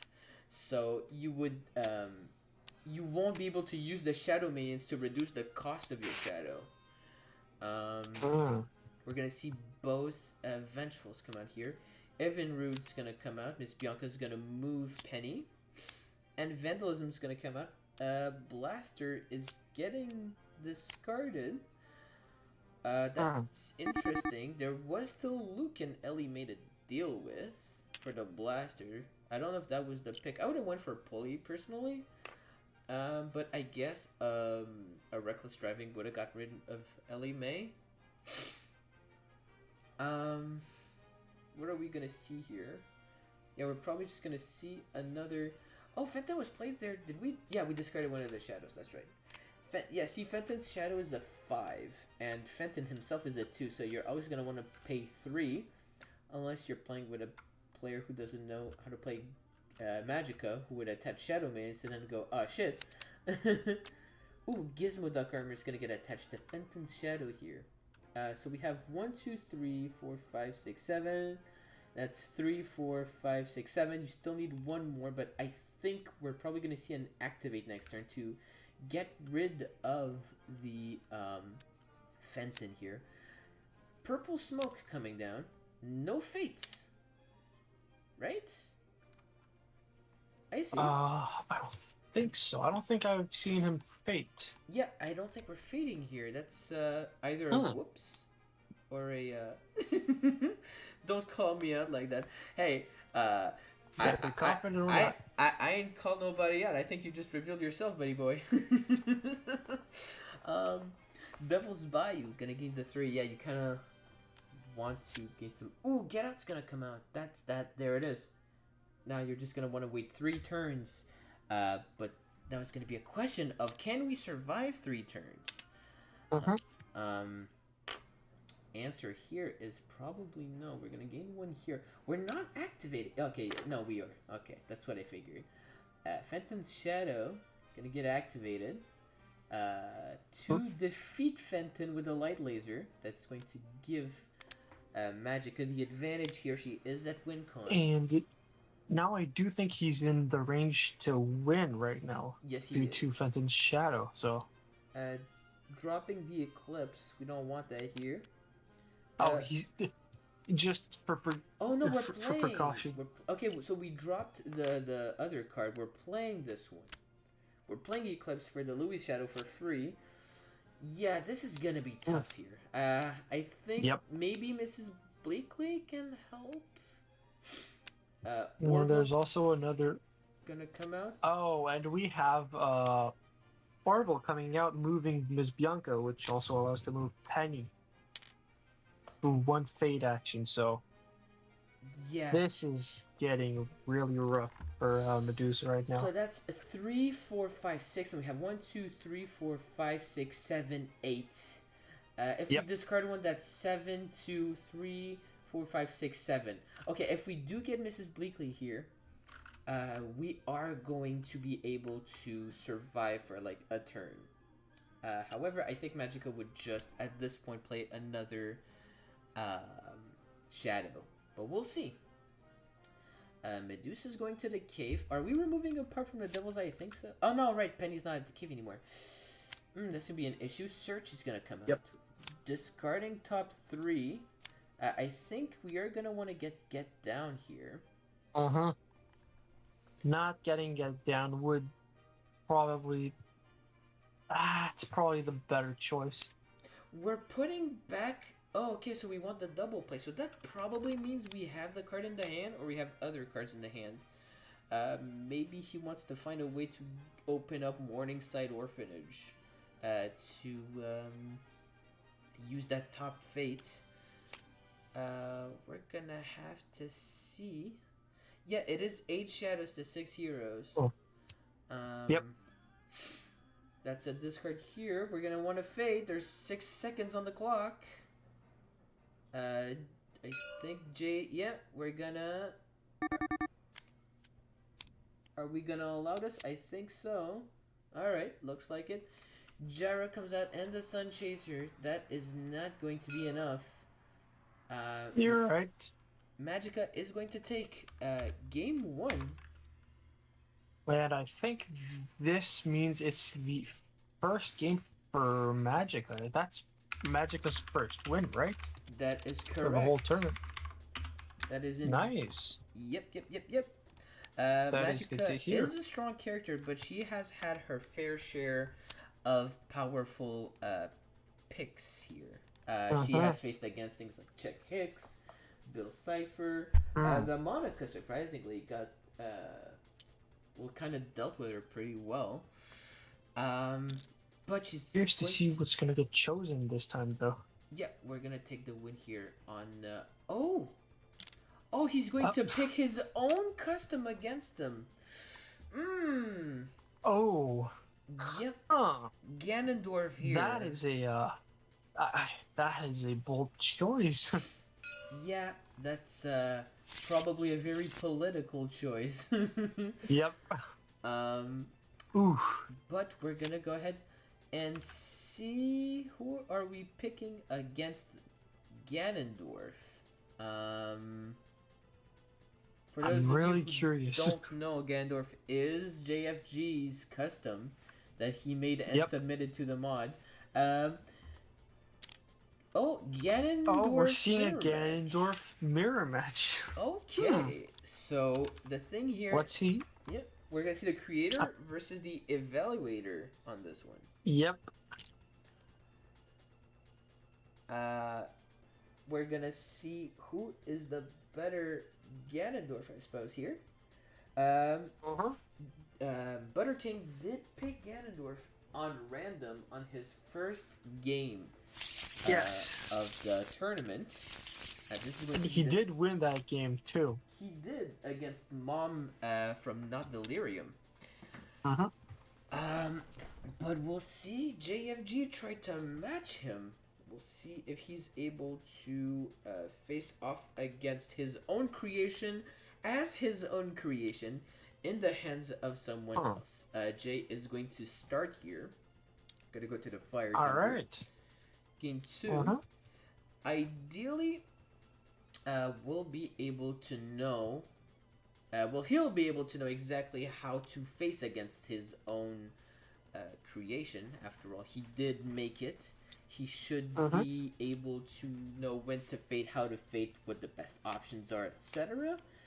And we see a very early fate with the opponent in Darunia. Darunia and Epona are going to come out. Epona, not going to get used here. That's a good idea. Darunia is going to come out. Big body of 4. We're covering Water Temple here. Interesting choice. Covering Water Temple's play a card and discard action. Oh, okay. That is an interesting choice, actually. Yeah, I don't think it's going to matter too much, though. That game 2 Fate at the top is going to be the real threat, in my opinion. We are going to see Iron Knuckle come out. And we're going to see Fate Link and Princess Ruto are going to come out. Ruto's a really good late game, but she also has a body of 3, so she's not anything to scoff at. However, Beast Form will be able to take care of her and has an anti-Fate built within it. Where if you get fated and you get to play an ally from your hand for free. That is probably what we're going to see here. Jay is going to think about his move, Water Temple. here for the game 3. I guess, yeah, early game, that's probably what you want to do. Besides, this is not a chick Hicks or anything. You don't need to, like, mass fade early. Iron Knuckle's gonna come out here. Interesting. We are not going to go to the Spirit Temple to play and defeat immediately. Instead, we're just gonna be waiting. Pursue getting played here. Yeah, no, he has to reveal the top 5 cards and then put all cards in his hand. I think he kind of took this as a scrying. That's okay, that happens sometimes. If you don't play a character for so long, you tend to forget some of the card abilities. So he's going to go ahead and add the Triforce to his hand. Salphos and King Dodongo are going to get discarded, but the Conspirator and Late to They Waste... will get discarded. Yeah, that's going to kind of suck, though. These are some pretty good allies. Not super essential. I think Volvagia is really, like, the best here. I wouldn't be surprised We do to see... Oh, sorry, go ahead. No. I was talking nonsense at that point, actually. I do not know what I'm talking about. Okay, that's all cool. Oh, well, we're gonna see a pursue from Butterking's side as well, though. That is going to... He declared items. He revealed no items, but 2 allies. Those 2 allies are going to get discarded. Everything else is going to get shuffled. That's going to suck quite a bit for him, but that's okay, because it looks like we're not discarding any Triforce pieces. Jay does have the first piece of the Triforce. That's going to be a bit dangerous. Yes. I think we could probably expect a Spirit Temple gain 1, pay 3 for the Triforce active... Oh, we're not. No, we're actually going for a Fire Temple. Game 2 here. I think we're playing Late to Waste. We are... Yeah, we're going to play Pursue and again. he's going for Pursue again. I think that's going to be another item declaration here. I wouldn't be surprised. Crystal Means he Trap. get to keep Crystal Trap, yeah. That's going to be the only card that's not super useful here. Oh, no. he declared allies. Very smart. Very smart. Very lucky, actually. Mixing it up. Mixing it up, I see. It's a good idea. I think the strategy here was that there's just clearly more allies than items in his deck. And if he had another Late to Waste, he could have been able to go ahead and use or grab that Triforce back. Hey, Listen and Link are going to come out. Hey, Listen, I think is going to be a pretty good pick here. Or if you wanted to, you could play Link to a location that isn't Iron Knuckle. So you could protect him. Well, if he were to play Link at Iron Knuckle's location, that would make Iron Knuckle a 2-strength ally, actually, due to both Link and Iron Knuckle's abilities. Yeah, but you do, like, any amount of strength is already danger for Link and Zelda. Naburu and Zelda are gonna come out. Zelda does have a very powerful ability, however, again, that's part of, like, the win con. I think we're gonna use Zelda for her secondary ability. That's gonna be pretty It was strong. quite an unlucky draw to get Naburu, especially since JFG did just pick Twinrova in his last pursuit. So. Oh, that's true. That is true. He did choose Ala and got the Twinrova. That's going to block the Spirit Temple. That's going to be really strong. If he wants to defeat anything, he has to get through Zelda. I think he probably is going to want to move her away using the Triforce then. Triforce of Power. Playing a Triforce of Power. Ganon's Castle here. That's going to be really good for him. He's going to get the extra activate at the bottom. 5, yeah. Let's have to see what else we're going to be able to play here. 50 seconds on the clock. Oops. That is a big whoops. Okay. I think, that's going to be it. Using the 2 Iron Knuckles to get rid of Daruni as soon as possible. Not letting him get a Master Sword. That's a good move. Playing a Triforce of Courage to bring Link out. Yep. That is interesting. We've seen him do that last game too. The last time he played Yep. Ganondorf, and that worked.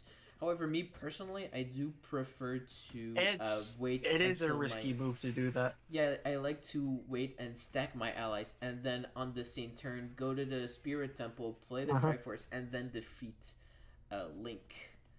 However, Worst part about no, sorry, go ahead. right now is that he doesn't have any allies on his board to defeat Link.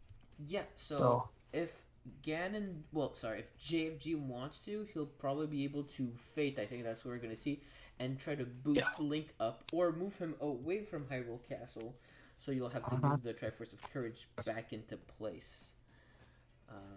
Are we going to see a Fate action, though? Probably. We are stacking allies at Princess Ruto's location. Looks like we really want to use that top, what is it? The top plane move. Twin Rova here. He did play Twin Rova. He finally played Twin Rova. Huh. And we actually do see the Master Sword. There it is. That is going to be 8 now. Yeah. That is a strong Link right there. Yeah. 8 strength for Link. Butterking might be in a bit of trouble. Yeah, he's gonna really work for his money here. Pursue, I assume this is going to be for allies? Yep. Oh no, no, it's for items. Ooh, I guess we are trying to fetch the other Triforce pieces, but we probably want to deal with Link here as soon as possible. I think maybe Jay here is in a much better position. The Zelda is a problem though, definitely. But the Triforce on play will be able to move her away. We might see that here. Oh no, we are seeing the Stall Child. A Stall Child. We're gonna be able to play another one for free. From the deck, I think. From the deck, here is the better option. Like, even if you have the option, going through your deck is better. The less cards in there, the faster you can get to your Triforce pieces. We're stacking them at the Spirit Temple, though. I assume... I think he's probably trying to get rid of Zelda the moment he gets the Triforce of Wisdom, so that he can just take care of her. The thing here is that when you play the Triforce of Wisdom, you replay Zelda. So using all these allies to defeat Zelda is kind of a waste here. We'll see if he realizes that. Discarding late to waste. Very good card. I think we're playing the Stalfos as well. We're playing it to the Water Temple. I see. We're leaving the Fire Temple here intact. That's probably going to be an issue. Fire Temple for Butterking. Phantom is going to come out here. That's a very powerful card to bring your pieces back into place. We also see an opponent, Zarya's song for the Fate. Opponent's going to come down here. What are we moving? We're just moving a... Oh no, we're playing opponent to the Water Temple, moving Zelda. Okay. And with it, we're... Oh yeah, right, you can also move an item with opponents. Yeah. So we're going to move Triforce of Power to the Fire Temple. Not moving it to the Spirit Temple. Not sure exactly why. I think it might be because he's expecting a Phantom, but... We'll see. Is it Zelda that stops it? No, it's when you move to her location. Yeah. I think Jay's realizing how strong those top actions at the Fire Temple are. I think he's probably... Oh, he can activate the Triforce of Power here. That is going to be really strong. Yep. We're going to go to Spirit Temple, activate the Triforce of Power. That's going to give us either 1, 2, 3, 4, 5, 6, or 1, 2, 3, 4. Okay, 6 in either case. So, never mind. Actually, it's a 7 for if he activates it for allies and 6 for heroes. How come? There is Twin Rova, 2 Stallchilds, a Stalfos, and 2. Yeah, that's Oh 6. no, that is 6. You're right. You're right. My bad. I thought I saw one more ally in there. Oh, we are using Beast Form to get rid of Rudo. That's also going to be putting pressure on the Fate, but I don't think Ganondorf, Butterking, they're both Ganondorf, is going to want to Fate next turn. I don't think that's what his plan is. I'm assuming we're going to go to the Water Temple and start doing some plays. We see him. Yep. Ooh, I think that's what he plans on doing, especially after getting rid of Epona. That is going to be strong for Jay. I keep saying Ganondorf. I get that feeling. It's pretty confusing, especially since they're both playing Ganondorf. Twin Rova is gonna come out here. We do need all the allies we can get. She is a strength of 2 right now. That's going to suck quite a bit. Still need 6 more strength at that location, and then we can get rid of Link. However, if we can use a Crystal Trap to negate his ability, that could help quite a lot. And I think that's probably what Butterking has planned. Ganon's Castle here. I think we're gonna I don't think that's Butterking's plan, because he discarded his last the Crystal Trap he drew from Pursue earlier. Oh, that's true, isn't it? I guess he's just unless he'd have one. Unless he'd have a second one in his hand right now. Perhaps. We don't know. We're gonna have to see what happens next. Exactly what we were talking about. Wisdom's gonna go ahead and move Zelda away. That's still going to suck quite a bit because you can't use that bottom Fate, but I don't think he'll have too much trouble defeating her next turn. She is 5. That's 3, 4, 5. Yes, we do have enough at the location. That's going to be 2 out of 3 Triforces. Nabooru and Saria's Song. We can probably move Link out of harm's way here. We could cover that gain 2 Fates. I think that's where we're going to see. Ooh, strong play. Strong play. That was a very good play from Jay right there. Time out for him. He is going to pass it over to Butterking. Butterking here is going to have to work for his money. Paying all 3 for the Triforce of Wisdom. Triforce of Wisdom. Okay. He's doing exactly what I thought, which is extremely risky to do, but if he pulls it off, I think he's going to try to.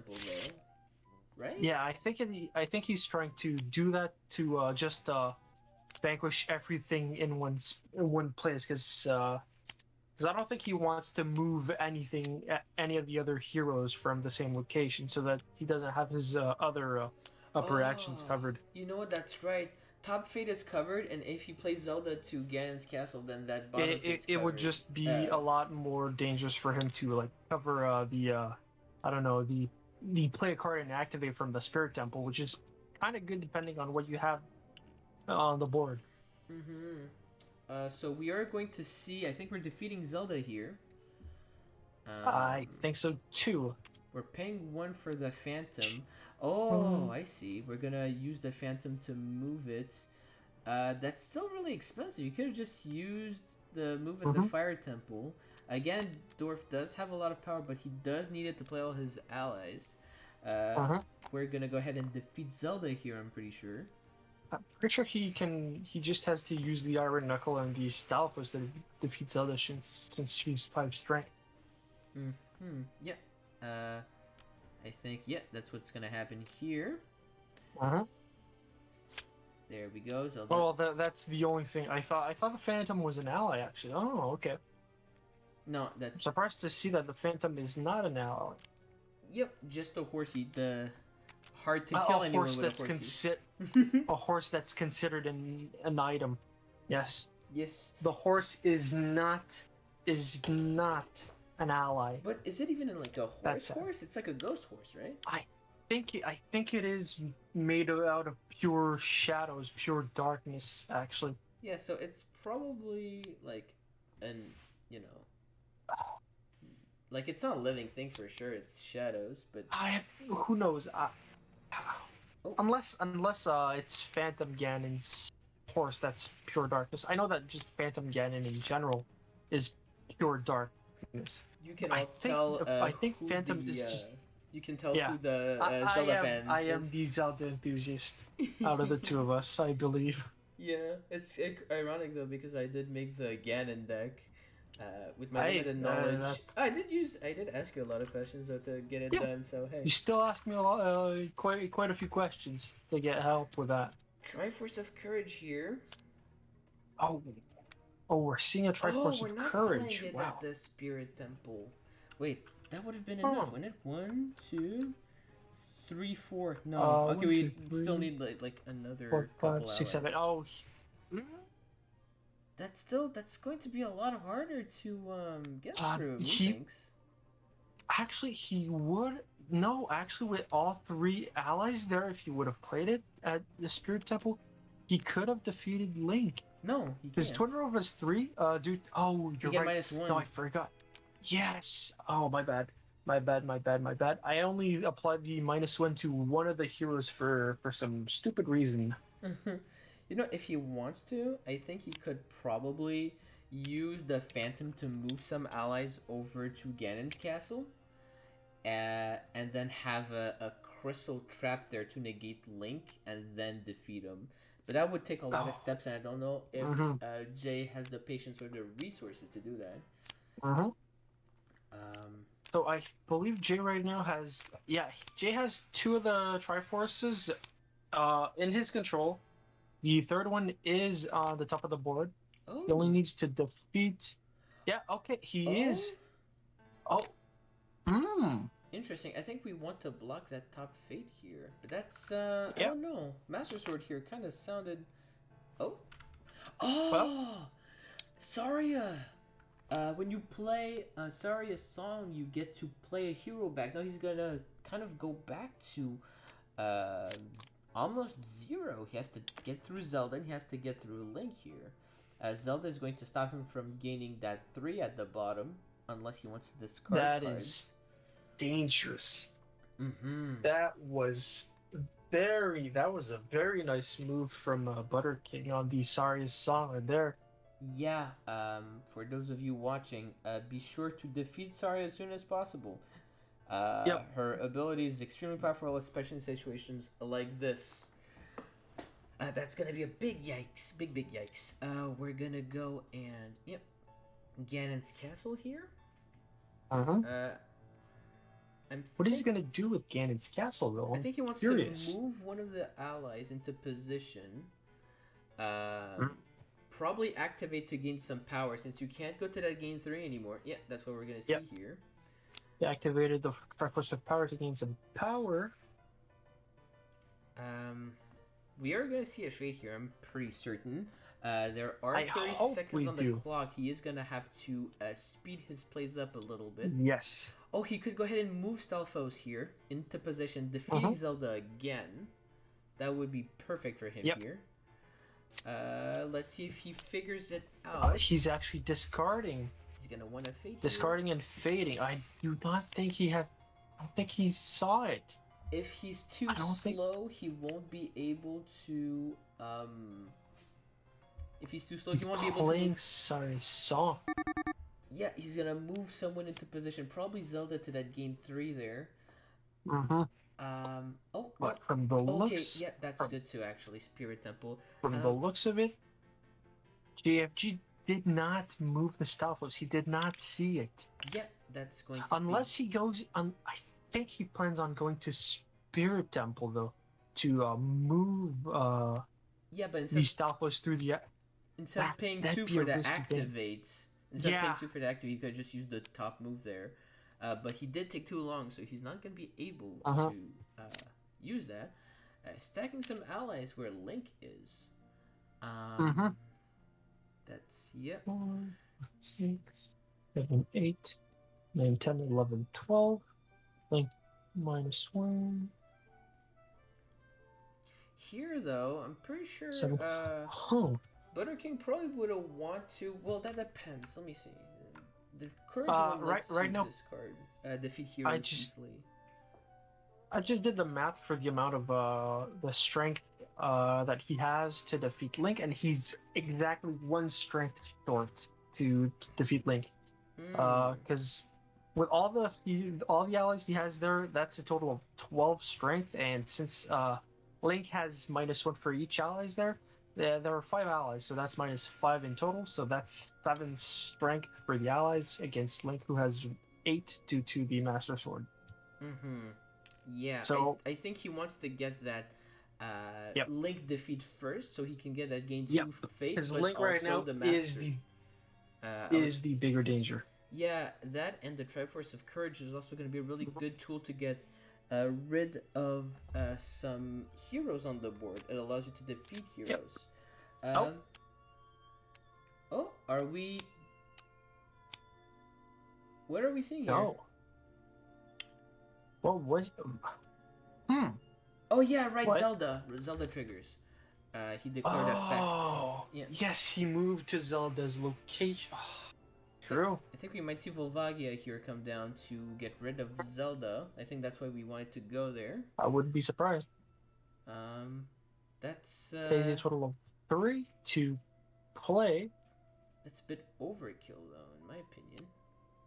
Volvagia at Link's location to defeat Saria. Okay. That's you can do that, and you get a strength of 3 there. That's going to help quite a bit. That was a very good move from Jay right there, using Volvagia's ability to vanquish Saria for free. I think he probably wanted to get rid of Saria first before he defeated Zelda in case another song she was a big problem, especially if Butterking had played another Saria's song. Definitely. Oh, Roru's gonna come seeing down. A Roru. Oh, that's another +2 on Link. He's at 8 now, and Volvagia is just at 3. That is going to leave a gap of 5 strength for Butterking. I do think we can confidently. He's a 3. That's a 2. We can defeat Zelda here. That would help us conserve our cards in our hand much more. Yep. Don't know what we're seeing here though. He is thinking. Countdown is going down. 30 seconds have passed. We're going to the Fire Temple. Spirit Temple, I'm sorry. I know my temples. Don't worry. Don't worry, they're both they both emanate slightly bright colors when being gold and all, and the other being brown and red. So yeah, they kind of have the same like color vibe. We're gonna gain more power here. 35 seconds on the clock. Jay's gonna have to hurry. I think we're probably going to see an ally get played to Zelda's location and defeat her this turn. No, he is playing Phantom form to move here to any location. If you defeat a hero this turn, gain 2 power. We're gonna scoot Link out of the way. Nothing to defeat here. Nope. That is a shame. We could have activated a Phantom to move Iron Knuckle over Stalfos over to Zelda's location, defeating her, gaining that 2 power back. But that's not what we're gonna see here. Volvagia comes down. That is going to be the kill. Yes, that was a very good move. And we still have all these other allies who are going to be alive. We're also going to use the move here to just straight up move the Triforce of Courage. I think they're discussing like, how much strength and all that. Yeah. Probably going to check out. Yep. Gonna gain that 2 here. Fate. Hey, listen comes out. Ooh, that's going to probably suck quite a bit. Hey, listen on Roru. Oh, yeah, that is making things making things a bit harder for Jay right there, being forced to kill Rory before Link or Zelda. So Yeah, definitely. I think here, Butterking is coming back hard from his uh-huh. previous position. Yep, he was in a pretty difficult, hard spot too. Oh yeah, definitely. Um, but But was look, able to turn the table around. It's good. yeah. Um, we'll see what Jay has planned. I think we're gonna go ahead and go for a fate here. He is taking a lot of times to make his decisions. That's going to cost him a lot. Moving Phantom He's over. moving We're his not moving Phantom. Stalfos. Can't Oh, say I agree well, with this.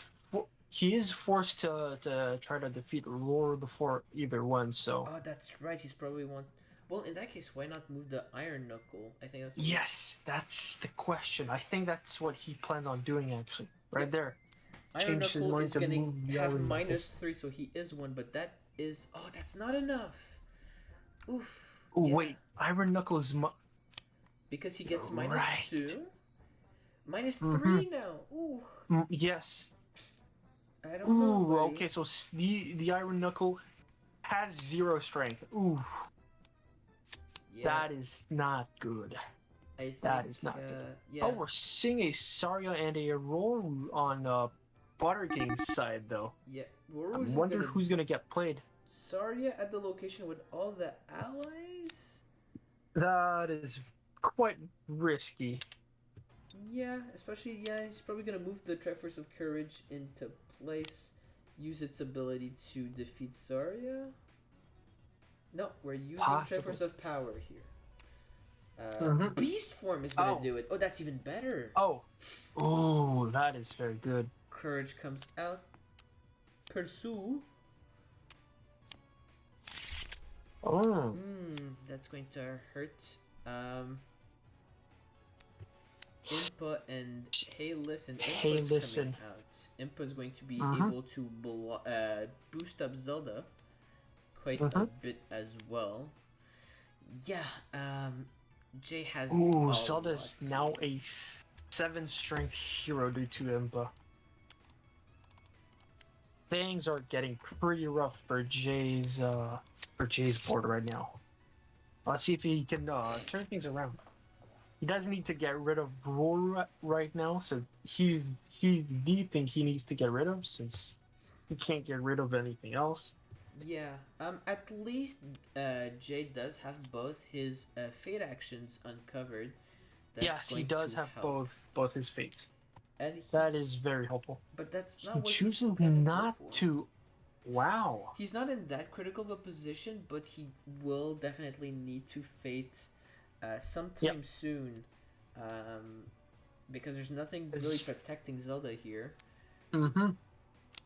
Bongo comes down. Oh, we are gonna discard. Okay, we're discarding the Hey Listen. That's going to help quite a bit. That is very good. That is a very good thing. Now he is not forced to vanquish Roru before anything else. Yep. But now he can focus on either Link or Zelda before it. We're doing Pursue. I'm guessing this is going to be for some allies? Possibly. Okay, so Possibly is, because right now, that's what he needs the most. Okay, they're telling him how scrying type cards work. When you play them, you don't necessarily put them directly into the discard and then shuffle. You just shuffle the discard and then reveal the rest. So that's going to be that, and 4. And you still need one more 5. Yep. So Crystal Trap or Stalfos, depending on what he declared. I'm assuming it's going to be the allies. Everything else is going to be rid of. Wrong pile. Oh no, right, that's correct. I'm just stupid. Everything else that is not an item or an ally that was chosen goes back on top of the. Well, no, it gets shuffled back in. Actually. Yeah, it gets shuffled back in, but it goes back into the villain deck. And there it is. Oh wait, no. First he wants to fate, so we're gonna see that. We're seeing a Ruto and Saria. Ruto here is going to disable all those items, including the Phantom. We're going to see Phantom form come out next. We're moving Phantom into place, so that next turn we can go ahead and win. Essentially, it is the start of turn though. But he can win. He can go to Spirit Temple, defeat, activate Phantom to send that Triforce over, and then probably play another card for safe measure. But at that point, I think nothing is going to save Jay. 1 minute on the clock. 1 minute 10 seconds. Jay is thinking. He's thinking really, really hard here.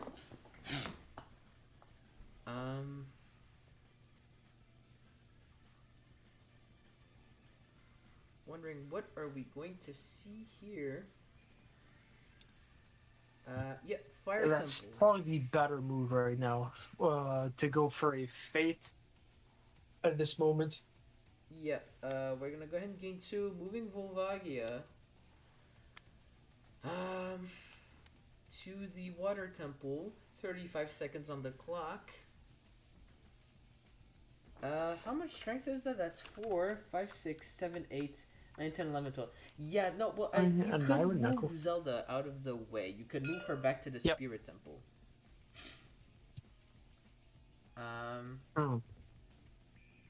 More pings. We're having another Fate. We're seeing Ruto and Impa. Ruto is going to help here. This is Conspirator is going to... yeah, that's going to scoot... That is going to scoot Ruto out of the way. That is not going to stop Ganondorf from his win con. But I think we do have next turn to Fate as well. Spirit Temple here to gain 1. Volvagia and one of the Stalfos. Zelda is defeated. Conqueror comes down. Play an ally from the hand for free. Gonna stack some more at the Ganon Castle. Ooh, that was very well played from Butterking. Defeating Zelda and then activating the Phantom's ability to bring the last Triforce under Ganon's castle. Yeah.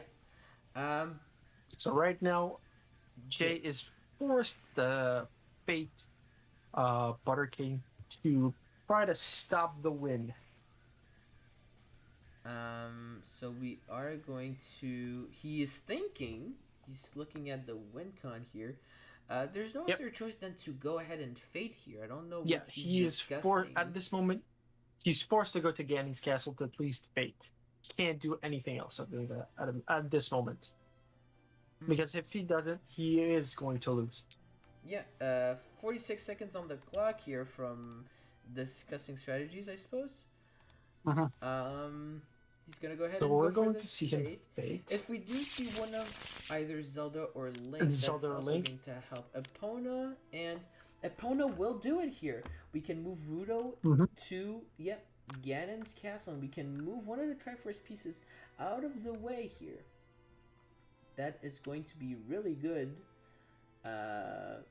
Is he going to catch that? That was... I don't think anyone's going to tell him. He's going to have to discover that for himself. And I don't think he caught it. Yep. No, that's going to be a bit of a yikes here. It is time out. It's going to go back to Butterking. Going to go ahead and gain that 2 there. Beast form on Ruto. Yep. That's going to hurt. He is going to fade. If he covers that top fade, that is GG. And that's what we're going to see here. And there we go. That is...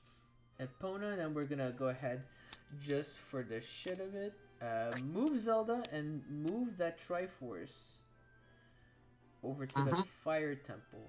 However, if Jay does have a beast form, he can go to the Fire Temple, defeat Epona, and then use that top fate. But at this point, it might be a little too late. The probabilities are a bit too high. He'd need to have it in his hand right now. Yeah, I think he's now discovering that Epona does move. And we got a confirmation from the judge that this is a win for Butterking. Yep, Actually. Butterking is going to take this one 2-0 against JFG. So far, Butterking has been doing 2-0 against both his opponents. He is going to be moving ahead into the brackets.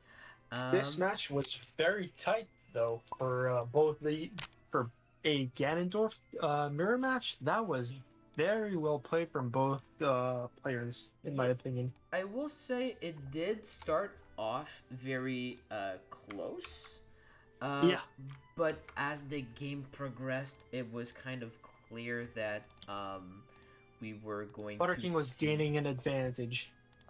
Yeah, definitely. Over time. It was slow, but you could see him gain the advantage over time. So. Yeah, but still really well played. Butterking did masterfully execute that plan at the end to come back. He was able to halt Jay from almost winning. Really, we were really close to him getting all those pieces at his castle. Unfortunately, that did not happen. But yeah, no, those are some pretty good games. We saw really nice Magicka on the first game, and a really tight back and forth with the Ganondorfs on that second one. Well played, everyone, and thank you everyone for participating, judging, and of course the co-hosts and the previous hosts, Swallet and Failure Factory. Everyone did a very good job here. We will be having some more games, I believe, tomorrow. We are going to be seeing Tuesday at 3 p.m. Eastern Standard Time. We'll be seeing First Star 11, the Chick Hicks main, versus Falchion. Falchion played, I forget what it was. I think it might have been another chick. But I'm really not sure. We might see might be a interesting. mirror match in that case. I'll just go ahead and check real quick. Maybe his icon will reveal what he's playing, because I do forget. I'm pretty sure that First Star 11 is the one with the Chick Hicks icon. First Star, yes. Falcon had the Radiance icon, but I can't remember what he was playing. I really can't remember. I think he might have picked a. I'm really not sure. But I'm pretty sure we're gonna see some really nice games. We are in the quarterfinals here. This means that we're gonna be getting some. No, not quarterfinals yet. Sorry, that's gonna be the next round. We are in the second round here. There are a couple of first plays. I think we have not seen the Paranoia. Mighty Ruler we haven't seen either. I'm pretty sure we have not seen Mighty Ruler play, nor have we seen Paranoia play. I think they're the only ones we haven't seen play. Exactly. Oh no, Baby Daisy Lover as well. We have not seen. That one will be coming later.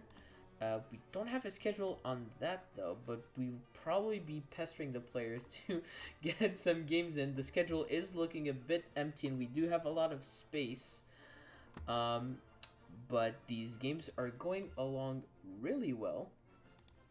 A lot of really cool plays.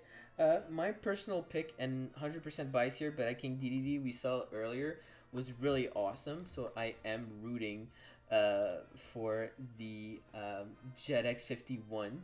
Hopefully he does get far enough. If not, we do have Butterking, very good with pretty much every villain, and he does pick random. I cannot wait to see Paranoia play. Yeah, he's. Yeah, I actually I'm pretty sure I can't wait to see any of the ones that we haven't seen. So Baby Daisy Lover and Mighty what else was Ruler. it? Mighty Ruler. Yep. Yeah, Mighty Ruler is the creator of Chick Hicks. He also made Radcliffe, who we saw win a game against Chick, and Skinner, who is a really good counter pick to those meta picks. He's also a very good, strong character. We saw Calvin pilot him pretty well. He did there were some plays that weren't optimal or like some rulings that were forgotten here and there, but he did manage to get pretty far and almost win against Bill Cipher. And it was Ryan 495's Bill Cipher, if I remember correctly, who went undefeated 2-0 all of his games so far, all two of them. We'll see if he's able to pick up the streak when he faces off against Lark. Lark as well, I think, also went 2-0. He picks Monica first pick, and then the second one for the first game was Bill, and then the second time was, and I keep forgetting. We saw it. I saw it. I forget, but I think it was a pretty good pick. I'm pretty sure. Which player are you talking about? Lark. Who was it again? He was playing against Dr. Medic. I don't remember Yeah. that second game at all, actually. That's really weird. But I wasn't there either. I was at work. I did catch glimpses of it.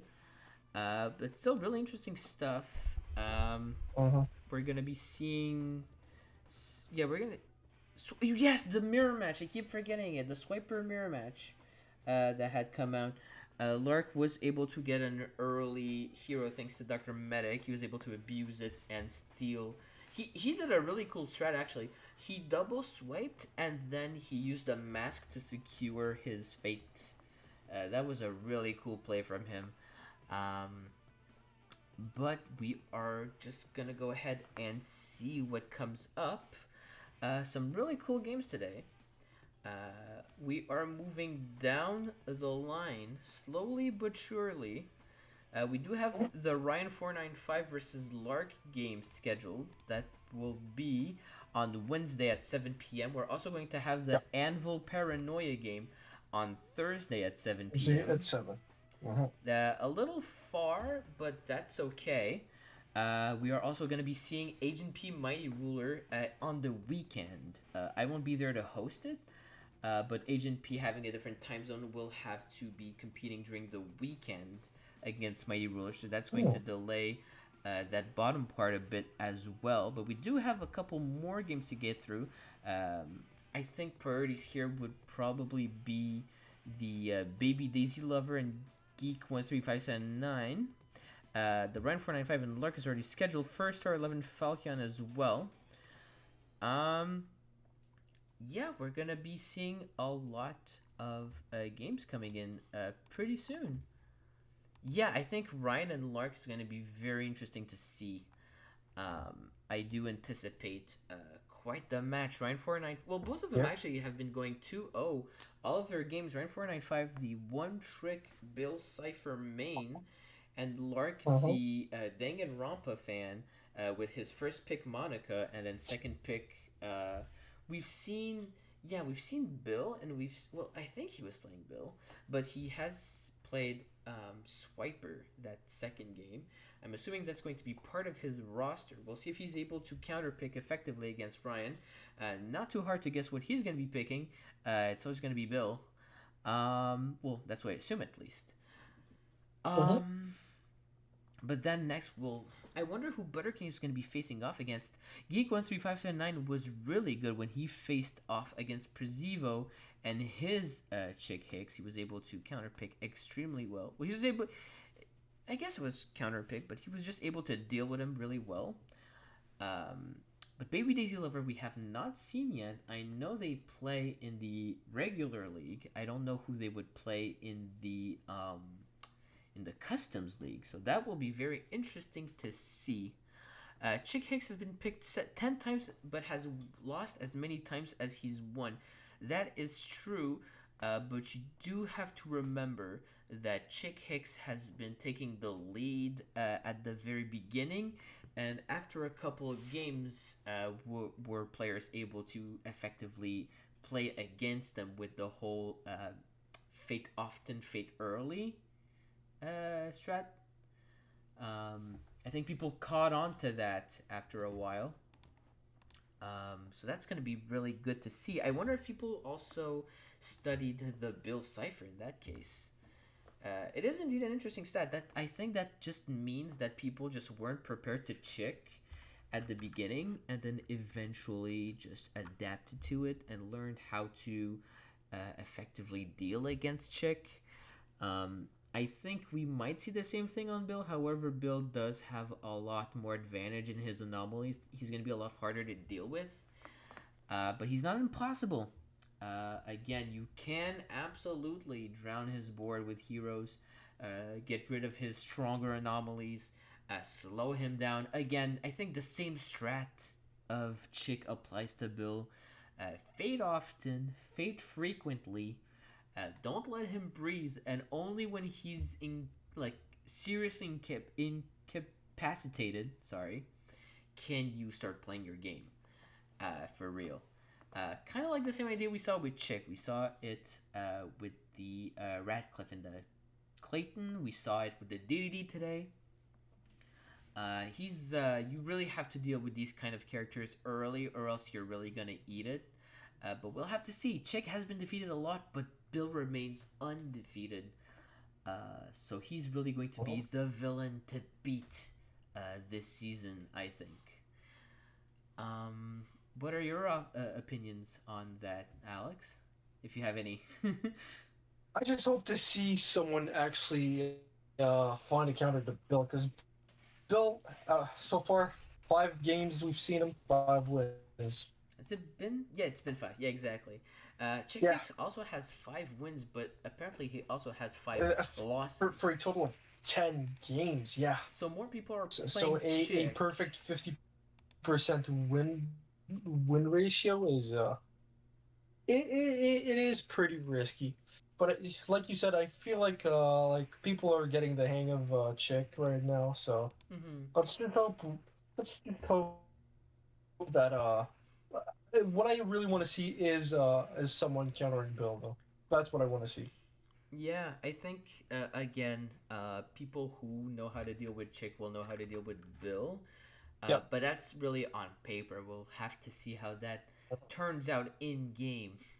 I think we might see a more fate heavy meta start to form at the end of this season. Or like at the end at the end of the season. Yeah, that's right. But it'll be interesting. Speaking of seasons though, I'm just gonna slide this in really quick for everyone to get an idea of. But the idea is that we're gonna have different seasons, and we're probably also gonna have different game modes. There are a couple of a couple of ideas that come into mind, such as customs versus officials, 3v3. That'd be interesting. Or 3-player games rather. Characters that aren't on the mod only, free for all, 5-player games. There's all kinds of these variety picks, 2v2s even. So I think seeing some variety matches would be pretty interesting. Yeah, this is the first tournament, so we'll probably do some of this more so than the other ones. That's very understandable. But I think it would still be really fun to have some more of those more out of the box type tournaments, because again, this is a lot more fun type. It's not as serious, I think, as the Wicked League. No, there are strats being discussed, but it's nowhere near as competitive, I think. Well, I'm pretty sure something we both said during a few days ago pretty sums up what we're doing here pretty well. Casually competitive. Yeah, exactly. That's the perfect. This is a casual competitive tournament. Exactly. It's all about having fun, and I think we're having a lot of that here. But I think that is going to be it. Tune in tomorrow to Swallet's channel at, I think it was 7? Yep. Tune in. No, sorry, at 3 tomorrow. Tune in to Swallet's channel at 3 p.m. to see First Star 11 versus Falchion face off. I think that's going to be a very interesting match to see. Thank you for tuning in, and we will see you later.